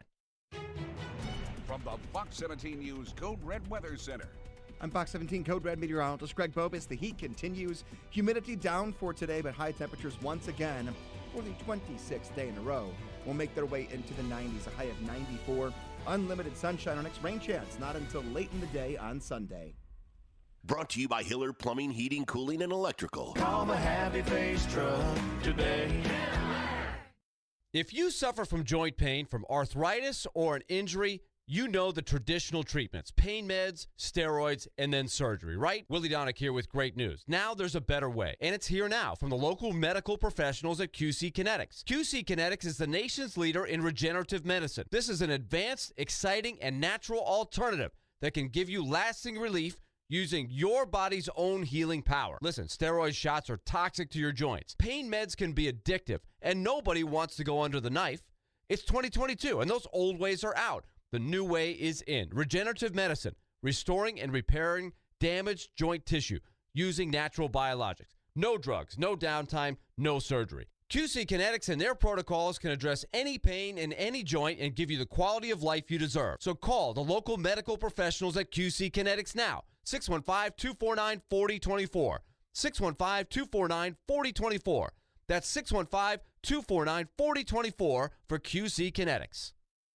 This is Ryan Burke, marketing consultant with Cromwell Media. Like many of you, I'm new to town. I relocated here last year and started my career at Cromwell Media. Every day is different in this role. You meet and learn about so many types of businesses and work alongside the likes of the Nashville Predators and Nashville Sounds. Plus, you get the opportunity to be a part of so many big events in town. Are you looking for a little excitement in your career? Come on, have some fun working in media advertising at Cromwell Media. Email us at together@cromwellmedia.com. That's together@cromwellmedia.com. Darren McFarland. That's the most personality I think I've heard. Willie Donick. Give me credit. I said it. Chase McCabe. I still talk to people outside of this building. The DDC. Weekdays from 10 to 2. Presented by Spring Hill Heating and Cooling. On Nashville's best sports talk. ESPN. 102.5 and 106.3 The Game. And on the Game Nashville app. You're listening to Robby and Rexrode on ESPN 102.5 and 106.3 The Game, and on the Game Nashville app. Welcome back in, Robby and Rexrode here on 102.5, 106.3 The Game. We are streaming live on Twitch, Twitter, YouTube, and Facebook. Our video streaming brought to you by the law offices of Amanda Gentry. We are live from the Hillside Medical Game Studio on this Friday morning. Speaking of this Friday morning, join us today, later this morning, in about 13 minutes for the 2022 Preds Prospect Showcase. As the future Preds hit the ice for a scrimmage, all the action will be called by Willie Donick and Chris Mason on Smashville's Best Sports Talk, 102.5, 106.3 The Game, and the Game Nashville app. Looking forward to that coming up here in just a few minutes. Willie and C-Mace will be on the call. Pre-game happening as well with Chase McCabe, so make sure you tune in for that. Also tune in for Nashville Sounds Baseball tonight at 7:05 on 94.9 The Fan. The Sounds host the Memphis Redbirds, the AAA affiliate of the St. Louis Cardinals at First Horizon Park. Sounds Baseball on 94.9 The Fan, presented by 312 Pizza and Farm Bureau Health Plans. 615-737-1025, your thoughts on the Predators. The Prospects game is coming up, Adam Vingan. I'm interested for a couple of guys. Mm-hmm. Not necessarily for this game itself, but to watch and to monitor as they move into camp. Igor Afanasyev, could he have a chance to make the team out of camp this year? How does Luke Evangelista look against pro competition entering into what will technically be, I guess, his first full year of pro hockey? He did get a look in the AHL a few years ago with Chicago during the COVID season. I think he had 4 points in 14 games. Done a little bit of growing since then, so how much different does that look? But Afanasyev is the guy, especially at the forward spot right now at camp, that I feel like has a chance come training camp to make the team. Yeah, whenever I watch these prospect games, I always, of course, you're looking at the higher end prospects, and you want to see them dominate, I guess. I mean, it's a scrimmage, but they are playing hard. It's not like they're dogging it out there, but you want to see the higher end players clearly look like higher end players.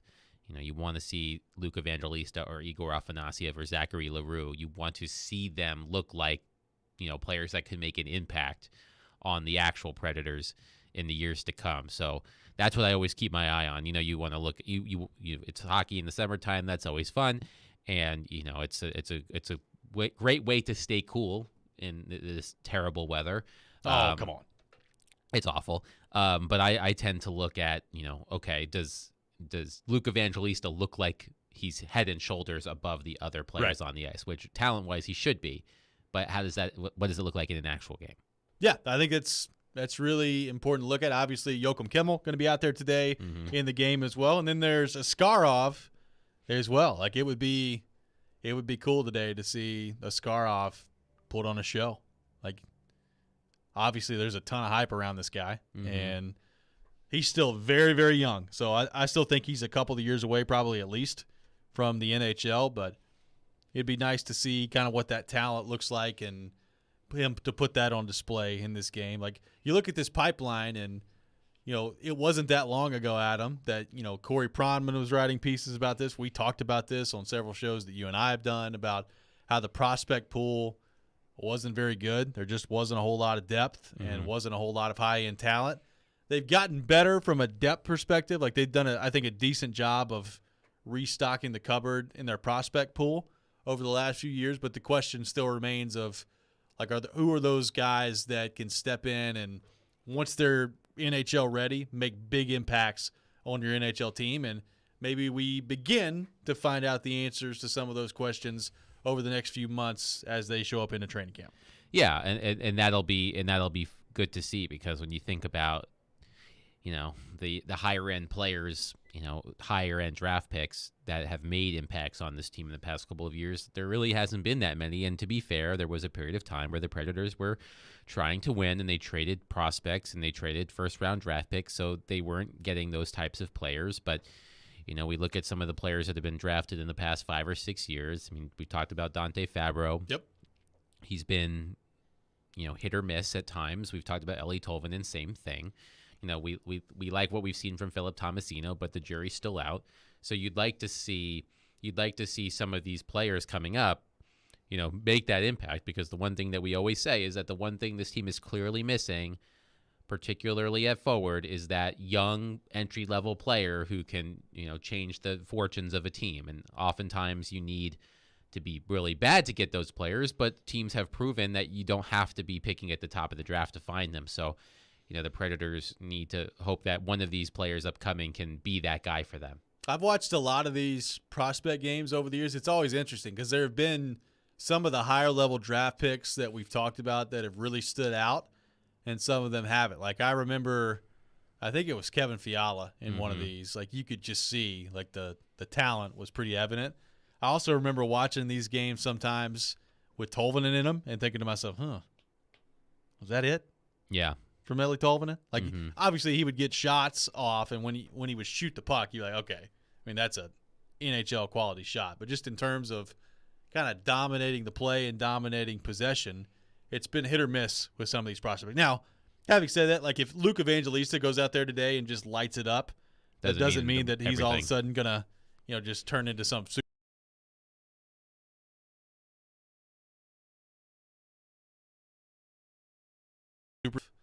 A memorable day here coming up at Fordyce Center in Bellevue. Yeah, and it should be a fun atmosphere at Fordyce Center. And first time they've been able to do this in a couple of years. Yeah, and I remember a couple of years ago they had the rookie tournament here before the season, and had a couple of teams, the Hurricanes, I believe, and the Capitals and the Lightning are usually the teams that participate. So this is always a good way to sort of end the season, so to speak, before the slow period of the off season. So I hope everybody goes out there and has a good time, and you can listen to it here if you can't make it out there. That's right. We're going to have pregame with Chase McCabe coming up here in about 5 minutes or so at 10 o'clock when that happens, and then Willie and Seamace on the call for the Prospects game coming up this afternoon at Fordyce Center in Bellevue. It is open to the public, so you're welcome to go out there and watch the Prospects game. Going to be a good time out there. Adam, it has been wonderful having you on the show all week. We've had a great time, had a lot of great feedback as well, and you're not done with us here at the station this summer. I really enjoyed it. Thanks for having me. I'll be I'm filling in at least one day next week with Jared as Caroline and Michelle head to Atlanta for SEC Media Days. Find those egg trees for me while you're down there. Yes. Don't you worry. So anyway, I'm excited. I'm really grateful that Chase has given me the opportunity here to fill in on the radio, but I'm sure everybody is looking forward to having Joe back finally next week. Joe Rexrode will return from his hiatus coming up on Monday, so we're looking forward to that. That's going to do it for us today. Hope everybody has a great weekend. Listen to the Preds Prospect Showcase coming up next. This is 102.5, 106.3 The Game.